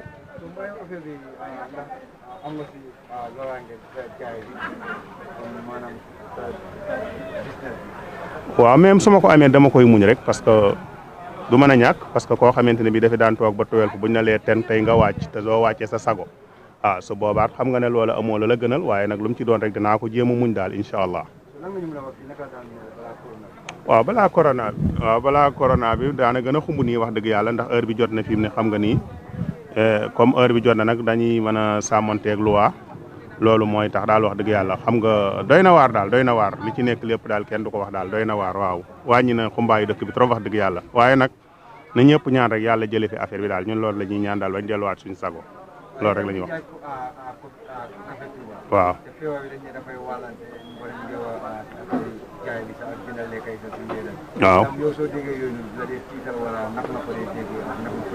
waaw du ma mos a tiital parce que ñun kaas yi ñu jaay acité la kaas bi yow yaa ci njëkk a naan ñaareel ba lii lu tàng jër la loo xam ne mi ngi wax waaw te nekkuñu jaay li daal xam nañ li nga xamante ne bii xaj na luy mën a gën a yokk feebar ak lu koy gën a mën a wàññi su ma doon wax nit ñi daal lu sedd laay wax ñu gën koy moytu daal waaye lu tàng moom toujours xam naa ne moom jàmm rek nga ciy amee daal te ñun dañuy def café defal la ci limon mu saf sap te café sifaahu min kulli daay la day faj yëpp jàngoro bu dul ku fi sax maanaam bu dul loolu sax da lay fajaale daal bu dul sax maanaam corona sax lépp lay fajaale daal ñun loolu daal lañ ko jàngate daal ku daaw naan café sax del naan café daal ngir nga amaale wér gi yaram waaw loolu daal laa ci xam wax dëgg yàlla waaw da nga war a naan waaw baax na sant nañ leen gërëm lañ leen boo léegi ngeen di teel a ñëw rek même bu ngeen ne sax ñëwoon ngeen démb wala kii su ngeen teelee ñëw ñu mën leen a wax lu bëree bëri mais su ngeen toogee ba heure bi jot li ma leen waxoon rek duñ mën a jël suñ temps wax leen li ñu war a wax yëpp daal baax na ñoo ngi leen di ñaanal rek yàlla na seen taxawaay yàgg yàlla na ngeen doon i mag ni ngeen def nii lu baax la wax dëgg yàlla jërut di bañ di def dee leen ko def lu baax a baax parce que su ngeen laajee nit ñi nii ñu wax leen danañ xam maanaam daal seen jàmbat ak fiñ toll daal loolu la mais lu mu ci doon rek nañ ànd ak muñ rek daal yàlla baax na sant nañ leen gërëm leen waaw amul benn problème waaw masque yi moom xam nga dëkk bi moom ñu ngi ciy wax lu bëree bëri wax dëgg yàlla man moom maa ngi ci jël sama matuwaay yu mot a mat ku ci jël maanaam jënd dinaa la waxal et puis danaa ci sàmmanteeg lu bëree bëri daal wax dëgg yàlla moom incha allah waaw sàmmante gi mooy su fekkente ne jënd nga ko nii dama laa wax ne nga dem ba kër nga fóot ko na nga ko fóot maanaam nga weer ko ci naaj bi nga passé ko loolu lépp danaa la ko xaale du ma nangu kenn ñëwit natt ba pare maanaam di ko delloowaat di jël beneen loolu du ma ko nangu mukk moom waaw déedéet su ko maanaam kay boo xas jël rek boobul non man maa lay xoolal ba xam nga bëti natt la daal su ma xoolee ba nga xamante ne bii yaakaar naa ne bii em na ak yow mën a la jëlal bii su fekkente ne disité nga ak man nga ne ma du ma jël bii damaa jël bii boo ko nattee su yemut ak yow it sa bos la daal man du ma ko jëlaat mbaa su fekkente ne dem naa ba jël ko ci sa loxo man danaa am farlu jël ko fóot ko comme li ñu wax maanaam passé ko doo ko cee delloo waat daal parce que su ma kenn gisut yàlla mi ngi may gis daal bu ko ñëpp gisee ni rek mbir yi day yomb quoi waaw non mi ngi dox bu baax waaw. waaw dañ gis ne tamit comme time bi nii am na ñu bari comme si kër yi ak si liggéeykaay dañ dee naan café yu bari ak limon te xam naa ne fii nii yaa ngi jaay café Touba ak limon so loolu dafa mel ni comme sa business bi mu ngi gën a yokk because am na ñu bari ñu ngi soxla café yoo xam ne comme mu ngi am limon. waaw loolu ñu leen wax rek mooy li ci ne xam nga comme que feebar bi comme dafa laalaale comme saaru soj la laalaale force maanaam ñu ci defaale suñuy matuwaay ba lii xewul sax café ak limon dafa baax maanaam si buru yeeg yaram bu tayaleeg yëpp rek da koy fajaale café ak limon daal moom secret la daal ku ko xamul woon nga xam ko daal day sawaral yaram et puis dafa baax daal waaw lu tàng daal moom xam naa ne lu baax la moom waaw lu tàng moom lu baax ci affaire bi la moom waaw loolu daal laa ci xam moom dox na bu baax wax dëgg yàlla sant yàlla ba mu bari quoi waaw loolu moom xam nañ ko ci waaw. jërëjëf oncle. baax na jërëjëf ñuy sant nañ leen gërëm nañ leen baax na ok jërëjëf. jërëjëf Cheikh Tidiane Ngamera, it was very, very interesting. Like I said, it's always cool. Pour molning ni mole kacha comme like mole la story long.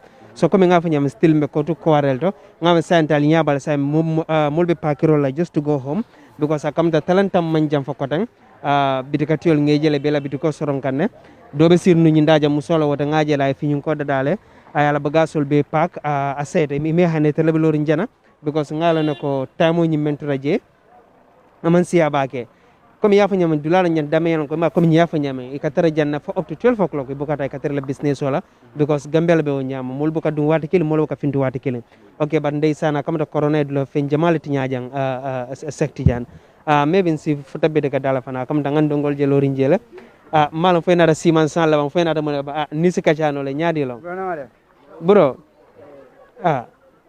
na ngeen def na ngeen okay Yusuf. Yeah. Waaw baax na Yusuf. Yusuf. Waaw. Tambi ni loo nekk di ci time bi maa ngi dem tirani sax comme non suma question fii la comme leet moo dem nii jéegi ñoo jël ngelaw nii xam nga leet mu ngi dem te ba ñu ngi wax ten o'clock tamit yaa understand waaye leet mu ngi dem so foog ñu jël ngelaw tuuti rek ñu mun a dem relax dem tira waaye su nekkoon leet mu ngi am time bi ñëpp dem leen tira suñu waxee saving sax ñëpp dañoo dem tira waaye 10 o'clock moo tax yaa understand 10 o'clock moo tax léegi leet dafa dem nii de waaye ñu ngi yàgg a xaarangum leet ten jot na de waaye dañoo ñëw dox loolu moo tax waaye su nekku doon loolu time bi dem leen tëdda leet su amoon time bi dem leen tëdda waaye loolu la rek affaire si loolu la teg si 3 o'clock tamit ñu ngi teel a wàcc 3 o'clock suma mag bi maa ngi ko bàyyi kër li mooy problème bi non au route suma war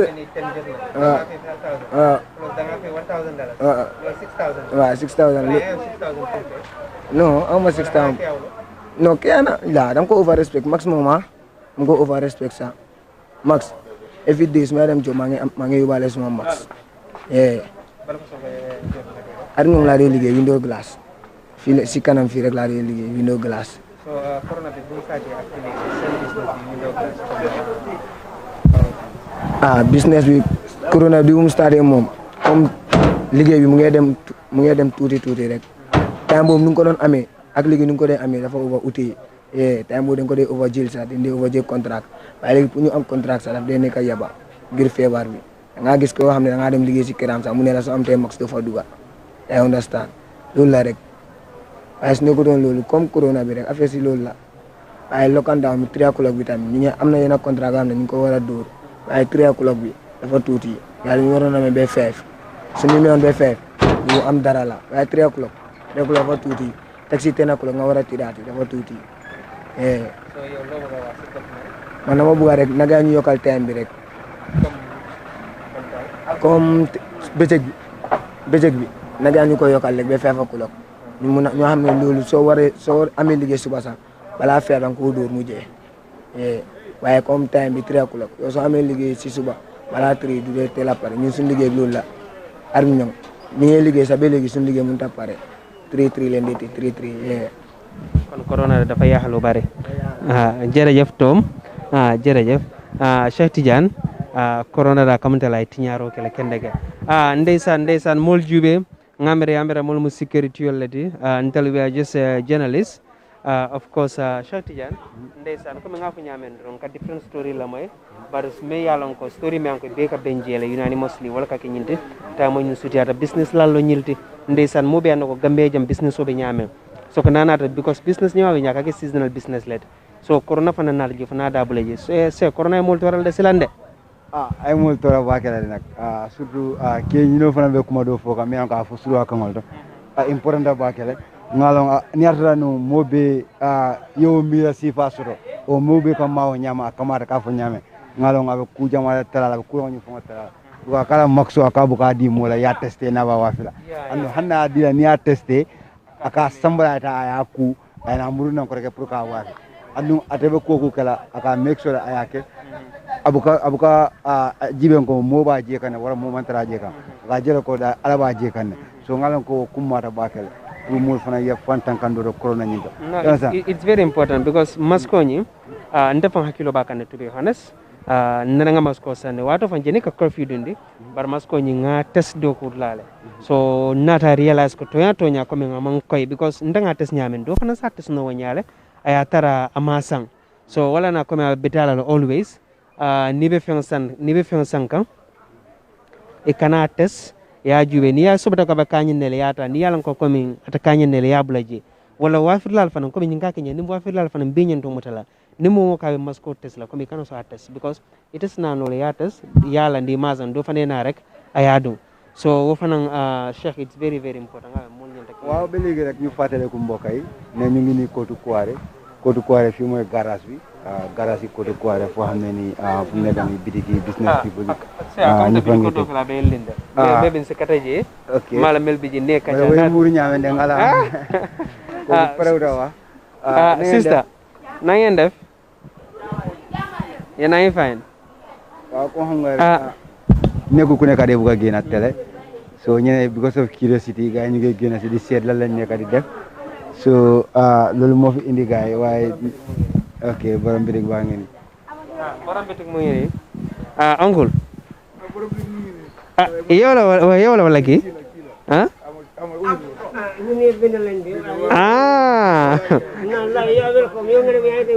uncle mbaa yow nekkuloo Pël non man Joola la de yow do yow Pël nga de man anti crème la waaw man Joola la anti crème nga amul Pël amul Joola amul déedéet yow moo koy Pël nga di nga xam ne man Pël la noo tudd man Amadou Sow waaw soo Pël jeex nakam maa ngi ok dañ gis ni bitik bi ba tey mu ngi waaw because xam nga fii lañ nekkoon dama am suma gaay yëpp dañ nekk fii xappaas ten rek ñu tëj oto ni dama bëggoon tëj sax oto ma dem jënd mundega pour xale joolaay ndaw yi mbala ñu may isil malaria moo tax tëjuma sax because dama ñëwoon pour tëj sax waaye oncle foog loolu dafa risqué de because xam nga time bi nii su anti crime wala sécurité waree ñëw fii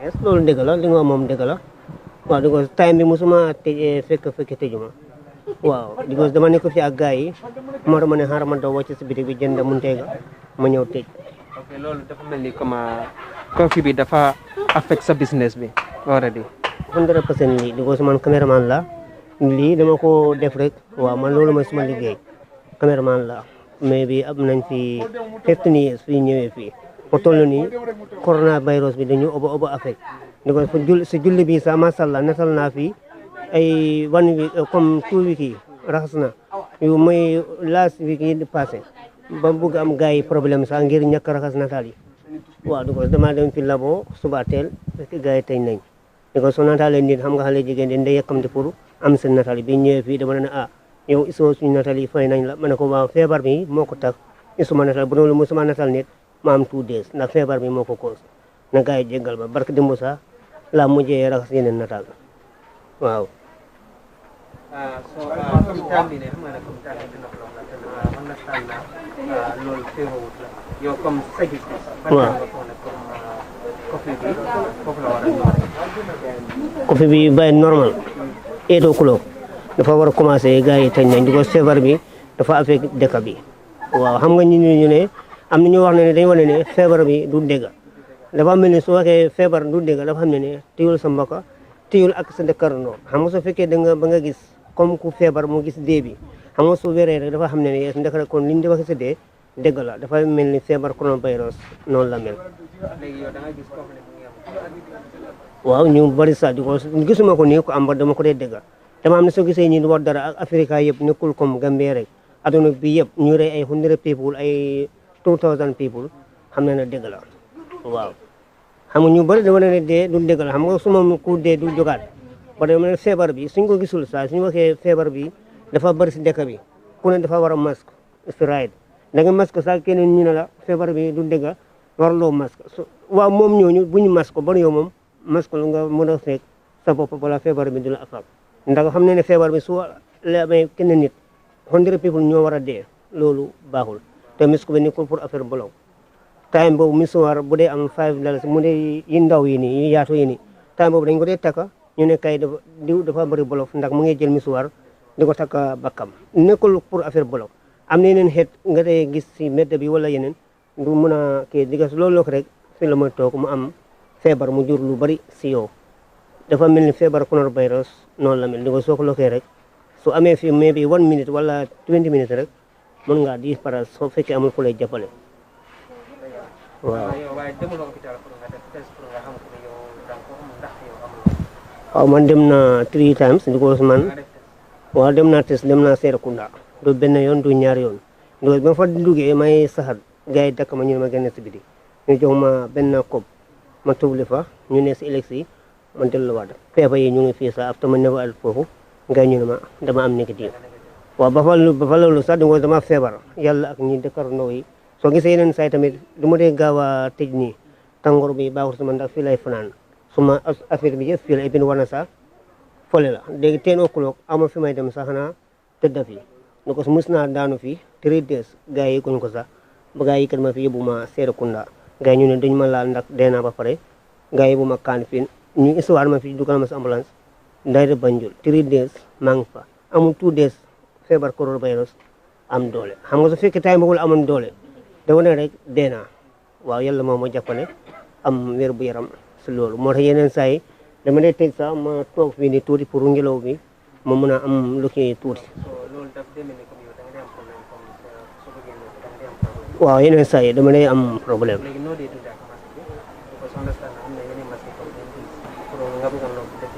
waaw su may comme génne nii dama ko dee def nii rek nii ma mën a ko xëcc tuuti yëpp ma def nii waaw nga su ma defee nii ba mu dang mun na ma affect ma daanu tamit mu nekk beneen problème waaw su fekkee nag fii laa toog tooguma ak mbooloo boobu moom ni laa ko def di ko dégg moo gën fen waaye yeneen saa dama ko dee def nii tuuti pour ma mën a lokki di ko mën naa koo def nii ma affect wala ma daanu fii fekk kenn nekku fi lii su may tëddee sax dama koy dugal fii balaa may génn fàtte ko si biti su ma duggee si moto dama ko dugal nii ba ma dem si laab bi ndax laab bi sax balaa nga dugga da ngay raxasu soo masque wul doo fa dugga waaw moo tax ma gën a respect lii waaw. waaye xam nga ne pour yow because yow dafa mel ni comme da nga am health condition. waaw xam nga ne pour yow pour sol masque nekk pour yow.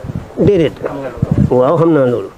waaw moo tax anytime gisuloo ba mu fekkee maa ngi ko lank fii waaw su may dem kama sax dama ko dee lank fii waaw balaa ma tëtaat nit mu ne ma ta masque wu la aha fekk ngelaw bi bariwul waaw loolu moo ko cause.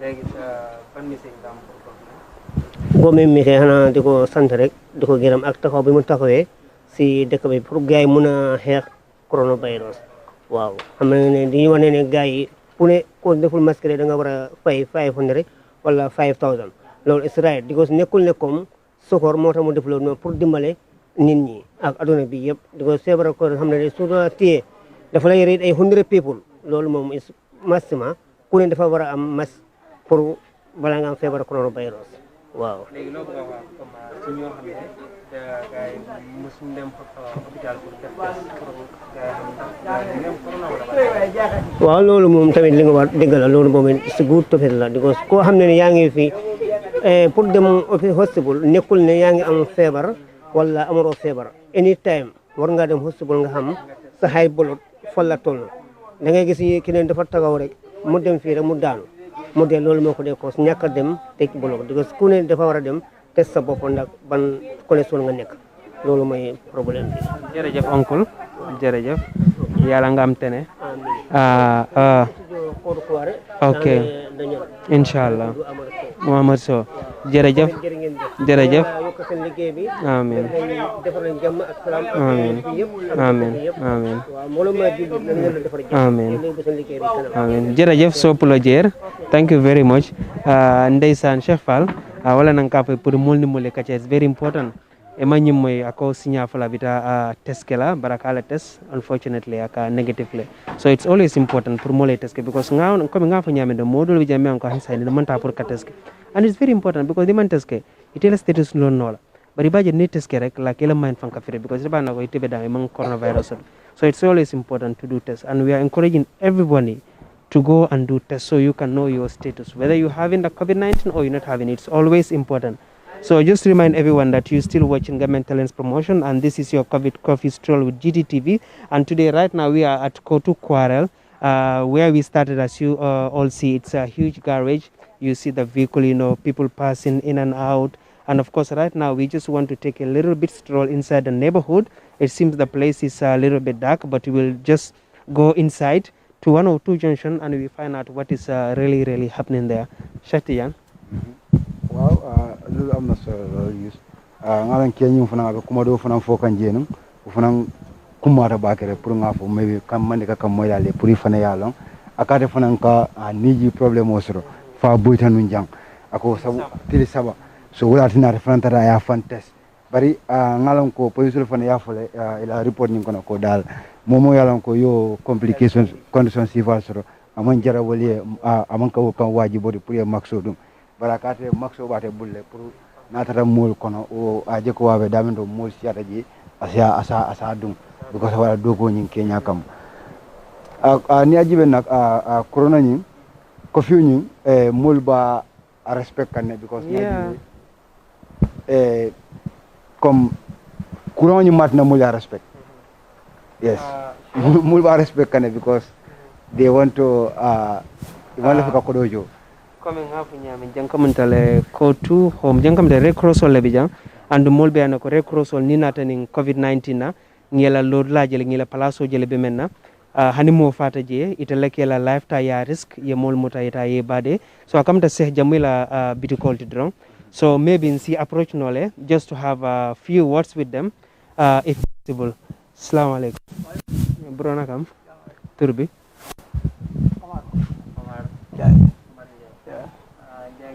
Or the Red Cross Center wala Red Cross Association legi time bi ni comme lan mo nekk sen liggéey because gis nañ waaw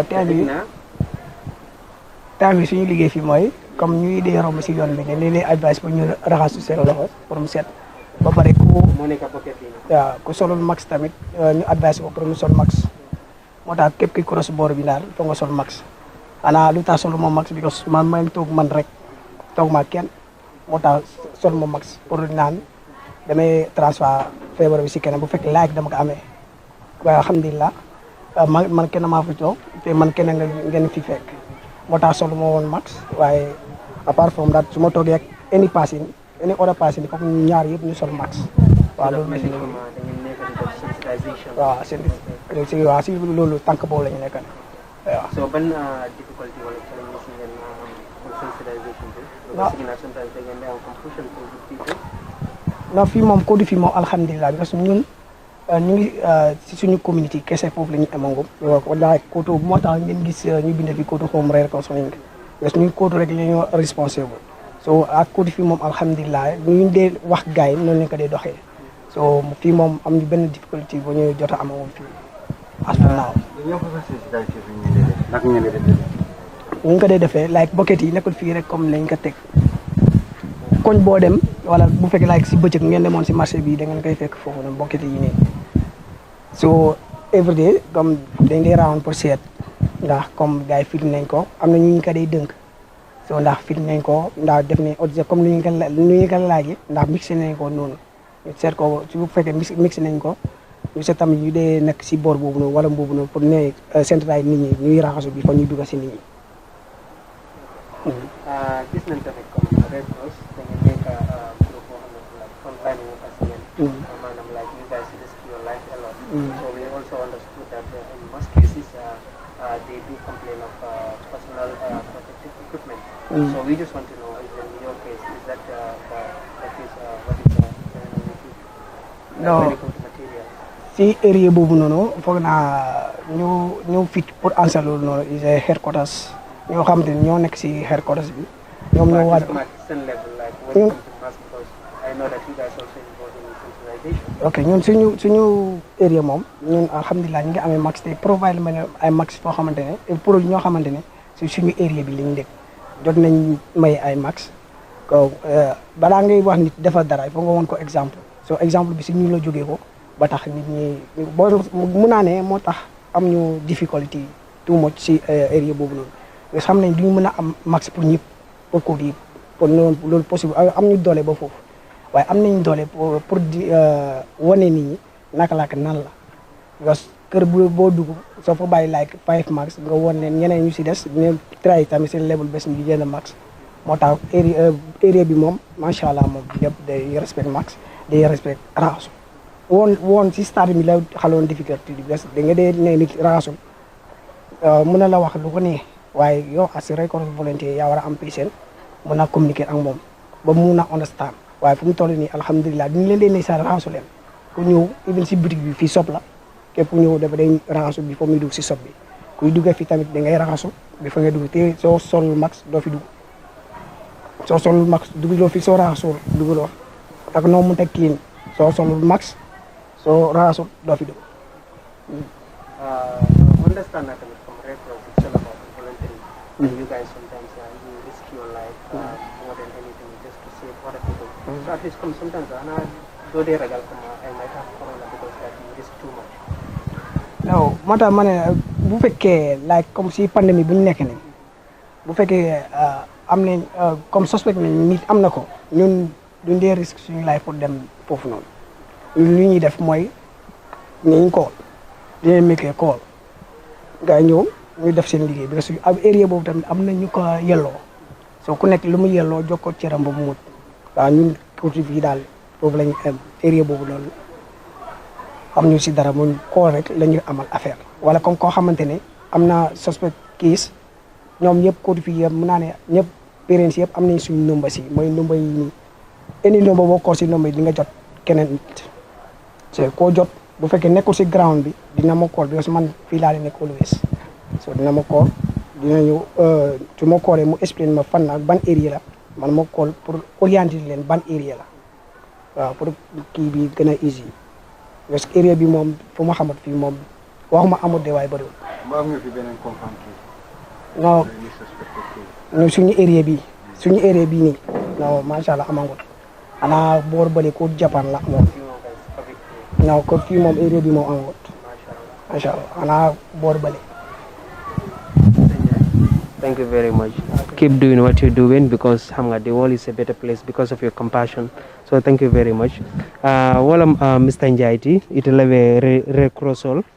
Ni amu Red Cross all dro ito kita moti me yalang ko mul be la do la jela bari ni sasa fanan kono ngira do la gana jele kendeke because hani mol mel yalang ko ala ikafa nyina ala male ni manin kafaro kebe ito leke mari mude ka topoto kata kabade so komi nga fa nyame risky man tambi wala because process nying kono ita sa soto no even nga understand ko ke fang equip very well is nyim fon kol dum ye bulol be glove volte but still now sa nyi ngajel hani doctor la ke mutala no doctor nejo mo satam si katar equip ne so wala nan ko when it come to this kila life ka risk a lot just to save others so wala na betala ba ka pour banko mol ko ngi respect always ngi salute always because ila do ko damanat nan ko mi ngaf nyam dunia abita kan koma nyinta tala nyame and we only wish ita laddo ko dron ko mo jamasi engage no water so sekti jana wala dron ko baden hakilo balen ko still hakilo balen ko daga use ko do fana be mi an ko important da bake mi an ko ya foko be serekunda hospital ni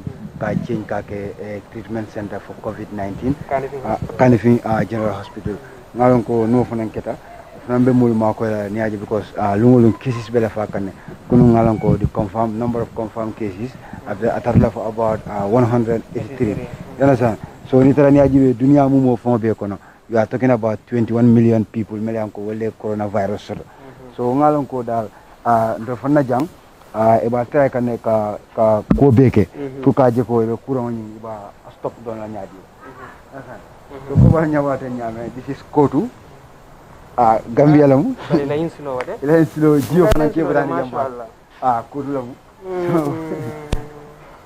nimi niata fama jube kala pila bulala dinko kono e ka ibota on to nyande yala ko ibota yirwa bina woto bar Kotu fana jam fana nyanda ala dan pour yirwa na jam kay tla jana yirwa jam fata nyolal je ebeta ma ka podim podi camera toto wala fo Spiderman kay Spiderman tamola ni jom de bo je jom bet e yebo jam se helo ko ngamoyle je ko kendola ne aje ba ko minente la banko jibe na cases have rise kanne so ka Kanifing hospital ta ka transform into covid-19 treatment center I think it will definitely do some impact but my only worry is if that happen what do you think will happen to the workers because I am not sure if all the health workers in that hospital will again have any post in the treatment center share. That is my only worry. No, I don't think that. Bebe do ko la je. Fo still bebe la do ko maintain no because nga COVID-19 jela ka mo la do ko busi buli nyaa. Ba maintain because mostly na jibe hospital me ka tara do ko la je.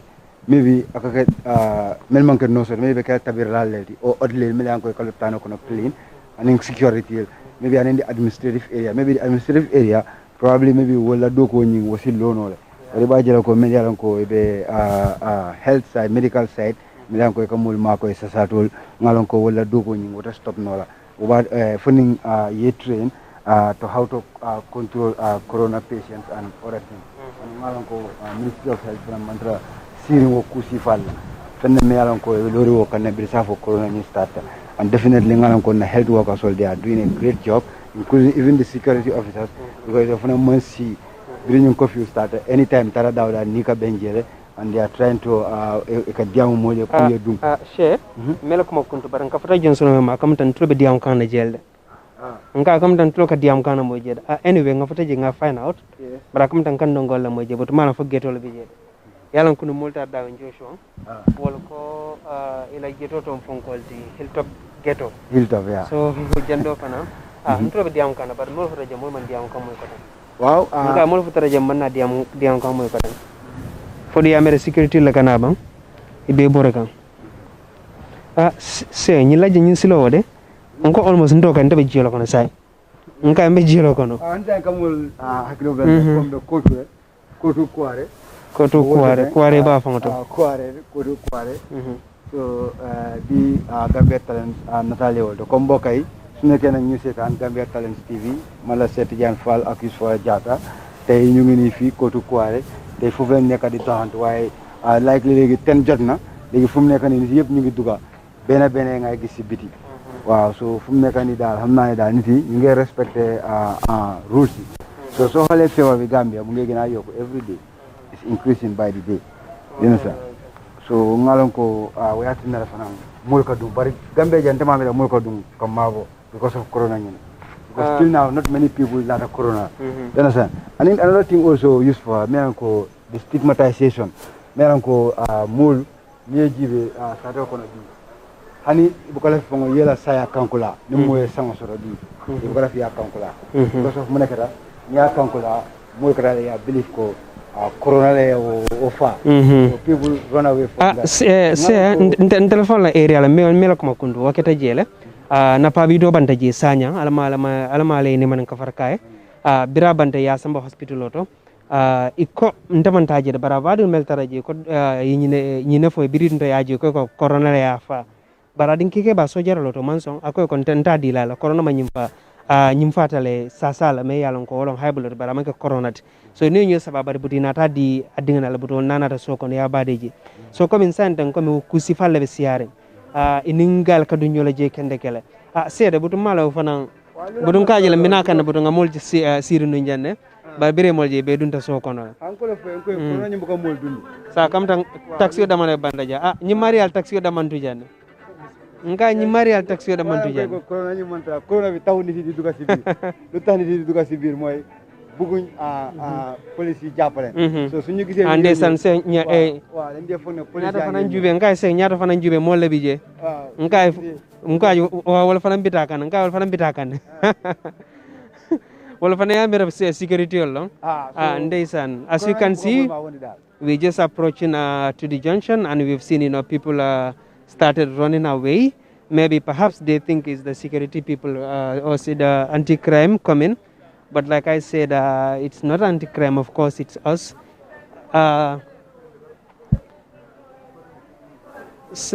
Semua brother nakam.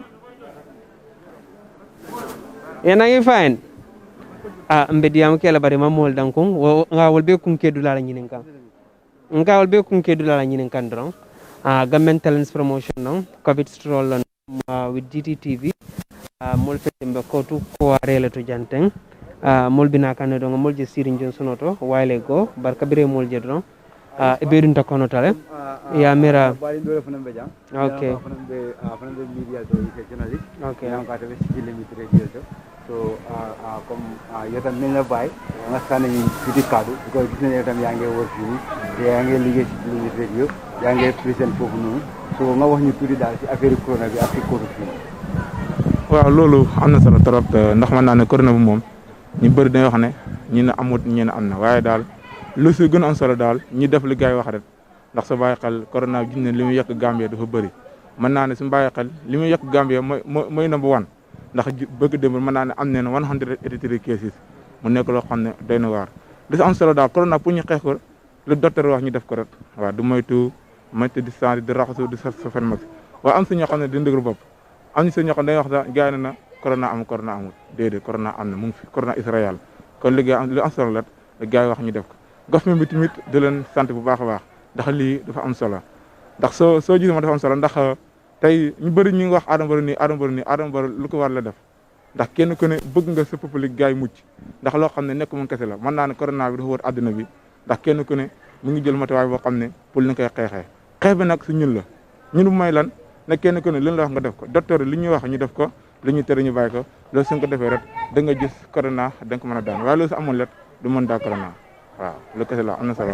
yow d'accord nga ne corona bi. waaw comme curfew bi ñu def nii. waaw bu ñu dem tëdd 10 o'clock na fa nga ne loolu dina tax mu wàññi ko wala dina ko mën a xeex. waaw loolu tamit si benn solo si benn côté am na solo ndax tamit xam nga kenn ku ne si gis-gis ñu bëri wax ne curfew warta am ñii ne da war a daan tëj frontière bi xam nga te mën naa ne frontière bi tëj ñeen ko te curfew bi tamit baax na ndax ku la wax ne sangul te taal la bëggal nit nag loo dox ba ten woo nga dem tëdd nelaw waaye am si ñoo xam ne dañ dëgër bopp jamono bi nga xëy yënd si yaa ngi gis ko am na ñoo xam ne sax respecté time bi te lu nguur gi wax ku ñu jàpp da nga fay 5% dollars kon nag gars respecté time bi talaa dem tëdd curfew bi daal am na solo si benn côté ndax am na jënga suñu koñ sax am na benn jigéen boo xam ne mu ne curfew bi da si kontaan mu ne ndax kooku doomam def day gën a guddi mu ne instant mu ngi nii léegi doomam demati fenn kon loolu moom mi ngi sant Adama Barrow kon mën naa ne curfew bi am na solo si benn côté tamit waaye nag am na ko tamit am fa benn solo xam nga luñ teg am na ñoo xam ne arrangé ñi am na xam ne arrangé ñi liggéeykat yi guddi arrangé wuñ leen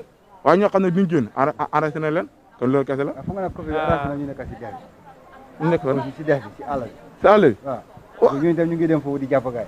xam nga problème moo tax naa la ko ji nga liñ lu waa du arrangé ñëpp da arrangé ñi bàyyi ñi. waaye foofu kenn déggu fa corona kenn déggu fa kenn am na fa corona kenn déggu kenn dee na fa corona. waaw xam nga problème ko fi jël curfew dugal foofu noonu curfew fu waaw léegi si Gambie la léegi si Gambie la. yow foog nga ne yow ànd nga si loolu. ànd naa si 100%. même ba si dex bi. ànd naa si.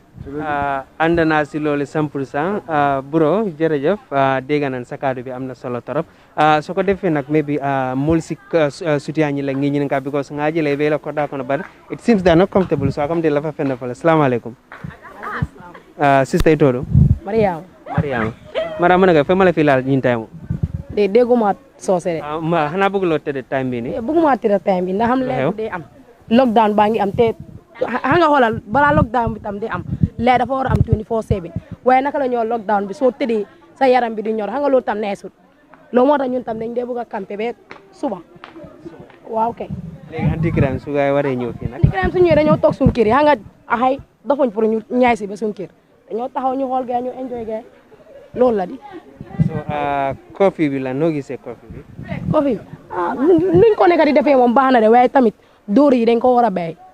feef taw bi moom dafa xanaa gars yi dañ nekk di door. dañ koy door kay dañ koy door di. da nga gis koo xam ne gars yi door nañ ko. gisuma ko waaye dam dee gis vidéo yi man musuma ko witness de waaye dam dee gis vidéo yi dañ sonné si tàngaay bi di 24/7 xaalis amut doo gis jamono bi doo gis koo ñaan sa bem la may xanaa dalasi wala 2 dalasi te ñun dañ sonné si loolu noonu waaw di dañ sonné de dañ over sonné mënu ñoo dem school te ñu ngi bugg a jàng. ban grade nga nekk. maa ngi 12 waaw.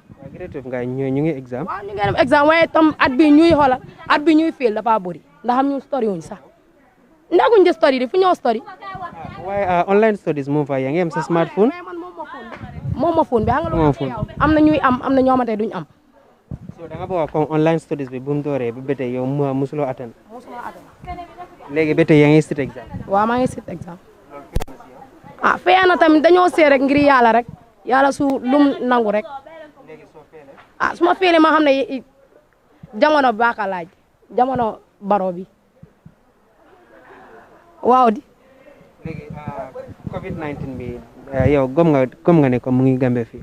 gëmuma ko amut sax dafa amut sax dara amut fii feebar bi amut man xaw ma ñeneen de waaye man gëmuma ko déedéet gëmuma ko daal mënuma jooj ne comme fen la wala lii waaye man gëmuma ko waaw maa ngi dégg am na ñoo xamante ne dañoo dee sax feebaru sukkur ñu ne loolu moo leen rey ma witness naa loolu noonu ku dee sax am na suma benn waa Samuel Ndiago mu ngi ni dee ñu ne fi sukkur moo ko rey xëy ñu ne lii kay fi corona moo ko rey fekk sukkur la ayo tamit sukkur daf dee dem cek bu weer bu nekk daf dee dem cek léegi tey mu war a dee rek ñu ne loolu moo ko rey xam nga loolu tam feewul xam nga ne corona su la jàppee waaw soo amee feebar sukkur wala nga am yeneen feebar dafa dee gaaw a rey waaw loolu moom dëgg la tamit maa ngi dégg loolu nag waaye man mënumaa wane amul de mënumaa walul waaye dama ne man gëmuma ko loolu mooy problème man gëmuma ko de waaw jërëjëf loolu la nekk di def moom baax na torop nag yal na seen liggéey dem kanam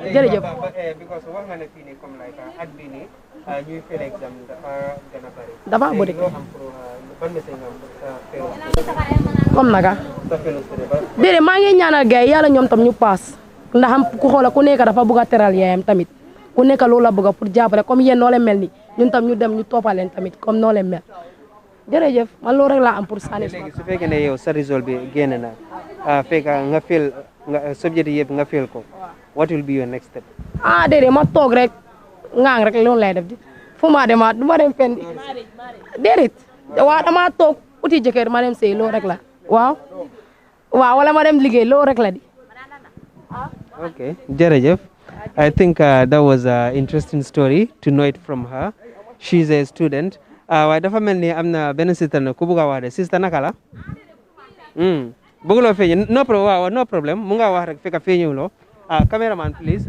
ok man aw ma tuut waaw loo bëgg a wax si coffee bi coffee bi daal am na amul daal lañ mun a wax waaw because kenn mënut a xam ban may ban xam nga su dee ñun suñ maas yi ñu ngi jàngal demuñ lopitaan xamuñ daa dégg la wala du dégg des na si ñoom nda dégg la nda du dégg des na si loxo gaay daal understand nga so sister jërëjëf wo interest bakela because kamanta student olo wati ngala ko momo la men fa ko nyina student o mba fella abe siari mbakela nga kotoke do fananje maybe nsa approach dron mona kaja mo si oncle la yusfa ate mo oncle la di yalan ko nga fanan trajane mister assalamu alaykum uncle nuyu naa la na ngeen def tur bi naka la Lukman mashallah Lukman tey noo gisee bési tey coffee bi tey coffee bi dama dee dégg coffee am na moom sax ma tasaa ñëw parce que ma wàccee liggéey bi rek ma ñëw toog fii suma bu am place fii ma dee xam mbaa coffee mu ngi am suma tasaa ñoom comme yow da ngay génn comme guddi waaw man suma génnee suba rek ma de liggéey ma ñëw fii rek suma kër gi jeex na ndax gëm nga feebar gisuma ko gisuloo corona déedéet su ma ko gisee ma gëm ma su ma ko gisee du ma gëm doo seetaan news dem dee seetaan news ma mënuma understand lu tax loo fa mën a understand parce que gisuma ko su ma ko gisee ci télé xaw ma mbaa dëgg la bu moo ko amee o malaria moo ko amee o leneen mënuma ko understand yow nekkuloo docteur léegi docteur yi suñu la waxee ne am na koo xam ne dafa am corona yow doo ko gëm waaw docteur yi foog ñu jéem ñu seeti docteur yi nit ku ñuul yi ak docteur yi tubaab yi parce que feebar bi jógewul fii ci Europe la jóge da nga war a gëstu nit ku ñuul yi itam gëstu leen comme ban façon gëstu mooy docteur yi nit ku ñuul yi am na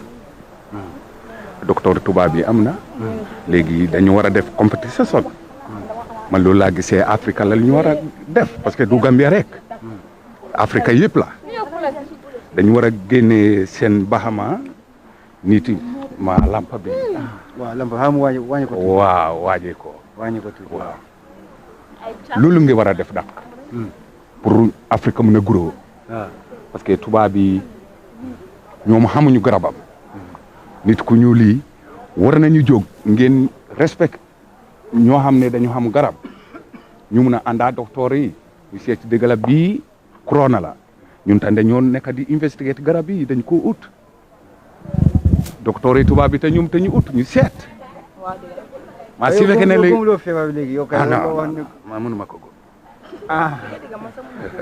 so waa Covid bi naka la feebar bu mu commencé ba léegi naka la affecté sa dunda bi daal waa dund bi man miin na xiif baadoolu la te lu ma deleekee time boo xam ne humba na loolu laa deleekee léegi ok so baadoole yi gën a nekk baadoole man lu yooyu laa dee yëreen moo tax nguur gi dañu war a gëstu bu baax lu ñu nekk di dëgëral nii anamu am na yeneen feebar yi gën a garaawoon yoo xam ne tëjuñu nii ma léegi ñu ngi bugg a bayandeku Afrika ñu ngi fa de maa nekkul ne dafa dellu gannaaw de maa yéen yaa ko war a limité te du dem mooy tubaab bi. so maanaam yow naka la mooy sa gis-gis si feebar bi nii yëpp. mooy góomuma. góomuloo déedéet. amut. xaw ma man ci suma boppa nag góoma maa nekk lukuma waaw parce que man tam dem di investiguer dem di dumbale yeneen yi bari yoo xam ne ci garab yoo xam ne su mu demee lopitaan dañ ko wax ne xëj na high blood o leneen maa su mu ñëwee ci man mun na ko faj te du free ma ne ko demal man tam docteur so yow am nga yow est-ce que yow gëstu nga feebari corona maa ngi ko gëstu moo tax ma ne gëmuma parce que suñu oowee nit yoo xam ne nit ku ñuul yi pour ñu investiguer dañoo seet kii naka la feebare fii moo di miti o fii moo di miti o xol bi moo miti foofu la corona bi jàppee dañoo seet docteur yi dañ dee faji nit yi dee nit ku ñuul dañ dee faji nit yi dee ku dee moo dee. Uncle Lukman jërëjëf. Thank you very much. That was Uncle Lukman. I think we can approach Mr. Serious Man. Let's have a little talk with him. Bro, naga. Very cool, man. Bro. Turbe? Abdullah Jaiti. Yeah. Outside. No, ku yela chapon xam nga su ma ñëw xam lu gi daw. You know. Bu leg mo tama ñëw. No anke bu na tira kay way comme non comme ñu ne Sapten so Sapten rek maa si biir kër bi non comme baaxul because you know student la su school bi xam nga dama ko over miss yeah student la maa ngi ten right now yeah man doon dem waaye ci nekk comme Covid bi xam nga so lockdown bi moo ñu pousse you know noonu la fa demee daal so school bi xam nga dañ ko over na ma sax so comme corona bi daal comme bu baax sax bro of course man comme yaa ma gën a xam comme school bi you know comme lu bari leen fa di am right now grade 12 yaa ngi nii comme nga ne comme jàng lu bari sax you know min te right now ñu ngi face exam at least sax comme soo faa toog sax comme doo mën a xam doo faa def xanaa nga guess some question foog nga guess you know min su noonu la faa demee daal lockdown bi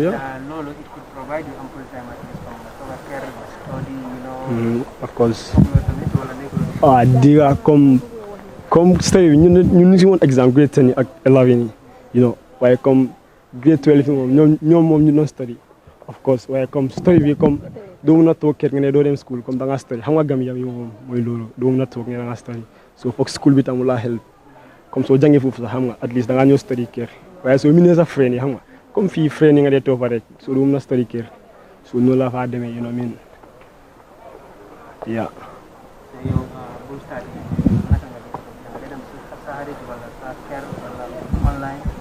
dama dee study suma site waaye comme du dee yàgga comme du mun a toog yow kenn rek nga da nga study because doo am waa danga dee booyin you know min mu la fa dee demee daal waaw toog at least yow waa sa xarit ngeen toog wala nga dem si school bi ñu la lesin nga ñëw kër nga fàttali ko a study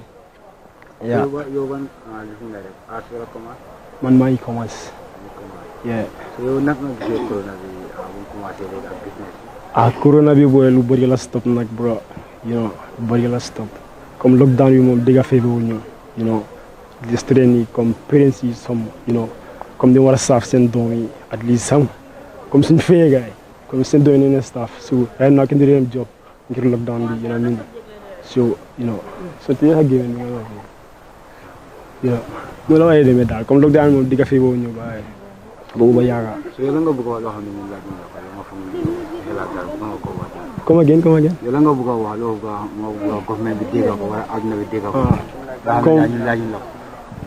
Lockdown bi moo nekk moom comme ñu ne corona comme évidence man dam de cappa Europe comme ñu vidéo ñu ne kii moo am corona waaye Gambia mosuloo dégg ñu ne kii vidéo ma cappa ko kii moo am corona si man moom lii bu ma ko nag fa soo non gisuma vidéo picture laa dee cappa picture vidéo mu fa anything kon xaj ma ko cappa waaye Europe la comme YouTube bi dama dee mën a cappa comme tubaab bi ñu vidéo ñu ne kii moo am corona waaye Gambia moom non mosuma ko dégg dam dee toog ñu ne fii Kotu 16 cases te maa ngi biir Kotu mosuma gis ñu ne kii moo am corona 16 cases mosuma dégg dara dégg beneen site xaw ma nag xëy na mosuma gis. Kotu fii bu ko commencé ñu ne la ko 16 people. 16 people laa déggoon. te ñaar ñoo si dee. Déggoon naa tam suñu benn mag fii mu ngi deewoon ñu ne corona la am kooku foofu feebar sukkur nag la am. Samuel. Mooy Samuel. léegi yow digital laa leen ñu starté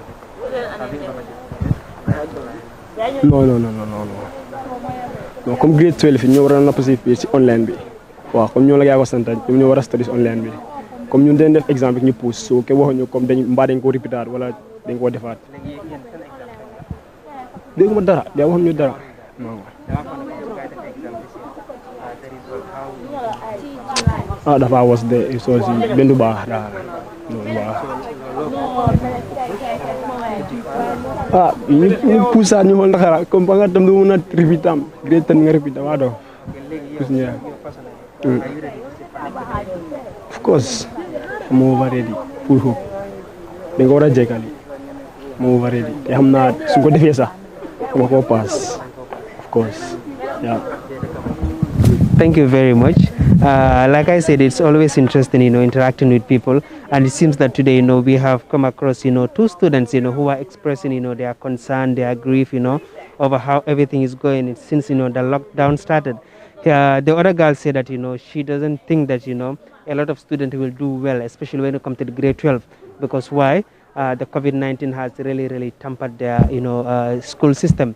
This one too said, for his personal level, he said, of course, he's ready. Even if today, he's going to come out with flying colors. But, what of his colleagues? Because I understand that at his level, maybe at a study, he's well prepared. But what of his colleagues? What of his colleagues? I don't think questions will be the many along cover. You must syllabus will cover. They always give them questions, syllabus will cover. So definitely, no more study that. You will pass it and you can make it. You understand? Okay, but this young man from Yakumado for useful. I had my jelly. Ako akal buka itan ni mula mele corona sura. Me corona sura namanke itolia mula de kar sukuru sukuru corona sura. Womuntu ya yalan comme nessa satol fana njube comme they have right to privacy. So sasa to dolbije comme manke tanati pour comme yela sasa publish dolbije fana like de education comme ye publish.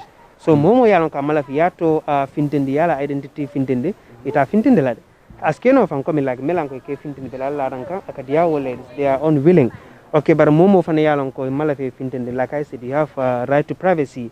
So ito fana fintanu gambe jangaje le bring sasa starter and stigma men nata because nga case jama jamme yalon ko korda ko no yimo killing bondije ko positive la soto ngaji society kare ak korda ka nyame ike commande ko min corona korda yale ko kumol fo me yalon ko min like abe break la down internally so wadali lo ko la wona mo jama be jam mo jama soto je buke tofo buke bodula fe ka fal dara abota nyin kon kar bari ta tofala abota kan kar kundale ntofala because why they have right to privacy and nieto bondi ngaji ko mi tafa ngamere yo fa jane ko stigma nyi so it's too much so se ngamere wala problem what the stigma nyi yatinale comme ni sango fo kankula sang mul bukala fi sango kankula because ndao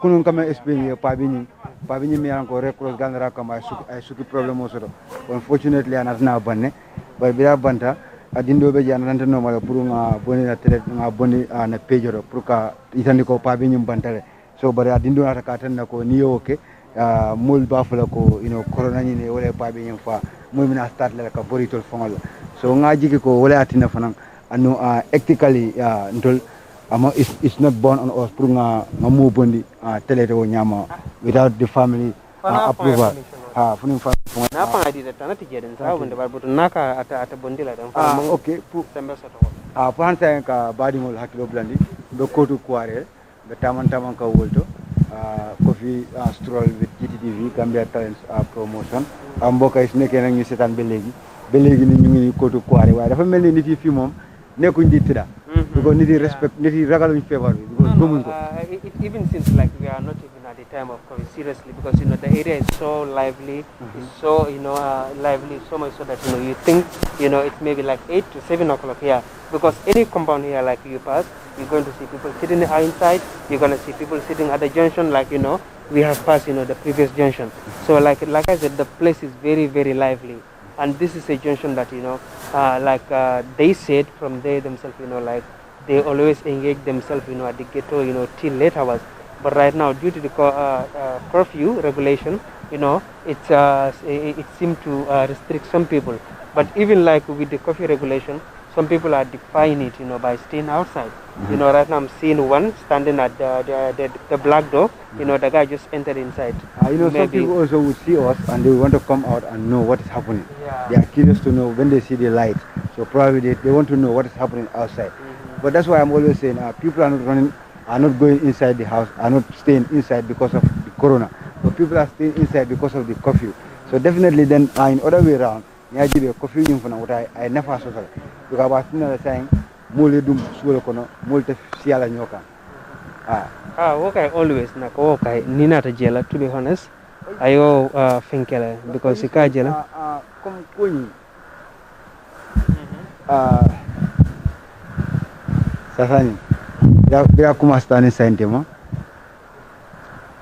na kisi bele fa kana Gambia jam yansa kuni iko 183 cases yansa so hansa Gambia ko man lañin courant idio ko yani Gambian ko malani kurana wato badin kal hakilo bana ko drong Gttv long you guys are still watching Gambian Talents promotion let's just take this short break but we are coming right back so do not go anywhere just stay tuned with us please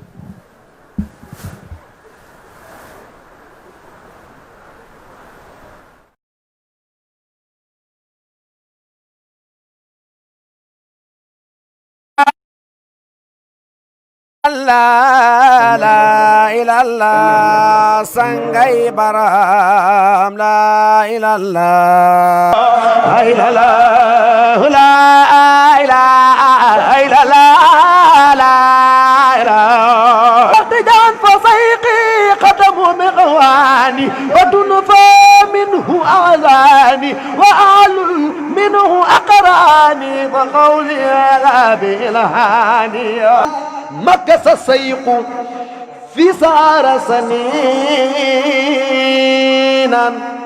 مقبلا للإله ذاك الإباء سيختجان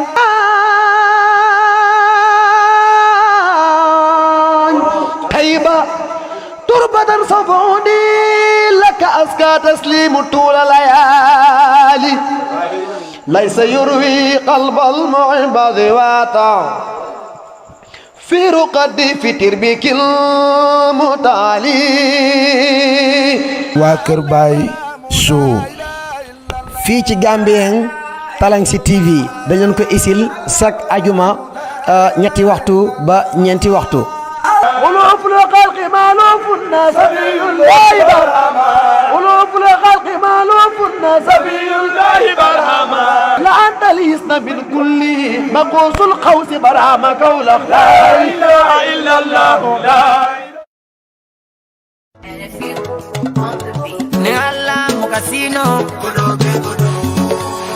Gamsobis in focus. With Khalilu Banjang every Saturday from 8 to 10 p.m.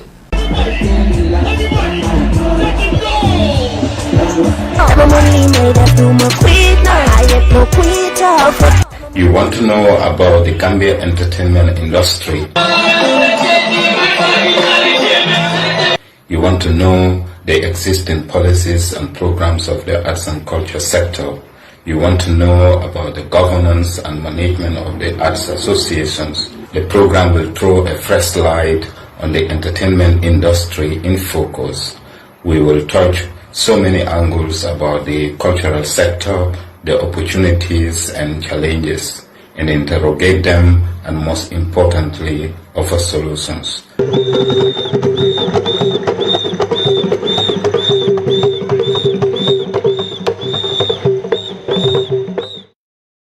Printing and design, SB printing and design, dama bëgg ngeen jox ma noppa bu baax bi. Yéen ñi nga xam ne ni da ngeen am seen kër yi ees, yéen ñi nga xam ne da ngeen am ay boutique wala ay salon wala lépp li ngeen xam ne ni méngoo naag wàllu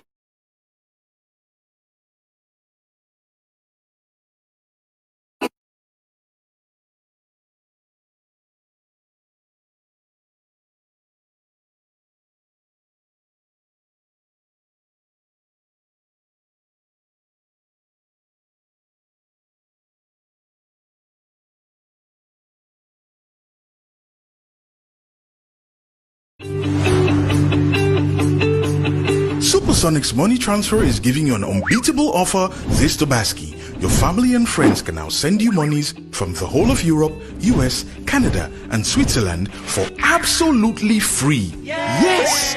This Tobaski, enjoy our safe, fast, reliable, and convenient money transfer service with the largest payout network in the Gambia at zero transfer charges. So your family and friends wouldn't have to worry about transfer charges when sending you monies from Europe, USA, Canada, and Switzerland this Tobaski. Visit the Google Play Store or the Apple Store today to download the Supersonics Money Transfer app and enjoy excellent money transfer services only with Supersonics. Support your own. Tobaski just got better with Supersonics Money Transfer.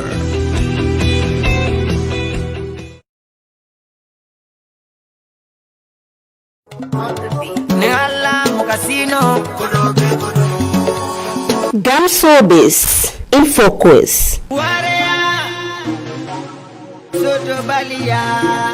with Kalilu Banjang every Saturday from 8 to 10 p.m.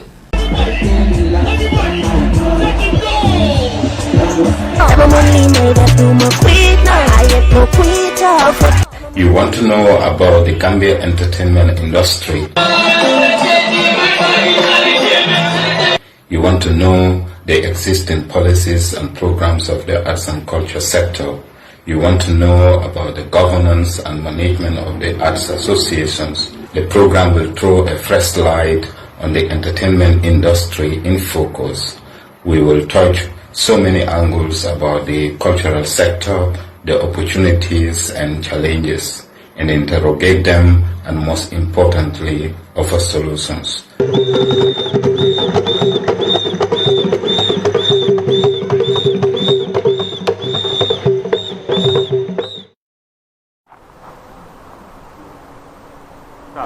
Welcome back. Like finally, we started right here, and of course we are coming to end right here. You have seen everything that you needed to see. We were able to get inside to the neighborhood, and of course we had some good interviews.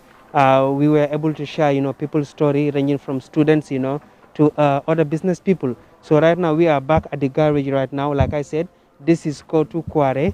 Of course, it's a COVID stroll with Government Talents Promotion. And I am with you, Yusuf Ajad, and of course with my co-president, Shatiyan. Shatiyan, I come to what of a mold summon Mansia Baker, coming out Kumas Jan and Filambala Bankanya. There's an Birmol Binagan Shatiyan and inside them a difference on you. Well, it's for a difference we barina law, but when you figure at least 10 days on 20 minutes. While movie whom one knitting very one while legging of Dugane. Why Funa that little Duganity more coffee, why neck corona. So Gambia that Belegi one your bias in hell, you have the fever bang again Ayoku. Because Ministry of Health time announcement new cases. Definitely I don't get the actual number, so the number I have not telling am si amount be more gonna opaluga musa am. So for now you want to gonna buy health after corona.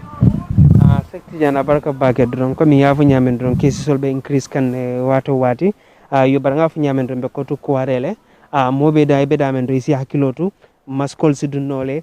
aliyal glucose and the social distancing moli anso muta kende ka andun kafo fanan nsa tala kende ka to ngafa nyamen sa nyi naye muta e fawde be responsible le fawna ka to nganna loptanol jele bori buka soto je ka fula pharmacie ndo andun ni ko pharmacie ndo ni to manke koditiyoti to man do bata si batandi pour ka boroso sanno nyamen wata bedata sante momondi yeke fawna so jaroti ni natan jarake nda tankola karol way important bake.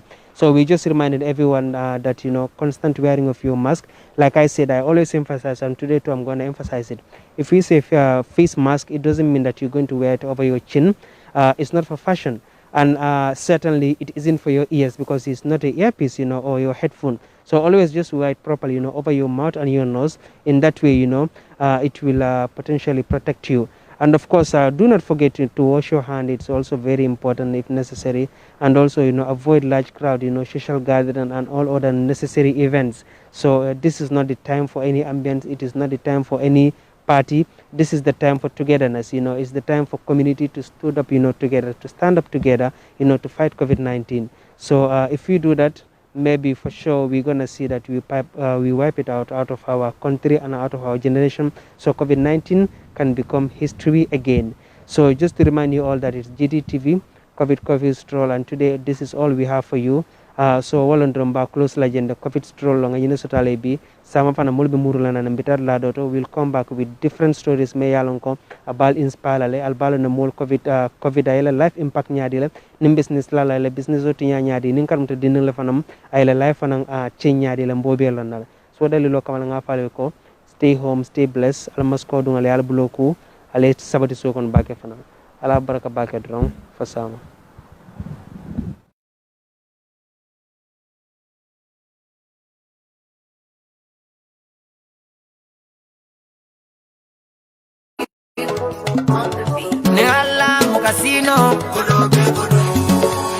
Gamsobis in focus. With Kalilu Banjang every Saturday from 8 to 10 p.m.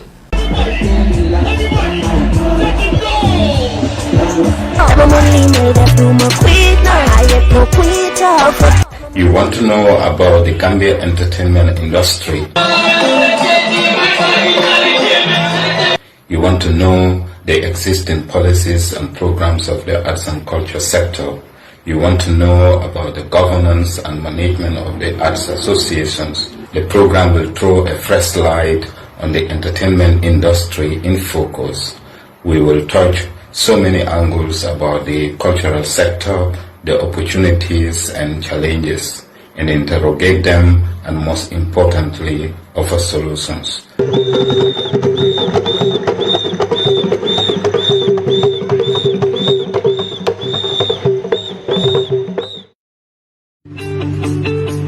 Supersonics Money Transfer is giving you an unbeatable offer this Tobaski. Your family and friends can now send you monies from the whole of Europe, US, Canada, and Switzerland for absolutely free. Yes! This Tobaski, enjoy our safe, fast, reliable, and convenient money transfer service with the largest payout network in the Gambia at zero transfer charges. So your family and friends wouldn't have to worry about transfer charges when sending you monies from Europe, USA, Canada, and Switzerland this Tobaski. Visit the Google Play Store or the Apple Store today to download the Supersonics Money Transfer app and enjoy excellent money transfer services only with Supersonics. Support your own. Tobaski just got better with Supersonics Money Transfer.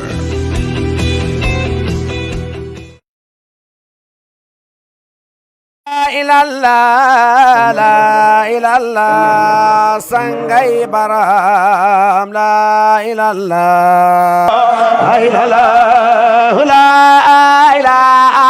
ilallah la ilallah احتجان فصيقي قدم مغواني ودنفا منه أعلاني وأعل منه أقراني وقولي لا بإلهاني مكس السيق في سار سنينا مقبلا للإله ذاك الإمام سيختجان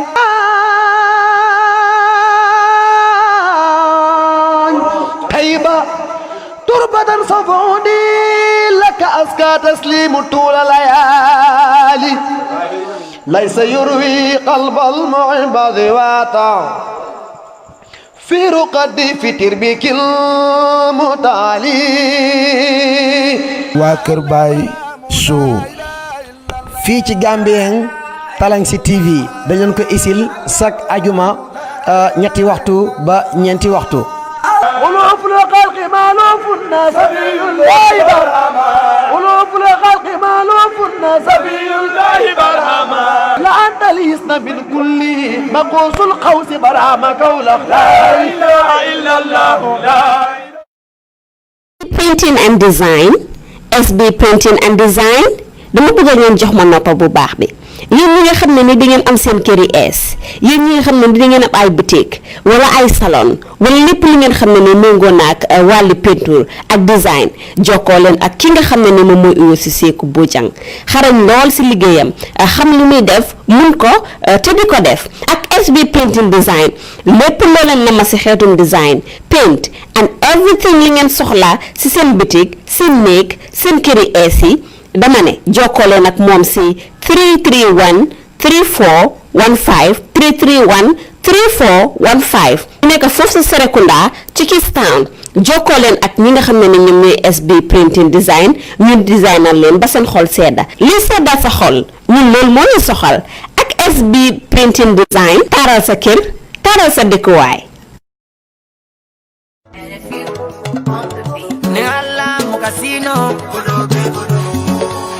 Gam Showbiz in focus with Kalilu Banjang every Saturday from 8 to 10 p.m.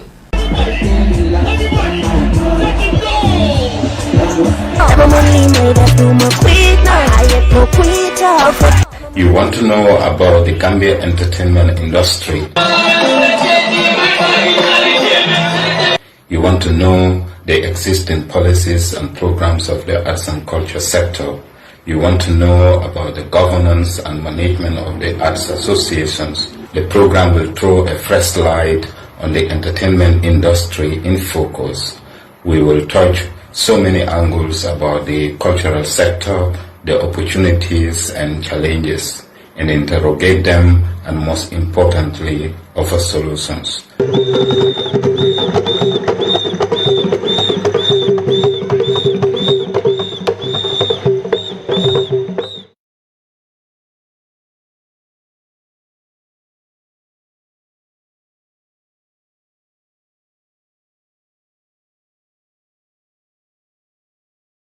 kilifa léegi dafa xewi léegi da ngay jubóog sa jabar nekk ak moom xarit di bëgg ak moom di retaan ak moom di kontaan ak moom waaye lu mu wax nga ne lu mu wax nga ne bàyyi leen sër yi ngeen di def agressif ci jigéen moom Sénégal rek la am desatul fenn ci àdduna agressif ci jigéen dóor ko def ay mbir di leen retaan ak seen jabar yi te di bëgg ak ñoom di leen feccal seen jabar yi te bàyyi yi ngeen di def ñàkk ngeen jom trop jabar dañu koy teral wala ñu suturaal ko jigéen dañu koy bégal waaye yéen a soof waay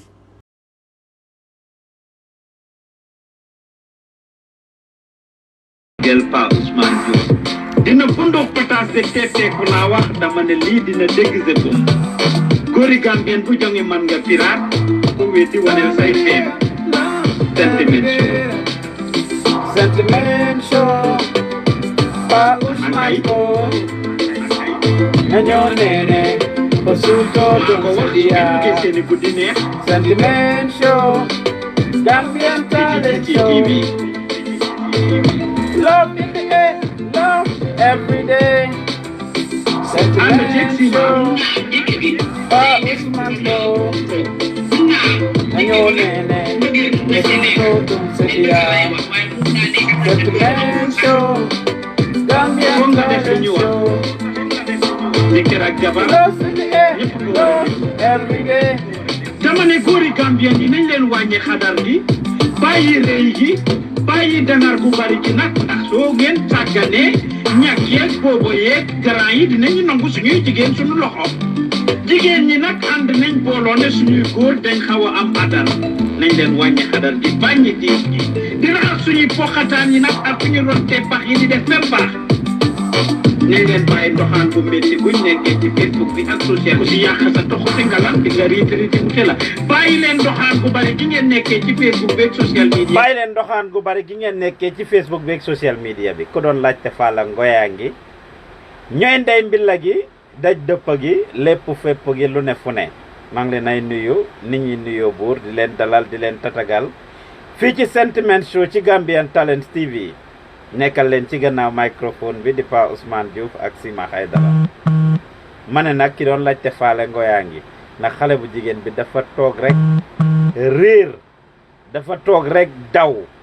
gisuma ko nag taay yëpp mais jàkkaarloo waat naa ak moom rek picca nga ca kaw waaye xelam a ngi ci suuf xam naa ne kuy oddoor làmmeñ su noppee rafle Sima Haydara rek ci waxtaan waaw ñu dellu si waat nag pour waxtaan ak yéen tey muy am mbégte ak bànneex di waxtaanee lu am solo Sentiment Show fii la ñuy waxtaanee lii xoyom-xoyom yi lii xew ci saal yi lii xew ci cabinet yi lii xew ci ruxa yi lii xew ci kawlal yi ak ronlal yi li ne coppet ci wanag gi fii lañ koy waxtaanee ak si waañ yi nag man la rek ànd ak Sima Haydara man ne leen góori Gambien bu jonge man la pirate te muy dëggit nag tey nag lan la ñuy waxtaanee topic bu am solo ñaari xarit yuy déet ñu ne déedéet nañ ko bàyyi jëkkër ak jabar ju ànda dem shopping gis ngeen vidéo bi we are gonna talk about confession dinañ waxtaanee affaire yi def dara loo xam ne du noonu sa biir sëy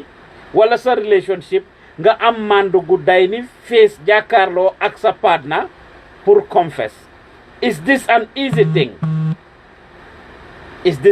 thing ana Sarr duma la faale mu ne sooyi caga moo tax caga ju mag jeeg caga ju ndaw ji yëpp nag jàkkaarloog ñun di ko seetaan waaye comme ni ma leen ko waxee rek partners yuy sëy wala ñu nekk ci relationship ndax dañ war a waxtaan su la dara jotee wala nga def dara ndax war nga am sañ-sañi toog jàkkaarloo ak sa partner pour wax ko ne bébi man kat lii laa def léeg laa def su la sa partner waxee naka nga koo gisee waaye balaa loolu rek duñ def dara lu ma leen ko waxee rek caga ju mag jeeg caga ju ndaw ji yëpp nag sentiment dañuy seetaan ñi ñuy seetaan ci palanteer yeeg ci ruxa yëpp xam naa leen nuyu naa la Sima ay naa la Pa Ousmane di la nuyu di la ziar di la wax ne rek lu am solo nga waxtaanee lu am solo li nga xam ne moom mooy confession li ñu war a waxtaanee rëy na baax rëy na nag parce que tey confess bi ak naka nga confessé ak foo confessé ak lu tax nga confess loolu yëpp am na solo yeneen saay nga confess ngir ne daf la rëcca parewuloo ko woon wala xam nga ne dañ la beeta waaye ba tey rek dinañ ko waxtaanee waaye nag dem ba wax sa jabar diga ni mu ko jëlee dafa des na nga ko waxee ak fa nga ko waxee ak naka nga ko waxee comme vidéo seetaan nañ vidéo boo xam ne ni mu ko waxee pour man waroon naa demee neneen waaye di nuyu ñëpp di ziar ñëpp di la wax ne réeruma dama demoon vacances holiday laa demoon rek ñëwaat di wax rek ñu maa ngi jégalu munoon naa fi ma dem holiday munoon naa faa def show waaye dafa tombé rek xëy na prépare woon suma boppa ak teexa yi rek xam nga jamonoy corona pour nga def show yenn place yi moom daf dee doy waar. yow yaay waaba jiiba 100% waaba jiiba 101 kuy laajte waaba ba teseeg yow waaba na waaw ndax moo tax gars yi ñi la fi yaakaar foog ne ñoom nga fi nekkal dara sa boppa rek bi nga demee ba jàkkaarloog Famadou Fall daal sa njool mu ndaw mi si nga talatut gars yi amatuloo seen time si nga leen génn amatuloo time yi kenn pour show wala def leneen waa Angleterre kay suñu xamoon teel laa jël waaye ndax ñoom mooy loolu ah waaye Sima lu am solo ñu war a waxtaanee topic bu am solo tey yëfi confession am na loo wax ngeen ne ku confess ndax dafa really bëggoon a confess ndax dafa sañoon a confess ndax condition moo ko force pour mu confess soo bàyyee xel 3-4 months ago waxtaane nañ fii maak yow topic boo xam ne kii dafa am doom balaa moo sëy ak jabaram waxut jabar ji ne dafa am doom balaa mu doon sëy ak moom àdduna di dox ba ñaari doomam yi wala boog doomi jabar ji moo sëyal tey ak doom bi mu njëkk a am bi foo mu sëy xale yi dem ba gisee ñoom mi kese ñu lijjanti wante ba xàmmee wante ñu am e déet génna dem waxtaan ba pare nataalu ñëw nag ci dina table bi ñu wan seen papa nataal boobu noonu yaay ji nag jàkkaarloog moom muy jabaram jàkkaarloog moom pour waxtaan ak moom si ma foofu doy na waar de yow nga am doom waxuloo ko sa jabar over 20 years sa doom yi dem ba lijjanti wante ñoom ñu nataal lu wante pare ñëw wan la ko su doon yow la naka ngaa doxalee loolu. dafa des lu nekk xam nga dafa am sëy dafa am fu moo tollu rek ba tey balaa maa dem dinaa nuyu Anna Sarr Ngunu nuyu naa la kooku mooy suma sista boobu guddal fan de samay di baawaan kontaan naa ci yow di nuyu ñëpp di nuyu nag waa Angleterre teral nañ ma ñoom Awa Sadj ñoom Ñaalin ak ñoom Abdou boys yëpp daal ñoom Fada di nuyu ñëpp di ziar ñëpp di wax ne nag kontaan naa suma Angleterre wax dëgg neex na yàlla toppatoo nañ ma kontaan naa waaye dinaa ñëwaat si ay tur ku lim juum kon nuyu naa suma jëkkër yooyu ak suma njëkkee yooyu ak suma peccar go yu baax yooyu noonu su ma si jógee rek maa ngi wax Pa Ous xam nga moo tax ñu ne la nobatu baaxut noba dara nga gis na yeneen saa yi nga wax dara si teel moo gën balaa moo yàgga bu yàggee dafaa ñaaw lu yàgga lu nëbbu ba yàgga suñ feeñee wala nettali bi daf dee ñaaw moo tax saa su ne jabar du loo xam ne danga ko war a nuba jabar du ko loo xam ne ki nga xam ne yow li nga nuba àddina bi yëpp moom kese moo koo gis bu guddi xaajee moom kese moom mooy gis li nga xam ne yow dangaa sol tubee di doxa moom dangaa sol xaftaan li nubatu jabar jooju noonu bu demee ba ki nga xam ne kooku mooy sa lépp moom mooy gis lépp ci yow warta nubu lépp surtout jën ne jëkkër ak jabar sëy la te sëy sa partner la am ngeen doom amuleen doom sa partner la moo tax góor ak jigéen dañ war a moytu di nubu yeneen saa yi nit nubu loo xam ne daf koy gaañ yeneen saa soo ko waxee sa teel ba sax xëy na dina saafara waaye xëy na sax am na nooy li nga nuba boo ko waxtaanee dina mun a solve problème yu bari muy góor muy jigéen ki nga xam ne moom nga taana wala ki la taana waruloo koo nuba jëkkër sanga la waaye jabari sa nawle la te doom yi nga xam ne ñoom ngeen jur ay nawle lañ ëllëg si biir soo nubatoo ba sa doom war a dem lijjante ay rakaam sa doom di war a dem lijjante ay magam sax loolu doy waar la doom kenn du ko nuba lu ne faanga kenn du ko ji. am glad ne si ending bi wax nga góor ak jigéen ndax ci beginning bi yaa ngi xawoon a bias ndax góor ak jigéen yëpp dañ oo loolu to each other di waxtaan sëy yu bari dinañ dee dem ba nekk ci seen diggante they having a good time jëkkër ak jabar bi ñu ngi waxtaan ñu ngi amee good time di langa something similar to li nga gis si vidéo boobu rek Sima the next minute something that happened 10 years ago 15 years ago mu surface mu ñagasal seen diggante si saasi ci loo xam ne mënoon nañ koo waxtaanee ci gannaaw waaye nag lii mooy li nga xam ne dafa bari ci société bi dañ war di confess suñ defee dara balaa ngaa sëy balaa ngaa enter into a relationship ak sa partner bi yi xewoon ndax danga ko war a wax ndax danga ko war a nubba soo demee ba ci biir comme ni ko waa ji waxee ne jabar ji dafa voyager jabar ji dafa tukki xarit bi ñëw ndeysaan gars yi am seeni affaire ñoom ñaar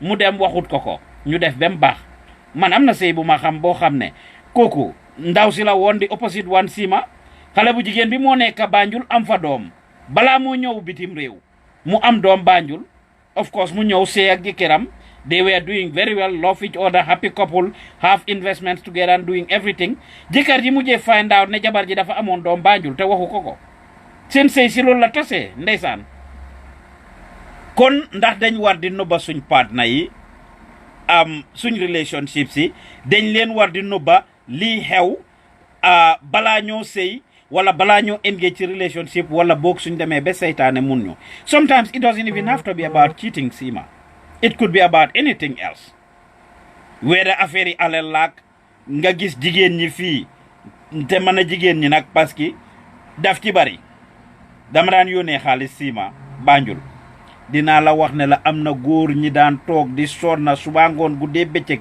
luñ liggéey ñu ngi ko dugal ci bil si seen jabar yi ñu ngi ci ususu yi seen jabar yi ñu ngee teg xaalis di dajale di sampataax yi Banjul di yóbbu seen yaay yi Màkka jëkkër ji dem ba find out ne jabaram am na kër Banjul te jëkkër ji pàkka sax laan sax amu ko foofu loolu tasut sëy mun naa tas sëy dafa des lan mooy tax mu tas sëy nga toog di nobba sa jëkkër toog di nobba sa jëkkër toog di nobba sa jëkkër waaye xamal ne jigéen bi nga jural njaboot jarul tas bu la nobatoo fay ngeen aw ngeen satul ko xam ne nga jigéen boobu taax bi mu tabax noonu mu neex ko naxari ko sa njaboot yaa ko moom ëllëga si biir waaye ndax war na laa nobbu yow nga nekk ci loolu di korti yow di korti di def say mbir ay couple yow xam ne jëkkër ak jabar lañ loo ko laaj waa déglu ma la loo ko laaj mu ne la xaw ma of course man business laa doon def dañoo ñëw di yónnee dañoo ñëw di dañ am benn problème mooy ñoo dugga si sëy ku nekk dafa am agenda muy góor gi muy jigéen parce que bés bu nga duggee jigéen yu bari su ñoo dugga si sëy ñu ngee wax ne du ma def lii together because ëllëga si biir suma sëy bu tasee ñoom tas nañ seen sëy bi te feeka sëy bi bés boobu lañ ko tak baax na ama na understand nga fu ma no understand na mooy ne amuñ woon hope yaakaaruñ joxuñ seen boppa di benefit of the doubt already ñoom they are anticipating itam da ngay góor boo xam ne xëy na du ma nangu li ndoo yi nga xam ne soo leen sëyee fii bu ñu tasee ma war a jaay góor bee jigéen bi they have an agenda in case ñaaw njort there is a divorce ñaaw njort in case divorce mu am xam nga sëy yu bari tam yaa ngi already have sa yaa ngi dugga si sëy bi waaye yaa ngi am ne in case ñaaw njort dama fone sooy dugga si sëy su dangaa dem ba jusqu'à lu français de wax jusqu'à preuve contraire yow amuloo leneen loo xam ne war nga koo xalaat si sa jikar divorce dafa war a nekk last option warta nekk bés bu ñu la takkee rek yow sooy business wala bokk account wala jëndandoor kër wala this together everything looy xalaat yaa ngi xalaat in case divorce mu am ñun dañ war a commencé di mentalité yooyu bu génnee foog naa dinañ mën a góorgóorlu si lu baree baawul mus ngaa confess to sa partner ma ne ndax mus ngaa confess ci sa partner ndax mus ngaa confess xëy na man defuma loo xam ne dinaa ko confess parce que man am too open man suma normally war nekkuma di subject man nga bëgg a yëngal rek waaye yàlla dafa def man suma jëkkër guddi du ma tëdda si lal te duñ most of the time we discuss about everything we do si dee bi dem naa def lii am naa appointment bi naka faatu naka xale yi naka lii we even talk about lan nga tooga lan naa lii laay lekka because buñ dëkkee together moom is waaye comme léegi Angleterre di ka maa ngi fii su wàccee su nekkee si university bi su wàccee mu ne ma wàcca naa maa ngi liggéey maa ngi nii maa ngi nile man tam nii ak nile we discuss about everything we try to we don't have the best relationship but yàlla def ma boole ak koo xam ne tam man maay ku xaw a tàng sax at least waaye moom ku sedda la ku macoo la tam ku mun a bu ma fatta xam nga fi maa waxee ma ne bu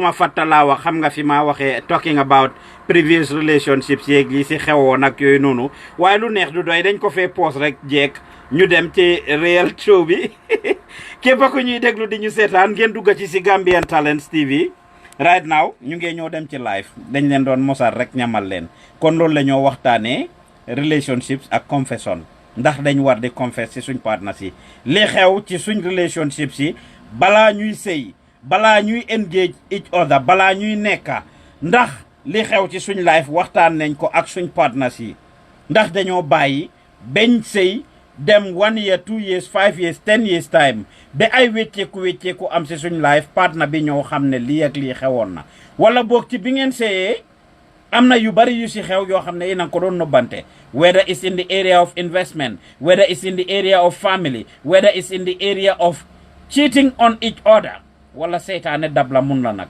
da nga war a jàkkaarloog sa partner wax ko ndax da nga war a bàyyi noonu rek bem find outal boppam ak su find outee lan mooy xew lii la ñuy waxtaanee tey kon ngeen toppañu live ci Gambian Talents TV léegi nii rek ci Facebook bi Gambian Talents Promotion ñu ngi leen ay bëggee leen gërëm leen santa kon ngeen join ñu on Gambian Talents on YouTube Facebook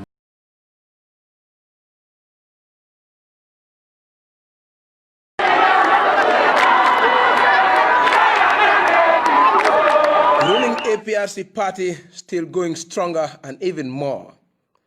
This electrifying footage captured in the morning at the city's gigantic Arch 22 tower, situated just a stone's throw from the Supreme Court, is a testimony to that.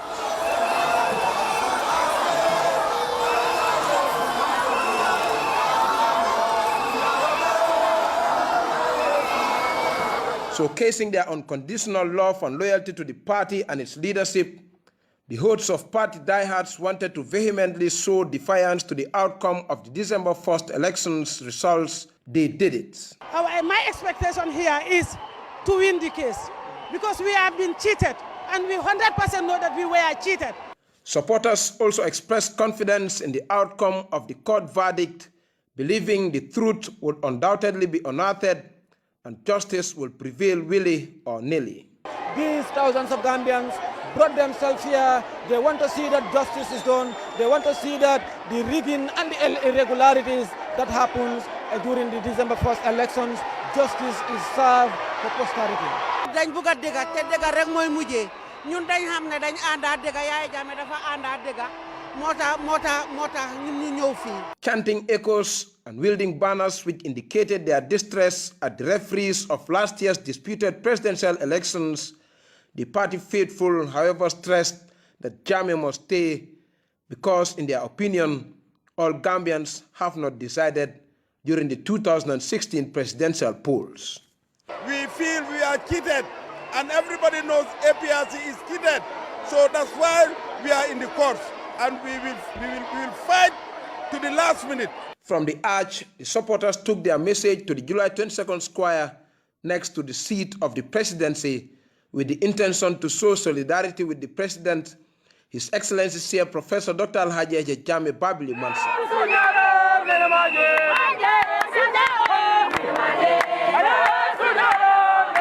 Marching on shoulder high to the square through the famous Independence Drive, the party loyalists continued voicing their disappointment at the IEC, whom they blamed for the ongoing political impasse, but equally called on all and sundry to exercise restraint and remain peaceful, a message buttressed by mobilized General Yankuba Koli during his address at the square. Meanwhile, inside the Supreme Court was a very busy session presided by Chief Justice Emmanuel Fagbedle in his chambers. Entertaining the petition earlier filed in by the APRC, Chief Justice Fagbedle informed the APRC delegation that the session was held in his chambers due to the unavailability of a panel of at least 5 judges, whom he went on can only be available around May or November this year, according to a letter he said was sent to his office from the Nigerian Supreme Court. Nonetheless, CJ, while starting the case, asked the ruling party's lawyer, Edu Gomez, whether or not the first, second, and third respondents were served. Lawyer Gomez, for his part, responded in the negative. He, however, promised to make a substitute request via other avenues to reach the respondents in question, like a newspaper, for example. Fagbele, who said the Nigerian judges would not be available until May or November, further encouraged the APRC delegation to also engage ECOWAS and exploit possibilities of hiring judges from the sub-regional bloc or take the matter to the Alternative Dispute Resolution Secretariat, since time is of essence. The Chief Justice, in his conclusion, welcomed all efforts of solving the ongoing impasse peacefully, calling on all and sundry to play a part, especially in the area of maintaining peace and stability. That being said, the CJ then adjourned the session until Monday next week for another hearing. Etienne Silva, GRTS News.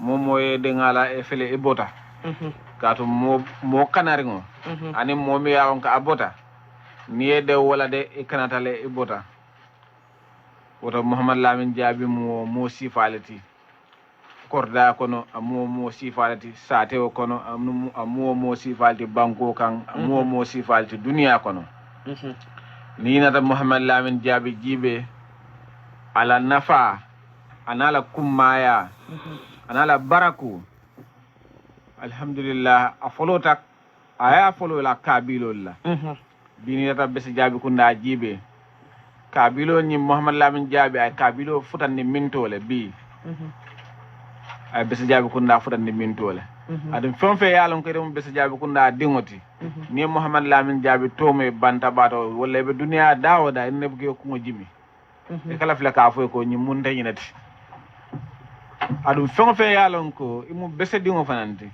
ni Muhammad Lamin Jaabi tome duniya dawoda ke ko wule ka fo ko ni mun to la besi almamuti wota bese jamfande kan jamfande ay bese kummayandi ay bese barakandi West Coast foni berefet sate o kon anata murko nga West Coast fasa bi dunia be dangu kan West Coast la wala kata na foni berefet tundoti katun ko ite Muhammad Lamin Jaabi ya sotonola foye dare ko be murto tala birkamale wobe min tole West Coast lam e be min tole bayn la wala foni beseti ay kuma ndro min ko tundo la bi ata killing mo kende killing na kanata dunia be kanata afela ay tundo kanandi ay tundo to diandi ay mol ha yindi tundo la ay tundo ke tundu barakamati bi be intembo min ni raji be fanan ay banko kan ay nyim banko to furande min tole bi moriya la fannala Moria la fannala nyim banko bondi lebul mintol to ka samba mintole anyim banko kan jamfandi Moria la fannala anyim banko morol kummayandi ay mecho fanan kummayandi mi yalon ko wala nyim moriati to mando mo jamal bije ka moria moye mala min moriati wolle ba kono ifangol mantra mutaring ko e nyanda ka mutanyamen bar bi Muhammad Lamin Jaabi ala moria futandi ñi lebuloto bi adna jamawa bije la immejo e mantulungala ata jamawa bije ya ñi mutan ko e ñi moria manke no mechoti bar bi jamawa bije ya muta ko e yarto ñato nya yarfa ñi fana mo mecholeti ay morol ñandi fangoto ay molu ñandi morol fananto bi Muhammad Lamin Jaabi kata ku jamal ke ñi banko kan abeyta fono la baring mbama fo jako be fo diata kumoy be longo diata kumoy bar be fo man diaye ni ajibe nun gang nun donu moluka motol lejo walla ta kuluntilalta nil min soda duala moluka dinkiral le bayndi e kata murtani nyol leto walla Burkina Faso nyol to walla Mali nyol bayndi la kata we Senegal la e bitala kata duwañini bar bi afel alhamdulillah Muhammad Lamin Jaabi la sabato bi Gambia kono ay Gambia futandi wo lebulol bi West Africa kono ni sota duala fannala moriato mol haklo kam mo folo may ka fe ko ta bese wala ta Gambia mobi je mi yalon ko duala la mati e ke taman se ka fe mobi je mi yalon ko duala la mati wala Muhammad Lamin Jaabi bi dunia kono momo yalon ko duwa ku problème o bele ke taman se ratel mo folo mula kilo kam ma wala tete woto biya Gambia morol be kan jamfandile e Gambia morol be la lebulo cikandi santole katandi ko Gambia fana yarfam mo balbe Gambia gan fana yarfam duwalal be Gambia gan yarfam kununga molmel bayni ñol fana be bi wal ñol le fana be Gambia jang aw kumma yadi bankola ay banko to futandi lebulo to miyalon ko moriala fannala miyalon ko mo altentu baleti ala kata ku ñimma kan Muhammad Lamin Jaabi fo mose duwaye sima ala anin jata kende ala sa men ñaato ana ñon jamal milalon ko be banko kan e ba kata kan suto anin tilola milalon ko melon e be kullol to ani milalon ko be banki o tan woldol lon na barinte tol fo no la jang iba kata kan nyim banko e mori ala fannala iba kata kan duala fannala ni mor bungol mi yalan ko be nyim banko kan jang e banko fasa kan suto anin tilo be dualo mor bungol be la khalifo le alama ale mendi nyaato e be duani ma mim fanan na moli alama ale baraka ke duwa fi ngint bi Muhammad Lamin Jaabi ala duwa jabo bi amam mo kumba duniya kono ala duwa jabo biya mo kumpa duniya kono mo be dawda bi duniya kono e Muhammad Lamin Jabi to moyle Gambia wonten bi amo koy lalawo fo fil lalawo be kambenta Muhammad Lamin Jabi duwa jabolal mo be kambenta duwa jabolal adum mol te kambenna fenna mi alon ko kuta koto mi aje mol kambenta ko kula dron to nyaale ba ko koto ñun juma salo min fane ka foten amanga ko min go mol kala juma salo doron nela ko min go mol ke la bagaso ci ka don kon kara bese juma salo hani wonten duwala ka ke bese jabi kunna juma o juma juma sal ko la duwala ka ke je wo sabo kam malakati na jama babe je e ka nyingani ya ko woto ngata juma salo bendu je nga jumo sali juma sal ko la nga bengo duwanyim fi altala si so hay jaro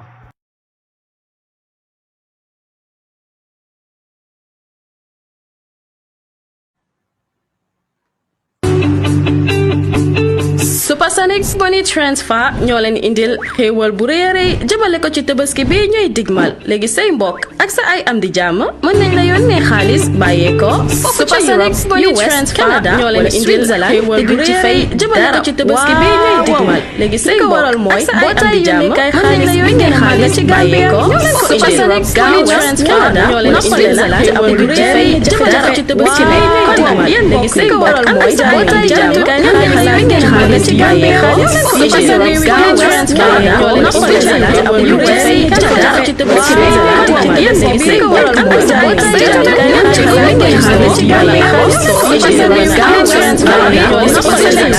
ak sa ay am di jàmm mën nañ la yónnee xaalis bàyyee ko Supersonics Money Transfer ñoo leen indil xéewal bu rëy a rëy jëmale ko ci tabaski bi ñooy digmal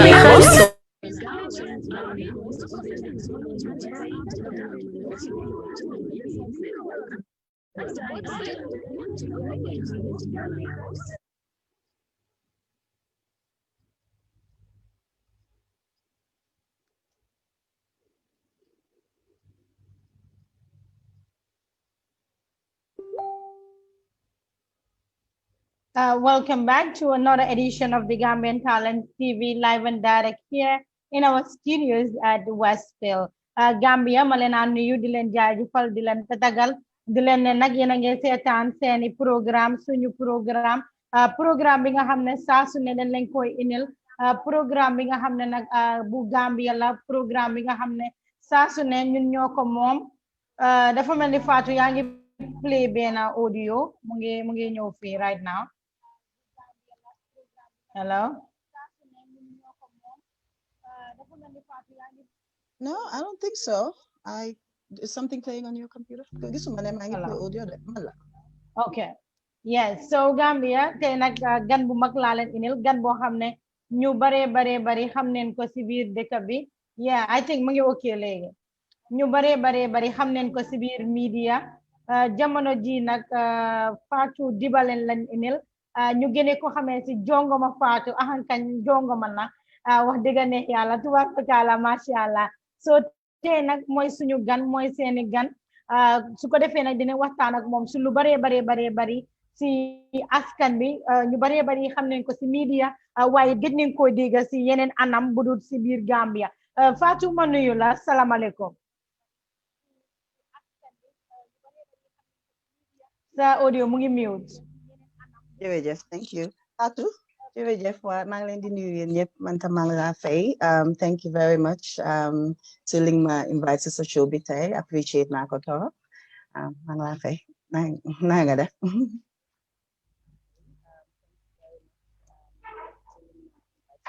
Jërëjëf so su ma doon laajte rek noo gisee COVID-19 bi fii si biir dëkk bi Gambia.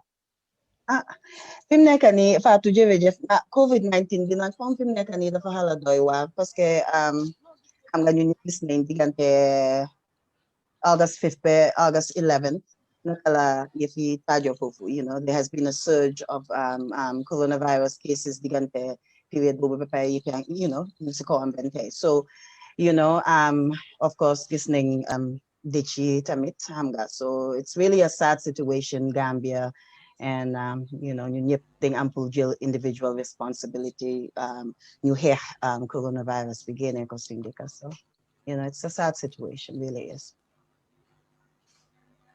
yow gum nga ne coronavirus am na fi ak kañ nga gis ne coronavirus mu ngi si biir dëkk bi. ndax am na fan si Gambia bi ndax si àdduna si. Gambia, yeah, si Gambia, because a lot of people ñu si biir dëkk bi gëmu ne coronavirus am na. Well, loolu nag it's very unfortunate because da ngaa gis ne this is a serious situation, so they need pour nit ñi gëm, you know, people need to believe nit ñi dañ am pour gëm pour mun a xam ne coronavirus am na. Who you muna def something about it. So if people don't believe, then that's a problem. So lingo am wax rek moy ne kan more responsible pour ñaka gumi ñaka gum yang ma dega Fatou kan more responsible pour kan more responsible pour ñaka gumi Gambians. So lolu lañ wala halat, and what can we do pour Gambians muna gum ne coronavirus am na Gambia. Why man moko gisee fi mu nekk nii, especially this past month, gis naa ne I feel like the Gambians yange gum, and I mean I'm not sure why I'm thinking that in the past 2 weeks Gambians yange gum, and that's good. That means that soon gum, then we can do something about it. Then communal control. So you know, maybe a couple of months ago, last month, okay, you know, Gambians you very good one, you know, ninyange them about their business doing their thing, but now that you know, listening, you know, seniors you maki, swing elders you maki bari, anga, you know, you buy, you know. I think that a lot of Gambians you do become the coronavirus is real, and that they need to do something about it. So, yeah. Indeed, lolo am na solo tey nag suñu main topic bi si waxtaani Gambia and corona mu nekk show bu ees boo xam ne saa su ne dañ leen koy inil ñu see waxtaane Gambia naka la ñuy def ba nga xam ne coronavirus duma wax ne dafa génn si suñ biir dëkk waaye dina sori ñëpp parce que ñu ne prevention is better than cure te Olof Njaay mi ne fàggaroo gën faju jamono ji gis neen suñ dëkk ñi nga xam ne ñoo nekk si top nguur bi ñoom ñoo am coronavirus bi ñu gis tamit président bi mu ngi def speech fan yi rek ñu bari ñu ko pressure nga def si vidéo bu am solo ñu bëggoon laa laajte rek noo gisee président bi speech am bi. Well, speech is good. Man, I have no problem with the speech. You know, man, I put up anything, I put some notes, some points, because it's very important, you know, a structure. However, if I'm time to read speech, and then I'm time to time be the first sohla po Adam about Gena Muwatan a Gambiancy, not actually new bindal speech. Isn't a speech bobo no. Video, but it's just a generic speech. Speech about you know, one awards fee, gain awards fee, prepare in for coronavirus, for COVID, I care about you, my interest is Gambia. So yep wahla. Why didn't do this more Adam about again live. Okay, Munangu journalisty. Reporters, media personalities like Ian, new gain see new gain more speech and deal questions because that way we connect the Gambians.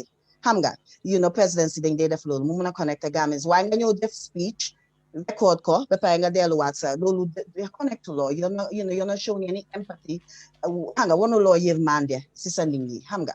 Yakulodi wa one year man there see Gambians. So the important lima buga adam about and man I'm not out there to puyaha adam about. All I want him to do is either mudil responsibility as leader hamga you know, a firm assertive leader or you know, if he can't do it mulacha for help, you know, and move surround people bopam at nyo hamid ni ko muna advise properly. You know, I'm not sure advisors right now, if negative advice, they're not really doing a good job. So I feel like he needs to change his advisors. They'll advise him the right way. Now, those are just number two. If he can't do that, then we'll contact coalition members and almost step down. I don't know.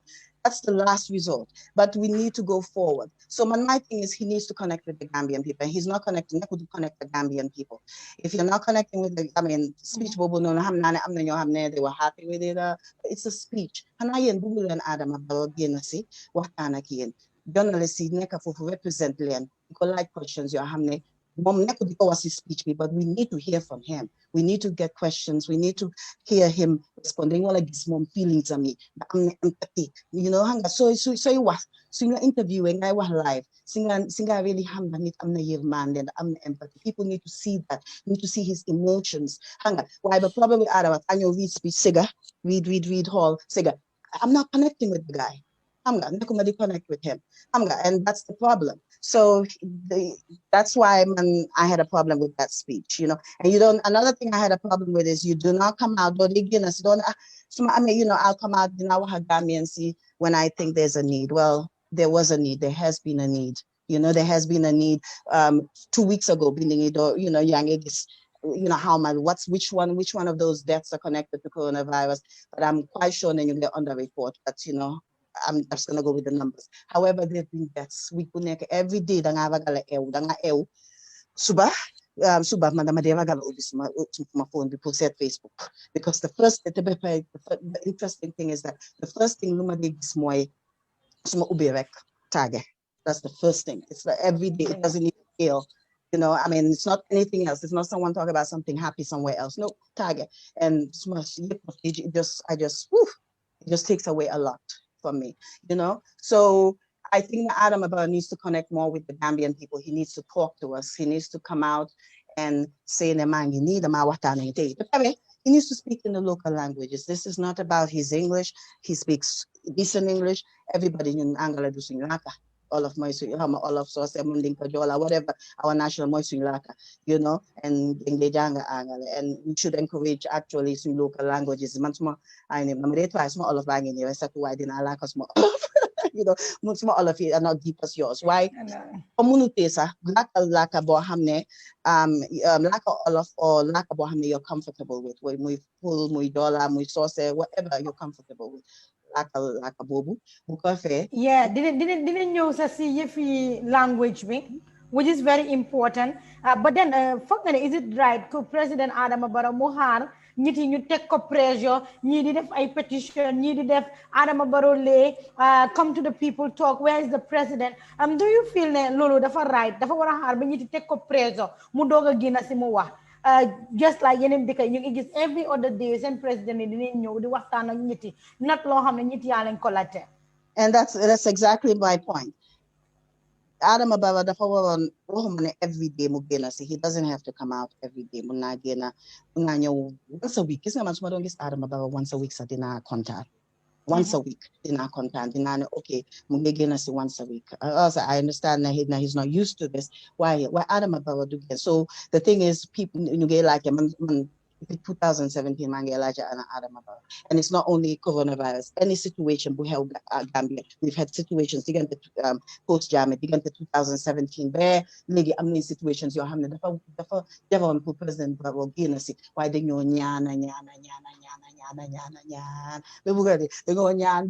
are we begging our president? We don't need to beg. Why do why do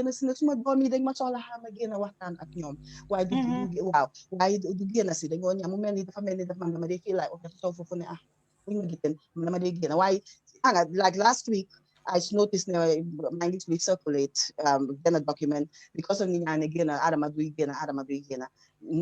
the state house have released how much release document we want again and 5 times. And I said, okay, I understand that 5 times since then, but this happened in March 11th, then on the coronavirus.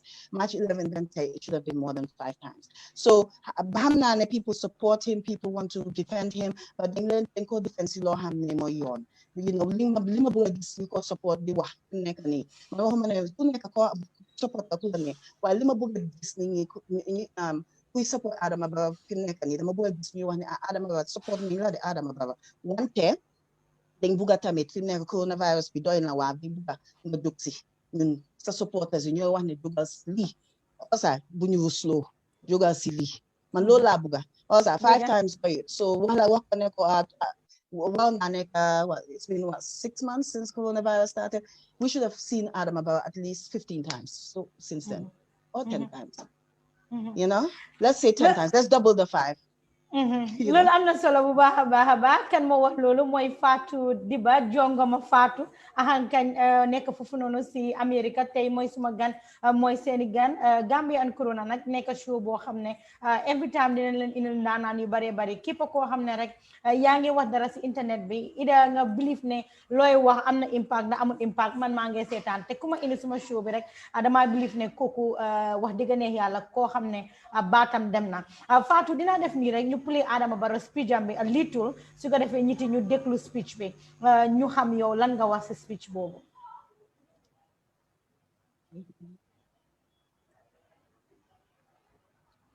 ok Gambia balaa ñu leen a inal speech yi Adama Barrow boobu noonu dinañ def nii rek playal leen speech bi nga xam ne suñ président bi moom moo ko wax moom Adama Barrow. The reality is that. Okay, so dafa mel ni maa ngi am little problem when it comes to speech bi waaye ba léegi rek dinañ just go ahead with other questions si yow yaa ngi doon wax ne président bi war na moo mën a génn bu mu only laaka angale ñeneen ñu ne suy laaka angale du dee mën a express boppam comme nu mu ko waree def ñeneen yu bari believe nañ ne even angale bi baaxul ñeneen yi believe nañ ne su laakee olof mbete mu laaka soose si la ñiti di gën a fiil lu moo wax parce que ñu moo waxal ñu baree bari si biir dëkk bi déggul laaki nasaraan yow si yow lan mooy si sa gis-gis. I agree. You know, I feel like ne you know, they wala communication is important.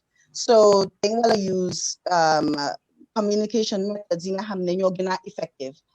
Okay, so today ne yange laka comme man suma olof yi ana great. So tey man tey na tey su let's say ñuy wax affaire let's say ay doctor toogoon di wax affaire coronavirus man duma si mën a wax parce que suma olof am na suma olof set so duma mën a wax affaire mbiri health si olof bu baax xam nga waaye dinaa comme ni ma waxtaan ni mun naa waxtaan waaye mbiri health si yoo xam ne nekkuma expert si loolu duma ko mën a wax si olof so balaa chat suma bëggee connect waaw suma bëggee connect suma bëgg naa am pour suma research ma xëy na wax ko si angale because xëy na doon lay mën a dinaa mën a you know research because xam nga olof dafa am words yi boppam angale am words yi boppam man nag am na so deep si word xam nga deep words waaye with Adama Barrow same thing angale mën nga koo read anyone can do that I can do that waaye pour nga mën a communicate si angale du ñëpp ko mën I can tell you PhD holders yu bari mën nga leen a teg fii nga ne leen waxal si angale also te duñ ko mën a def correctly and it's not because they're intelligent it's not angale bi doesn't matter it's communication that matters language bi matter man okay mën nañoo jël Adama Barrow ñëw mu wax si soose su ne okay tey dinaa waxtaan ak Gambians si soose mu waxtaan ak Gambians si Mandinka okay that's good ñu ut na koo xam ne bu njëkk ba dañ am ay intellectuals yoo xam ne dañ de mën a translate bu baax so speech bi su waxtaanee ga ñu ut intellectuals yoo xam ne dañoo mën a translate si angale that way ñun ñi nga xam ne you know ñi nga xam ne dégguñu olof deep olof or dégguñu soose or dégguñu joola whatever laaka bu disciple laaka dinañ mën a understand si angale bi also international community bi tam dinañ mën a understand lan la wax si angale so really it's not important you know I know Gambians déggu angale di ñaawale that is just loolu coolut you know because ñun kenn déggut laaka kenn déggu man déggu ma angale dama ko jàngal ku nekk ñëpp a jàngal ñëpp a jàngal laaka sanga so I think that Gambians need to lay off that and you focus on the issue. The issue is whether he should speak English when he's speaking to the Gambians or whether he should speak one of the local languages and man dama feel like dafa am pour laaka local languages so that mu mun a express boppam bu baax mu mun a connect gis nga sooy laaka sa laaka si nga dee mun a express sa feelings is ñëpp dinañ gis sa express sorry sa expressions yi daf dee change waaye sooy laaka keneen yaa ngi focus on words getting the words right and everything so moo tax mu important pour mu laaka bi nga xam ne moo gën a comfortable moom la gën a comfortable with and I'm not sure what ban laaka la xaw ma ndax Mandinka la or you know I think Pula or something but whatever it is now you choose like a bubu but you translate see and then like a Gambians you know yeah but basically that's it. Yeah, and a lot of people then believe ne yen ñi nekk ci diaspora bi yena indi problème yi yépp ci biir Gambia yena bëgg taal dëkk bi parce que tey Adama Barrow su warute su génnutee ñu ko wax Adama Barrow génnal where is Adama Barrow ñeena yi sax ci seen gaay yi ñi nga xam ne ñoo dee comment on social media believe ne Gambia tey soo gisee demut waa social media maanaam waa yéen ñi nga xam ne yéen a nekk ci diaspora ku nekk am sa page soo leen paree ngeen comment wax lu leen ne lan mooy sa reaction ci loolu lan enjoying is social media lan enjoying is social media the whole point it's social media hello yeah man la dégga Yep, it's social media. And that's what we're there for. That's why we are on social media. I mean, social media sort of evolved. Man, maduga Facebook. Most times people are not posts like Lloyd Defax, Harry, Sapatiek. It was beautiful. Entertainment was fun. But it evolved when there was a political group. They were, doing their thing in their corner. And of course, there were only a handful of people. You don't fight against Jame or the fight against. So you get the own little thing. But we're gonna, things were different. Most people were on Facebook. They were very, and other things, because now we have evolved. Now we're using platform for what it's actually meant to be used for, amongst other things. Of course, there's still Hewiye, Patiye, Gwanesa, Natalie, we all do that. However, if you have a voice and you have a platform and you have people that like to listen to you or enjoy you or think that you're interested, then I feel like my mom Gambian, when you using platforms who educate Gambians.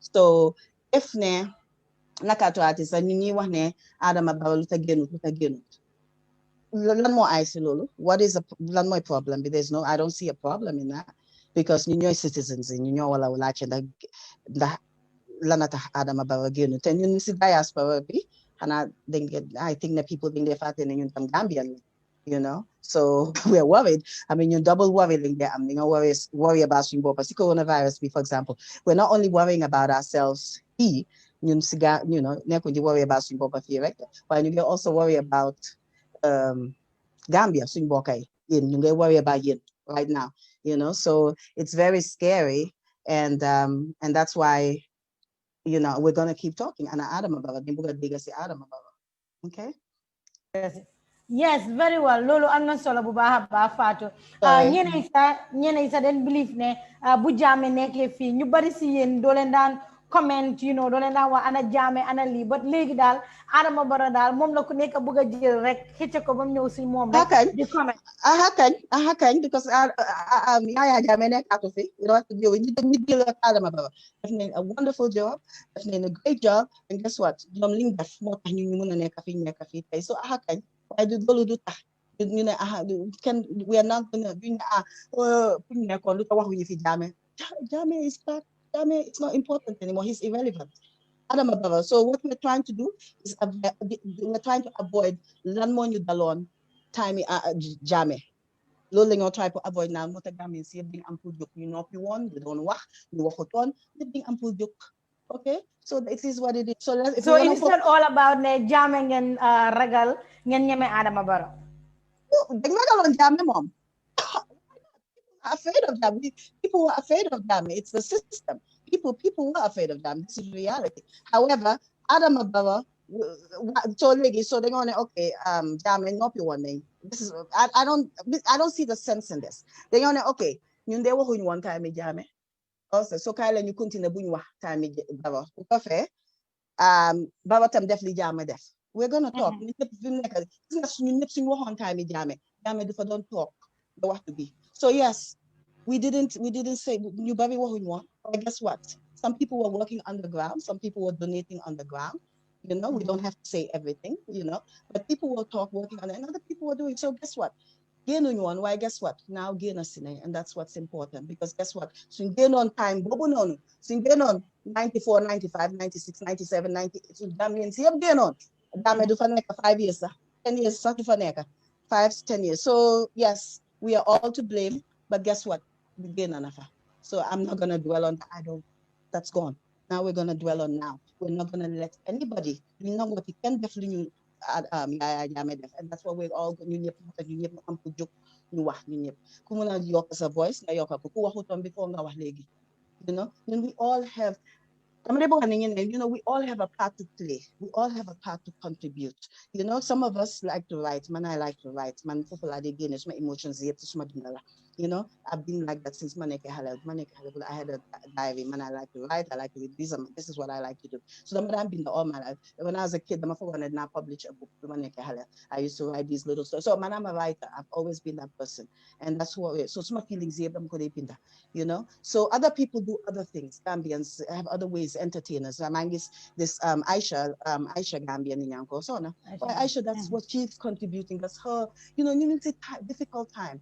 That's her contribution. That's how she escapes. That's more talent. She's a comedian. So Lala Muna contribute, stress. That's her talent. She is a comedian, and that's what she's doing for us. Why, you know, so then go buy thing. But you know, Gambians, we're always complaining about little things that are not important, you know. Right now, nipping wala focus the coronavirus. We manda manyo binda mawafe Adam ababa blame Adam ababa mawasma. I have manama all around. Other people they know you entertain, you feature other people know the comedy. Let people do what makes them happy. You do what makes them you happy. Manak, because people said so ahead on content, that's fine. I'm okay, but I, you know, the people who know me, so they know what my thoughts were about that situation. However, I'm here now. Use me. You're not gonna put my push back into the shadows just because you're gonna say, where were you? Right now, the important more Adam about what's he doing? How are we gonna move out because and guess what? I'm on board now. Let's go. You know? loolu am na solo wax naa leen ko jigéen da nga mun li ngay def tey doo si ragal dara Fatou Diba mooy suñu gan jongoma Fatou Fatou lan nga fa ne government bi ñu ngi koo def right si jamono ji nga xam ne ñu ngi si jamono coronavirus lan nga fa ne ñu ngi koo def right. Well, right now, I feel like you know, unfortunately, I'm on a situation being right now, the government be deal seriously. But I feel like okay, whatever they're doing, at least what I can say is now, right now, they focus on social distances. You know, of course, enforce, you know, mask wearing, all the things that they're doing right now. I'm okay with that. I mean, they can do better. There's always, you can always do better. Right now, unfortunately, they should have started 3 months ago, you know, and doing the aga for neck a few. However, let's see what happens. Man, I can't really say that whether Lingo Def right now is effective until maybe the next 2-3 weeks. You said, you know, what happens. But for now, you know, at least you get try. And I really, you know, you have to say that. You have to give them that. You get try. I know now we're never going to be satisfied. And somebody says something else and I complain. I'm going to complain. But I'm a balance my boba, you know. I mean, somebody say government, but there's something good. I'm actually going to say something about it. However, it's hard to praise the government for a little good thing when 99% of the things they're doing, or maybe that's an exaggeration, or maybe 80% of the things they're doing is horrible, you know? So I cannot, you know, so I need to focus on the things that are not working rather than. So what are they doing wrong? So got well, right now, I mean, like you said, right now they're improving. So let's watch them for a while, you know? You know, I've already talked about the things out of my power that I want to talk about that they do wrong. However, for now, I'm just gonna wait and watch now that you talk Kiri, you know, and you get control mass, you get, you know, enforce mask, washing hands, all these things. I'm okay with that, you know. And then like I tell people, I'm the law contribute. Some of us write to contribute, some of us make videos to contribute, and then there are those of us that just pray. You know, they cannot talk on the you know, so what they do is they pray. So we all have something to contribute and continue, you know, and you talk you hard. And then of course they, you know, equipment. You know, medical equipment. That's just but you don't deal malo for you know, for me that was a political move because that was just unnecessary.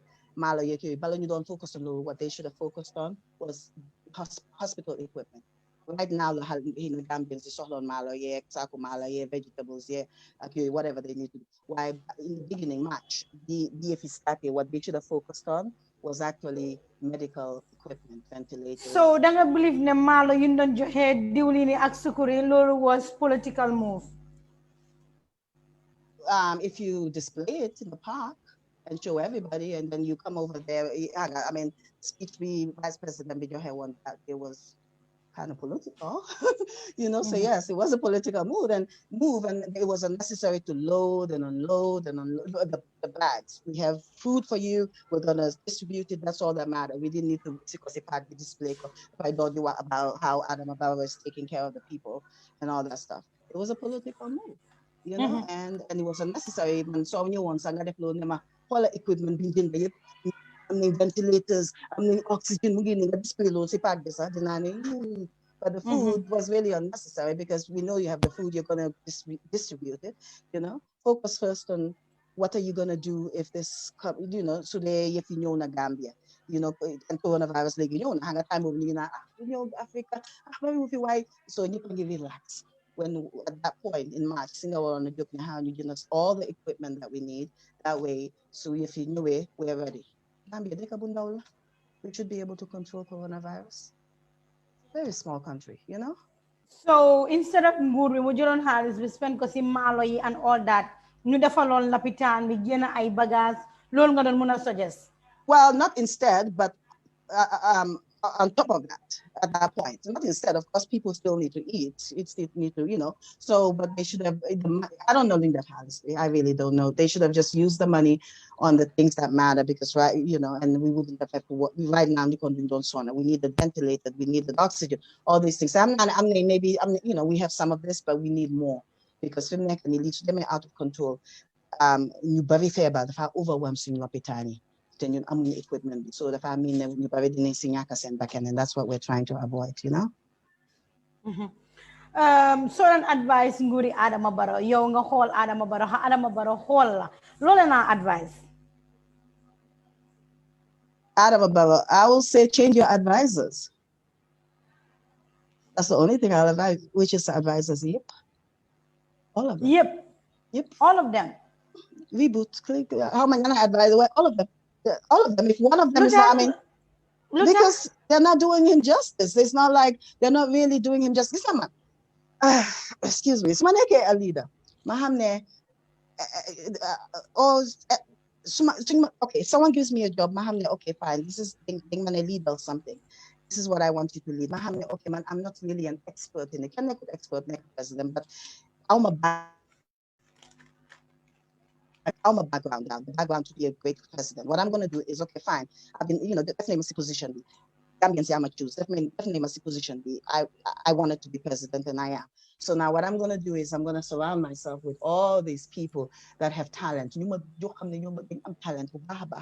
And I'm not talking about political people. You know, I know people think they strategize and they have certain political backgrounds to boost, but that's not what you're doing right now. Right now, you need people who understand these things. You need experts, expert advisors. You don't need just also, you know. So how many advisors? So I'm sure there's some decent ones there, but for me, I would say just reboot her. Just start that. So you see why one or two, but start that. There's so many people around the world that can advise Adam about Gambia. There's so many people. And he shouldn't in common help. Why the problem is with all these people that he thinks will help his political career. But he needs to focus on people that can help him build Gambia. And that's what we need. So that would be my first change as advisors. You know, and then that's it. And then take it from there. Because I think to change your advisor qualified advisors. You know, I think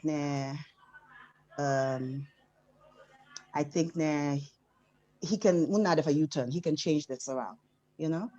I mean, it's not like I'm a lose hope. Adam Barrow is never going to be a great president. He can be. He just needs to want to change. He just needs to want to change. He needs to understand that he's not great. Fix and we all do that, man. So everybody, I said, okay, what is not working for me? What can I do to be successful or be a better person, be a better woman's advocate, be a better Gambian, be a better global citizen? What do I need to change in myself so I can connect with people and be a better person? And we have to then self-examine. Adama Barrow li problem bi munta self examine because ken neko diko watika ken neko diko wax neko Adama that's wrong. You know, people say yes sir, oh perfect, bulen fale ñi dañ la iñane ñi dañ bon nekkon where were they, and you know you know, your friends are the ones that tell you you're wrong. That's it. And if your advisors are supposed to be your friends. So then you're young, you fail, and if you're failing is because your advisors are failing you. You know, because you're hamulo, why I'm gonna hire your ham and they should have given you proper advice, right? So yeah, so if you're failing, they're failing you, but so you need to fire them and hire new people. Just just someone, people totally different. Man dama bëgg gis advisors yoo xam ne sax kenn xamut leen yoo xam ne ñu si yoo xam ne kenn xamut leen, so they can just focus on advising Adama Barrow. Their main focus is Gambia. You know. All right. He has 1 year. He has 1 year to turn this around. So let's see what he does. He has 1 year to turn this around. Fatou Diba moko wat mi def ni rek seetaan Adama Barrow speech am bi ñu analyse ko F. Okay.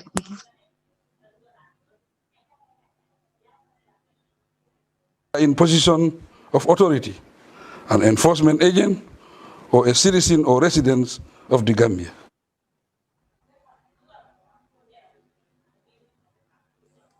Every one of us has the common responsibility to prevent, contain, and stop the spread of COVID-19.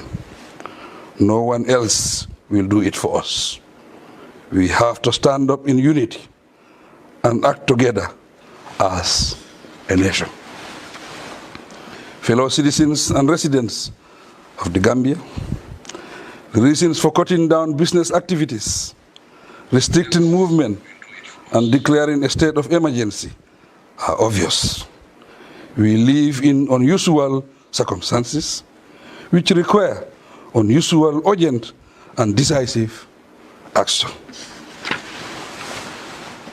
I appreciate that many of you would like me to address the nation often, and I want to assure you I will do so whenever the need arises.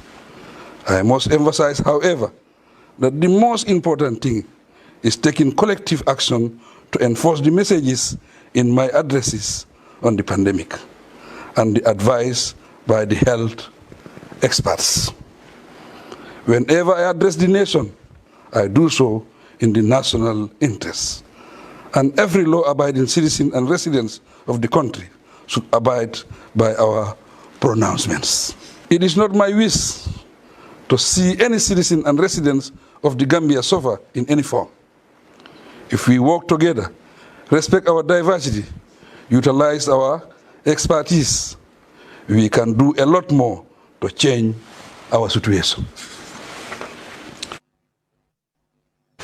Fellow citizens, each of us can be an advocate for healthy living if we follow the precautionary measures advised by experts. We can all be law enforcement agents if we value and respect the rule of law. We can have the type of country we want to live in if we all act responsibly and hold ourselves duly accountable to the nation.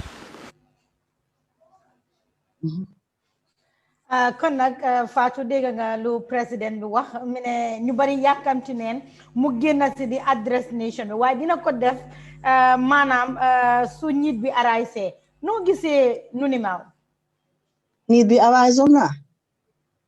Depuis August 1st, Adama Barrow again. Actually, August 5th. If you do August 5th, digante August 5th, August 11th, Adama Barrow again. There has been a need. There's always going to be a need. The people are always going to want to see their president. I want to understand. I don't get it. Gambians will always want to see their president. So there's always a need. Actually, right now, the need begin into coronavirus time. So every now and then, like I said, people want to see the president. Why again? So the other regular address contact with Mugenas. And you know this president be live. Then book a Q&A. Then book a Watana president be. Men coming on Watana my own here. Watana want. You like questions. That's what we want. Why we don't even want a formal interview. They book a journalist. You know, not a press conference. Journalists, you like different questions. You know, I mean, you know, people just want to connect with this president, and I don't see anyone connecting with him. I mean, yeah, young supporters, you go, Adama, but are they connecting with Adama? I don't, you know, they have not connected. He's not connecting with the Gambian citizens, whether they support or not, or whether or not connected to the Gambian. So you don't support why he's not even connecting with you. And it's okay to support him, you know? Saying like why also wahlen ko mo def ligayam. So mga support daw man tay du mané su fatu ñëwé né FD bana mangi lila plan da bëgg nga support man dama la né la okay ma la support légui way suma gisé nga def lo xam té ma def suma tour okay man fatu endorse nako. Well, guess what, so defé lo xam né is not right, I'm going to come talk to you. Duma la ko wax publicly, I may not come publicly because man nga ñoo ma bindal la supporters him. Personally, they don't need to come criticize because they support him. So I'm not going to expect them to come out and criticize him. What I expect them to do is come out and okay, Adam Ababa na dega nang munyo disappoint the haba. Ninko binda na bumyo disappoint. You know. So but fanga na ñina yidi nekk di ciow si Facebook bi di wone ñom den support Adam Ababa. Fanga na ñina si guys that they even gis Adam Ababa or they am ak mom one on one.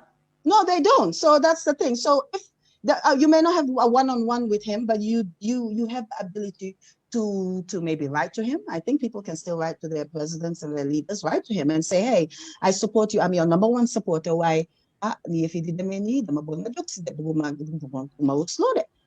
Because man see Facebook does support all the time. You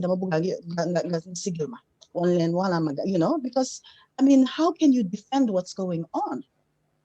You know? No matter how much I support you, the moment I defend them on, and the moment you criticize them publicly because mangla support. Why dinala muna tuhun, dinala muna binda, so today you're my. If I have your phone number somehow, I'll call you and talk to you. I'll request a meeting with you. Whatever. I mean, you get support. I mean, you get support. Adam brother, you go support. You get run errands and make why didn't go and you're close to Adam brother. You're close to him. What could be the so la fire and okay, the mako fire. I mean, he will not want to fire you because Uncle Watiga. I mean, Lulu jam for not time jamila Lulu banhel. Adam hopefully do the flow. Awesome. You know, so my thing is walk a bigger. So begin it, walk a bigger. You know, if you so begin walk a day, book a defend like that. You know, you complain, you citizens thing. So those of us that are complaining about Adam Abawa,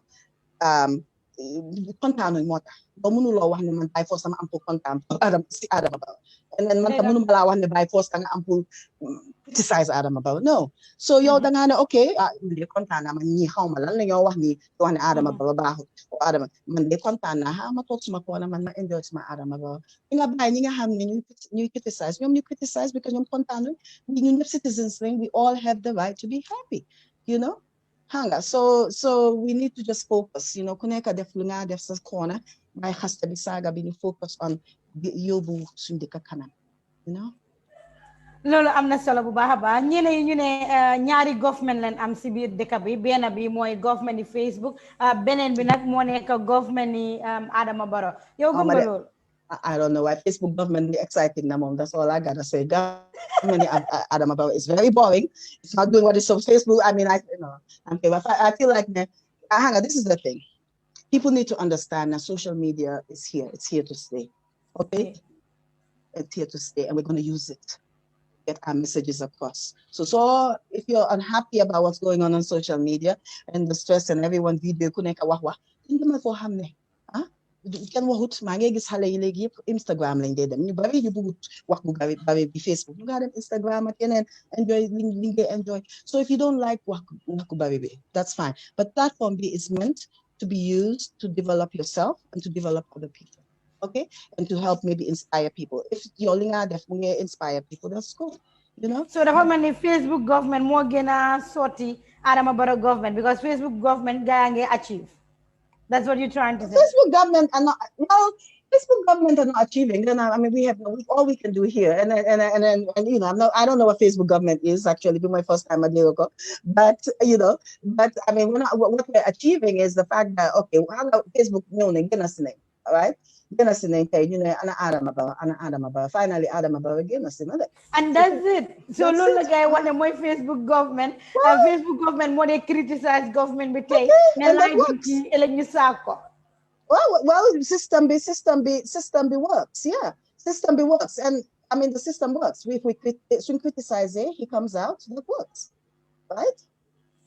So Fatou Diba mooy suñu gan jongoma Diba mbete jongoma Fatou mooy suñu gan dinañ def nii rek ñu dem seetaan sa own video bi nga xam ne dugal nga ko on Facebook loolu moo ma inspire tey ma mun laa am ñu seetaan sa video bi and there are so many things yoo wax either you like it or not lu bari wax nga ko fa loo xam ne ku nekk war na see gisee boppam not only President Adama Barrow but anybody koo xam ne mu ngi si leadership role si biir dëkk bi war na koo gis ñu def nii ñu dem seeti sa video bi. Hello everybody, I am Fatou Diba. Thank you for watching. Okay, Gambia, we've got issues, lots of them, but I will be talking about the trending issue from yesterday, Adama Barrow's. This was his 5th speech. No. This was his 6th speech on the COVID-19 pandemic. And I want to make sure I say this because, you know, I understand or I saw on the internet that the government or I guess whoever had sent out a document showing that we got. Okay, ba léegi rek ñu taalal leen video bi su ko defee askan bi yëpp mën a seetaan Fatou Diba video bi nga xam ne moom la defaral. Hello everybody, I am Fatou Diba. Thank you for watching. Okay, Gambia, we've got issues, lots of them, but I will be talking about the trending issue from yesterday, Adama Barrow's speech.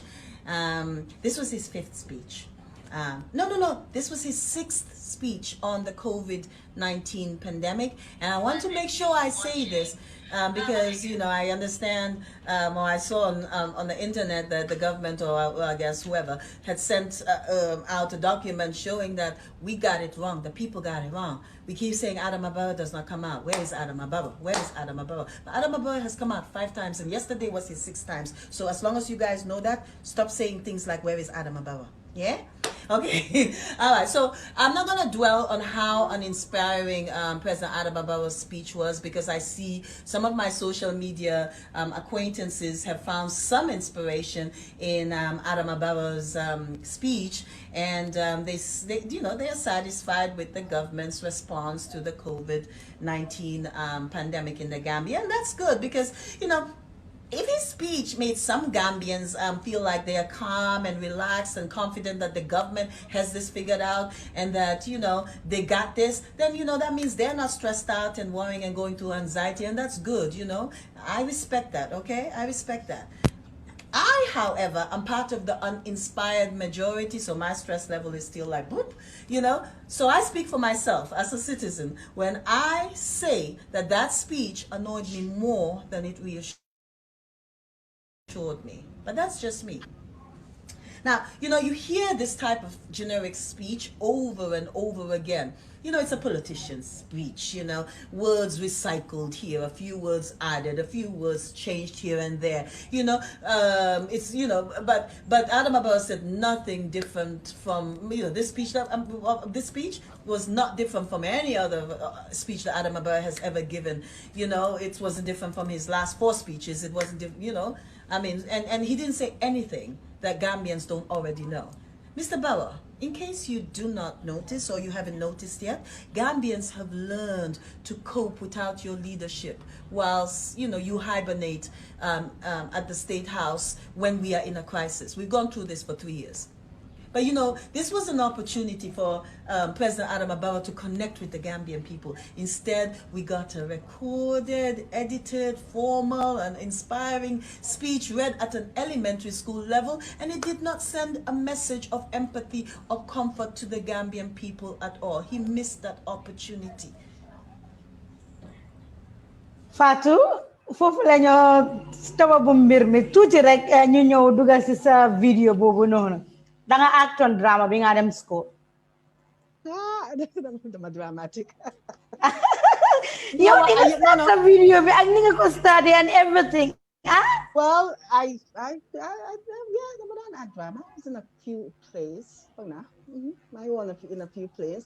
But I think the man yes, I think I wrote a few drama drama for Halle time so So there are any what skills you back to some video because ninga started and all that. Yep, see video. Not only that, this is just me. Naturally, somebody say my water naturally no I'm trying to be nice and a lady here. Why? But no, the man, it's important to say, say what like I said, and this is why it's important. So if you're gonna speak the language you're comfortable in, then that's when you can express yourself better. Also, so come ni ko waxe rek Adama Barrow dafa wala laka si laka bo xamne muy comfortable in it. Man tamit dama di laka bo xamne I'm very comfortable in it, and so dama dene okay fi la gëna mëna express wax words yi ma bëgg wax yépp. So da nga gis ne dama si sa wax bi dégg naa nga ne Adama Barrow daal waxut fi anything lu different. So speech bi yëpp buñ bina all through si I think si bés bi si suba lañ ko bina ne the president dafa address nation bi. I remember buñ dugalee video bi on YouTube. Some people even have to call me kañ la video bi di ñëw and all that. So yow daal president bi waxut dara si speech bi. Okay, one of them. Why? I mean, of course, why he just said the same thing. So I'm a difference between speech and be again any. I don't see the difference except okay, you had a few developments.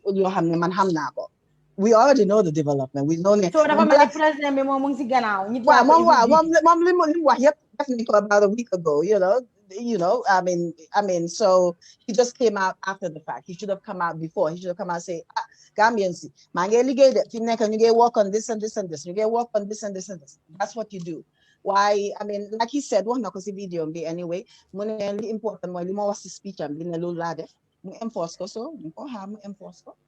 So am na ñoo xam ne si seen jàngat wax ne président bi dañ ko binal speech am bi bu yaaga daf ko doon read ko understand ko some people ñu ne the same thing la wax loo xam ne loolu happen na comme na ko waxee a week ago.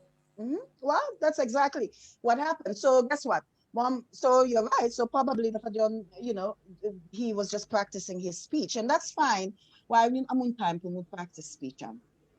That's the point. This is a critical time. Can amu time for practice? You have, hey, so if there's a crisis, sisasi.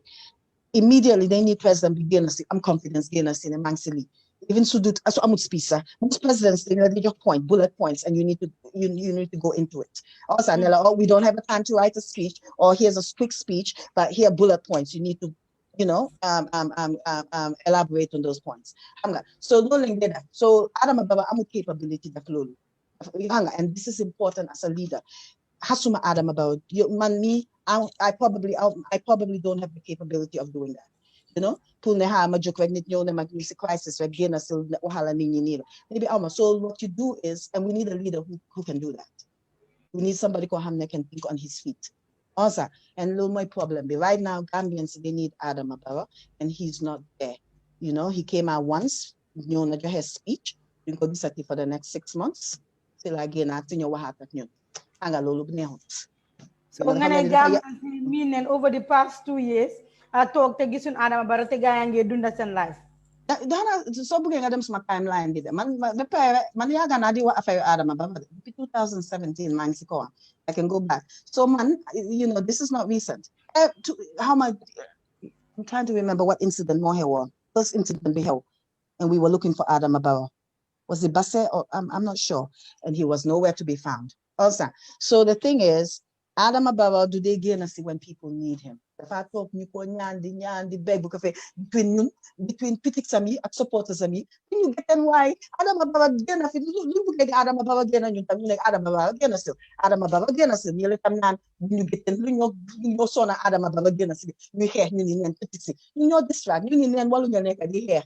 And focus lens support Adama Barrow. You focus to criticize so you balance out. Because you can support you and confidence, you can praise. Then you can criticize, you can want fun like them wrong. And that way Mumun can fix. You know what I'm saying? So Mumun can fix. So it's balancing out. So let more, just let us criticize him so that Gambia one of them can. And criticize and I'm constructive criticism, destructive, I guess, destructive criticism. Some, some people, most people, you may criticize constructively. Maybe words they use are very harsh sometimes or strong, but that's what you do. As long as sagulo, man saga mom ando masi man duma talk duma de sa setan can kude sage. I don't watch anyone who uses bad language. Okay, has to okay sage. I don't like that. Why you can express sabopa, express and have anger in a very assertive way without making the saga or them personal. I don't care about Adam about his personal life. I care about his leadership. As a president. So I don't care about how many wives he has. I don't care about any of that because that's none of my business. What I do care about is leader. Well, I will care about. So too many wives, then I care about Lolo. That's like we're taking care of too many people. Sing Alex, we take care of too many people, so we cannot do that. So yes, or whatever. Now I'm doing water, but yeah. So what I'm next president? What I'm nyari jabar, right? I mean, I just feel like, we need our money and our resources. So that's what all I'm saying is that we cannot take care of a man who has more than too many wives. So, we just, but that's besides the point. That's something else. They ample save our country before they ample save Harley. So wastage, and I'm not saying that by waste, and that's just a joke. Why anything law have if I create wastage, right? Because we need every penny that we have. So yeah, but yeah. But speech am bitamin am na ñoo xamne wax nañ ne kam ku frontline workers health workers gaay nga def so much ci biir dëkk bi, and some of them right now ñu ngi get frustrated according to the gis ci internet bi. Some of them even been a letter saying ne dañ ko yóbbu ci office of the president, but ñoom deny nañ ne gisul letter. But as far as ñu ngi gis ci social media bi ñu ngi praise here and there, dañoo gis different people, they were health workers yang try, but see, entire speech mentioning anything like frontline workers. I didn't.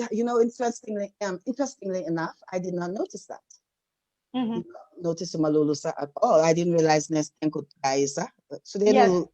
Oh wow. Huh. Yeah, you man video. And okay, so yeah, I understand human connection bimawa.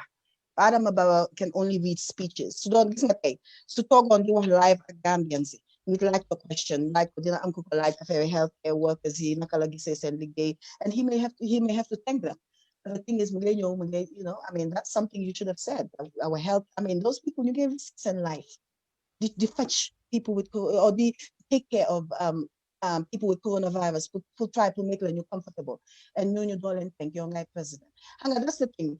Emotional intelligence, Adam Ababa Amut, and I'm sorry, I'm here, intelligence, I'm not, and then emotional intelligence, I'm feelings in it, nakanga wale deal so this in every situation.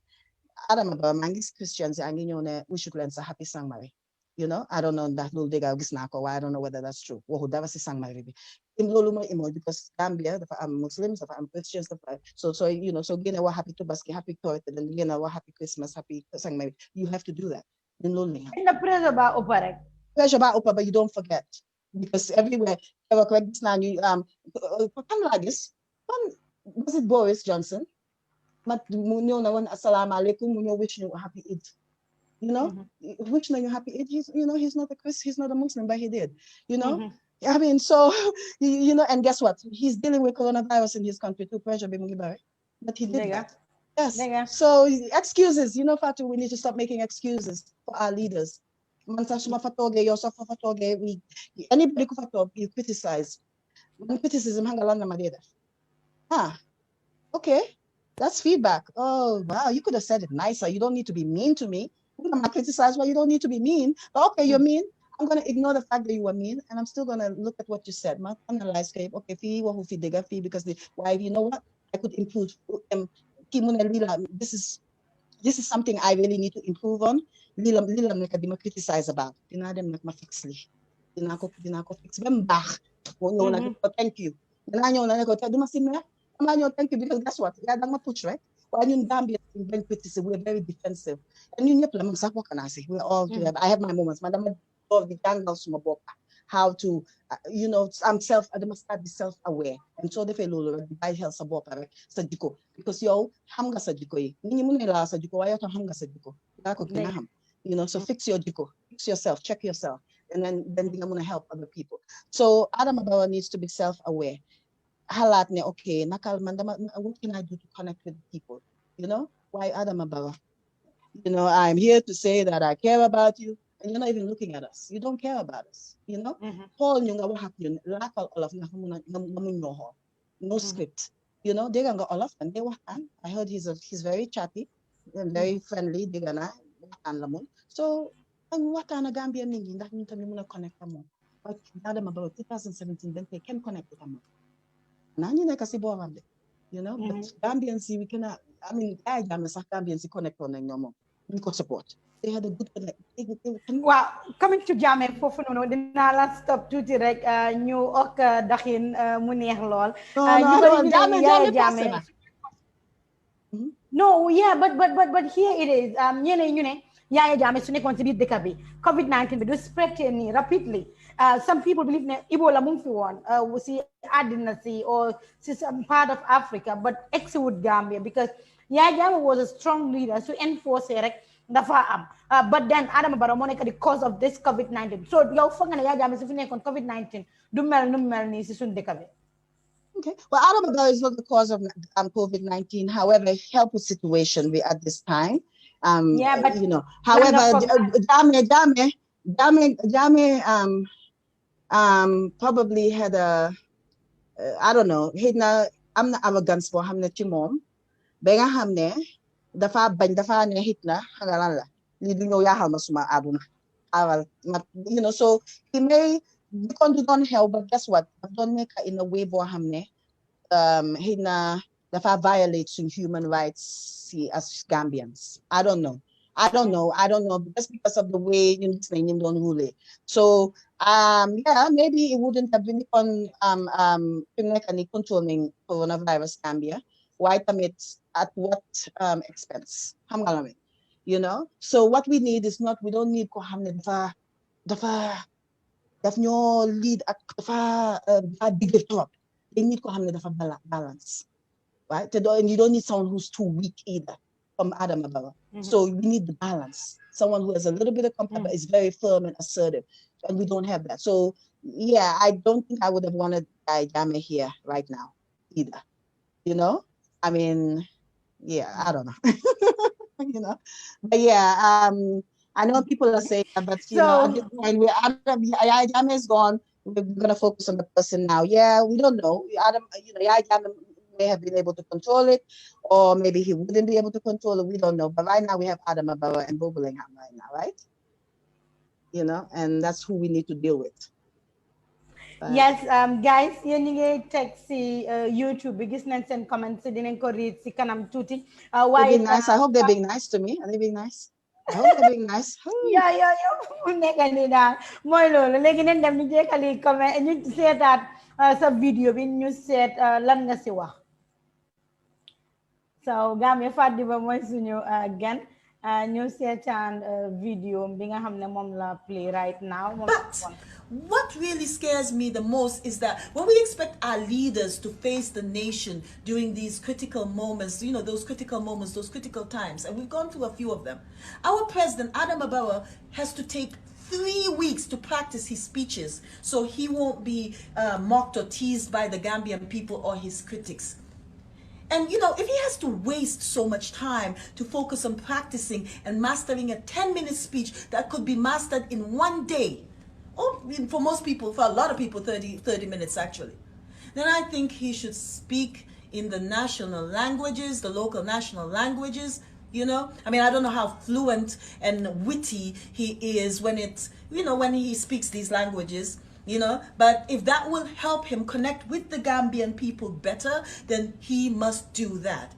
I would rather President Adam Abawa give us a strong message in Fula, Serahule, or Mandinka or Wolof, translated maybe in English by someone who is fluent in all these national languages, but also has a good command of the English language as well.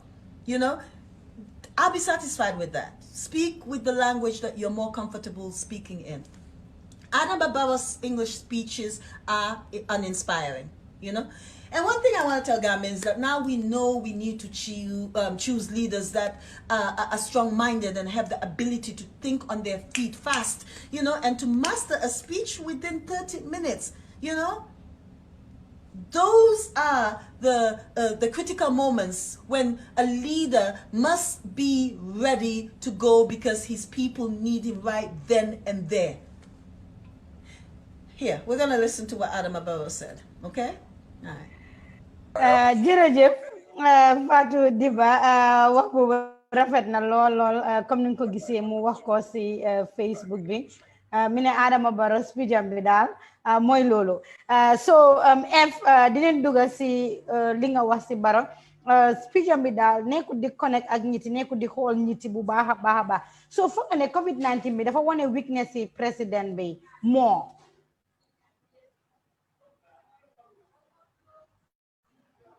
hello. I muted myself. Yeah, hanga den ko de wa actually they never ne leader bu baax hanga kanyo ko de ham su crisis ame. You know, so yes, it has one and a weakness. And why guess what? Surprise with Ken. Dafa gina man pul man one with weakness am. Dafa just gina digeral man luma gom si Adama Barrow. I mean, if you follow me, you'll see the 2017 Bente Lidulu S. You know, 2017 Bente Mange, I've been talking about Adama Barrow. So the pagina digeral like man lanlawa at very watching Adama Barrow. He does not have the leadership skills that Gambians need to move forward. However, Lulu important to right at this moment, he can, you know, okay, amut leadership skills. However, okay, you know, I'm leadership skills. You know, I'm not leadership skills.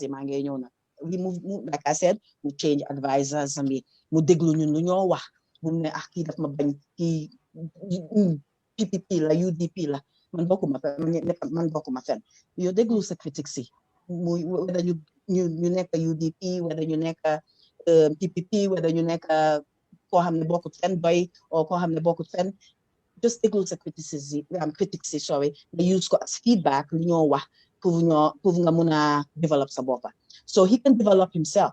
Like I said, I'm not 1 year to turn this around. It's not Adama Barrow to and man, I don't want Adama Barrow to be my president again. However, if he was smart, right now the wala na ñew mi jok mu ne xam nga lan la xam nga lu ma def tay dama ñew ma change yep ma win heart si Gambians si the coronavirus bi su ko mu ne handle dem ba ba pay suñu génné si coronavirus bi tamit mu def things mu wala mu focus si suñu lopitaan yi just the things that need to be ñu wala focus on to Gambia then nga gis ne dina am ñoo xam ne dañoo change seen mind man dama day change my mind man tey mun naa tey ëllëg mun naa ne tey man duguma naka support ma kenn next month ma support we have a right to change our minds but change your minds based on issues man duma change my mind just because okay popular na okay na ñëw na offer my job or anything no and so ma offer job tam ang ma offer job pour ma ñëw liggéey te dinaa la wax digga bi ba tey you know what I mean change your mind because you're changing your mind because of the issues. It's Adama Barrow. Okay. And Abuma Duga Sasifi politics. Well, let's say, hey, you know, money, okay, 2021, Adama Barrow, the fat power. Lan mo taman na wala buta Adama Barrow 2021. Like yan sen Bopalu. Even your minga hamne mo support Adama Barrow. Your me support Adama, whoever you are, right? Laja support dan Adama Barrow that mamun ko support. So, mamun ko vote la tumunyo talk. So, like Adama Barrow, limo la mo coronavirus with the handled very well. The you know people elections did you know okay for Gambians in the change in mind bahoton there for the past 2 years why again and you see coronavirus been happening there then go try continue try I'm not full of him like dinner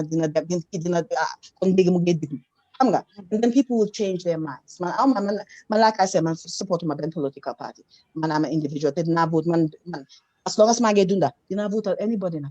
Yes, nga sudoy ise ko ba yun ako voter so UDP ise ko ba na ako man voter luma party individual live voter choose malo live voter so GDC or these other parties ise ko ba din ako voter I mean they may just be well yeah not all parties do my voter all parties why most parties you have na ise din ko ba da dinalen voter you know in our vote depend on issues so mante next in 2021 muna vote one person in 2026 ma vote Kenen I'm not going to be loyal to any party for until this party bo hamne doy naman parti boo xam ne ok fii nag bëgg naa faa bokk bëgg naa support ñi doy na ma àggaaguma foofu yet parties yi nag ñu ngi ñëw nañ nag ñu ngi baax parties yu baax am nañ there are a lot of good big parties I see them gis naa seen platform awma anything against them pareeguma rek doyaguma I'm waiting I'm just gonna maa ngi leen di seetaan te right now bëgguma focus on loolu man bëgg focus on Adama Barrow mu def liggéey Gambia bëgguma focus on support political party because da ngaa ne so support political party da nga am pour loyal su benn defee foofu dara doomu doo ko mën a criticize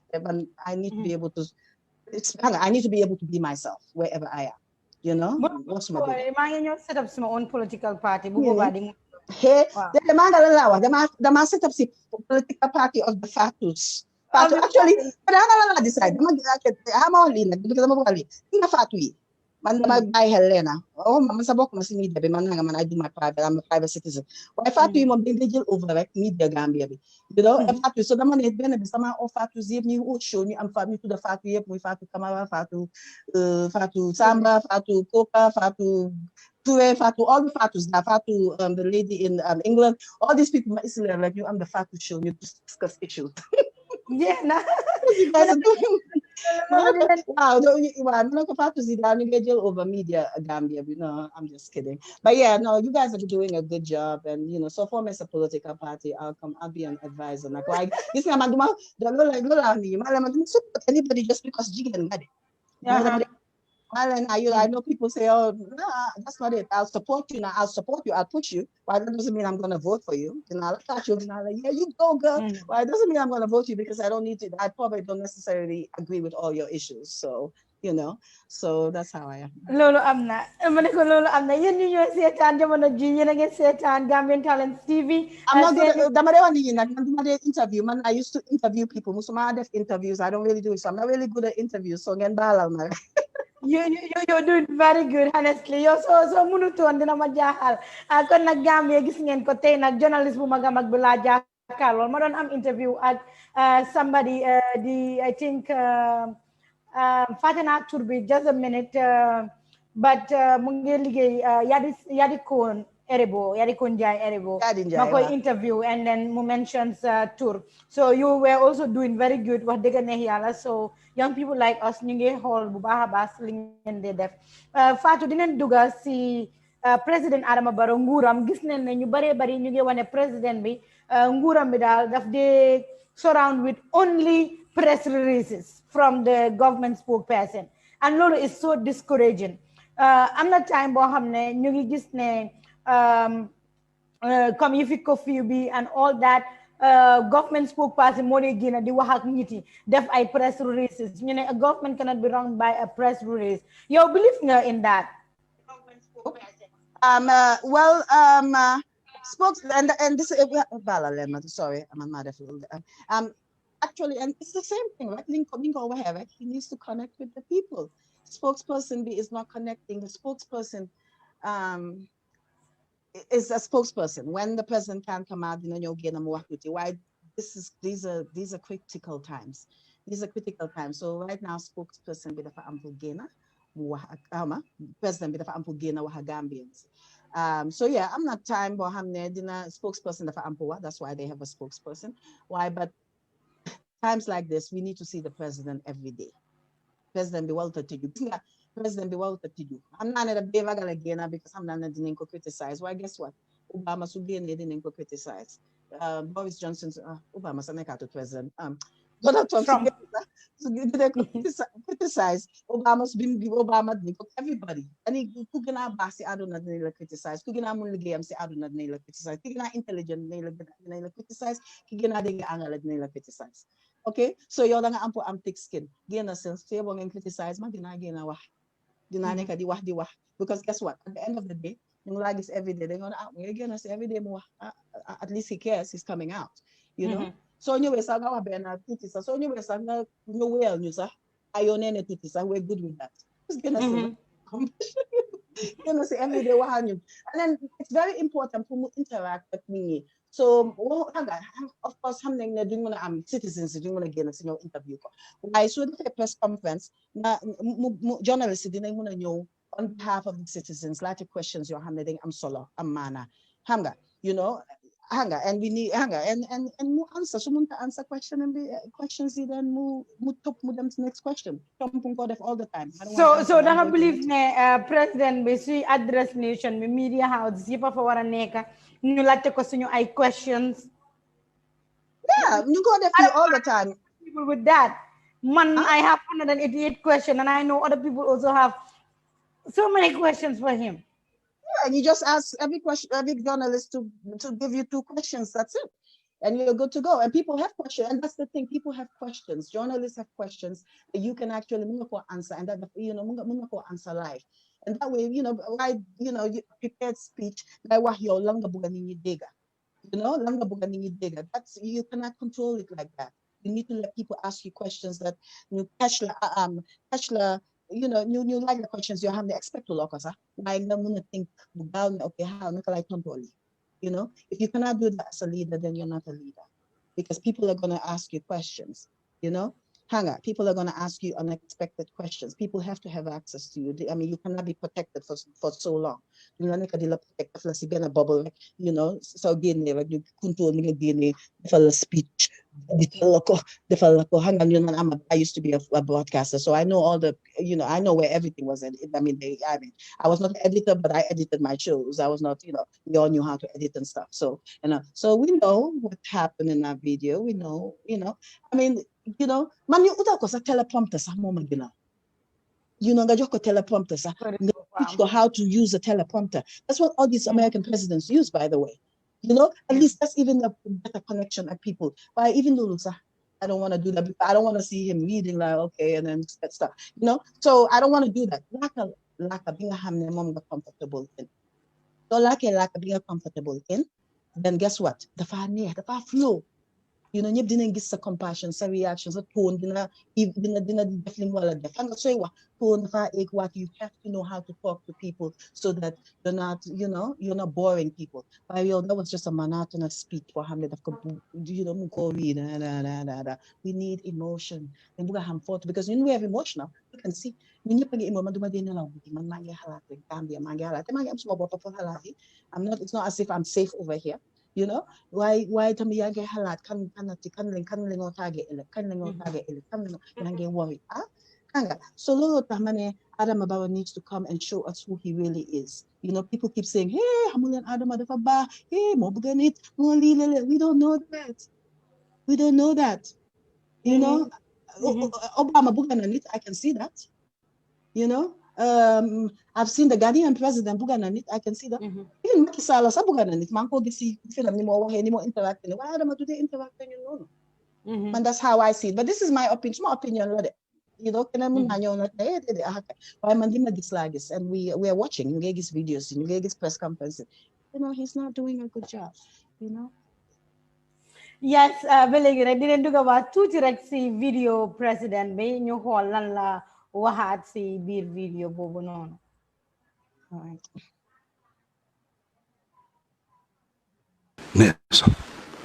Fellow citizens, it is obvious that we will make a positive difference towards the development of our country if we value the time we spend and do good.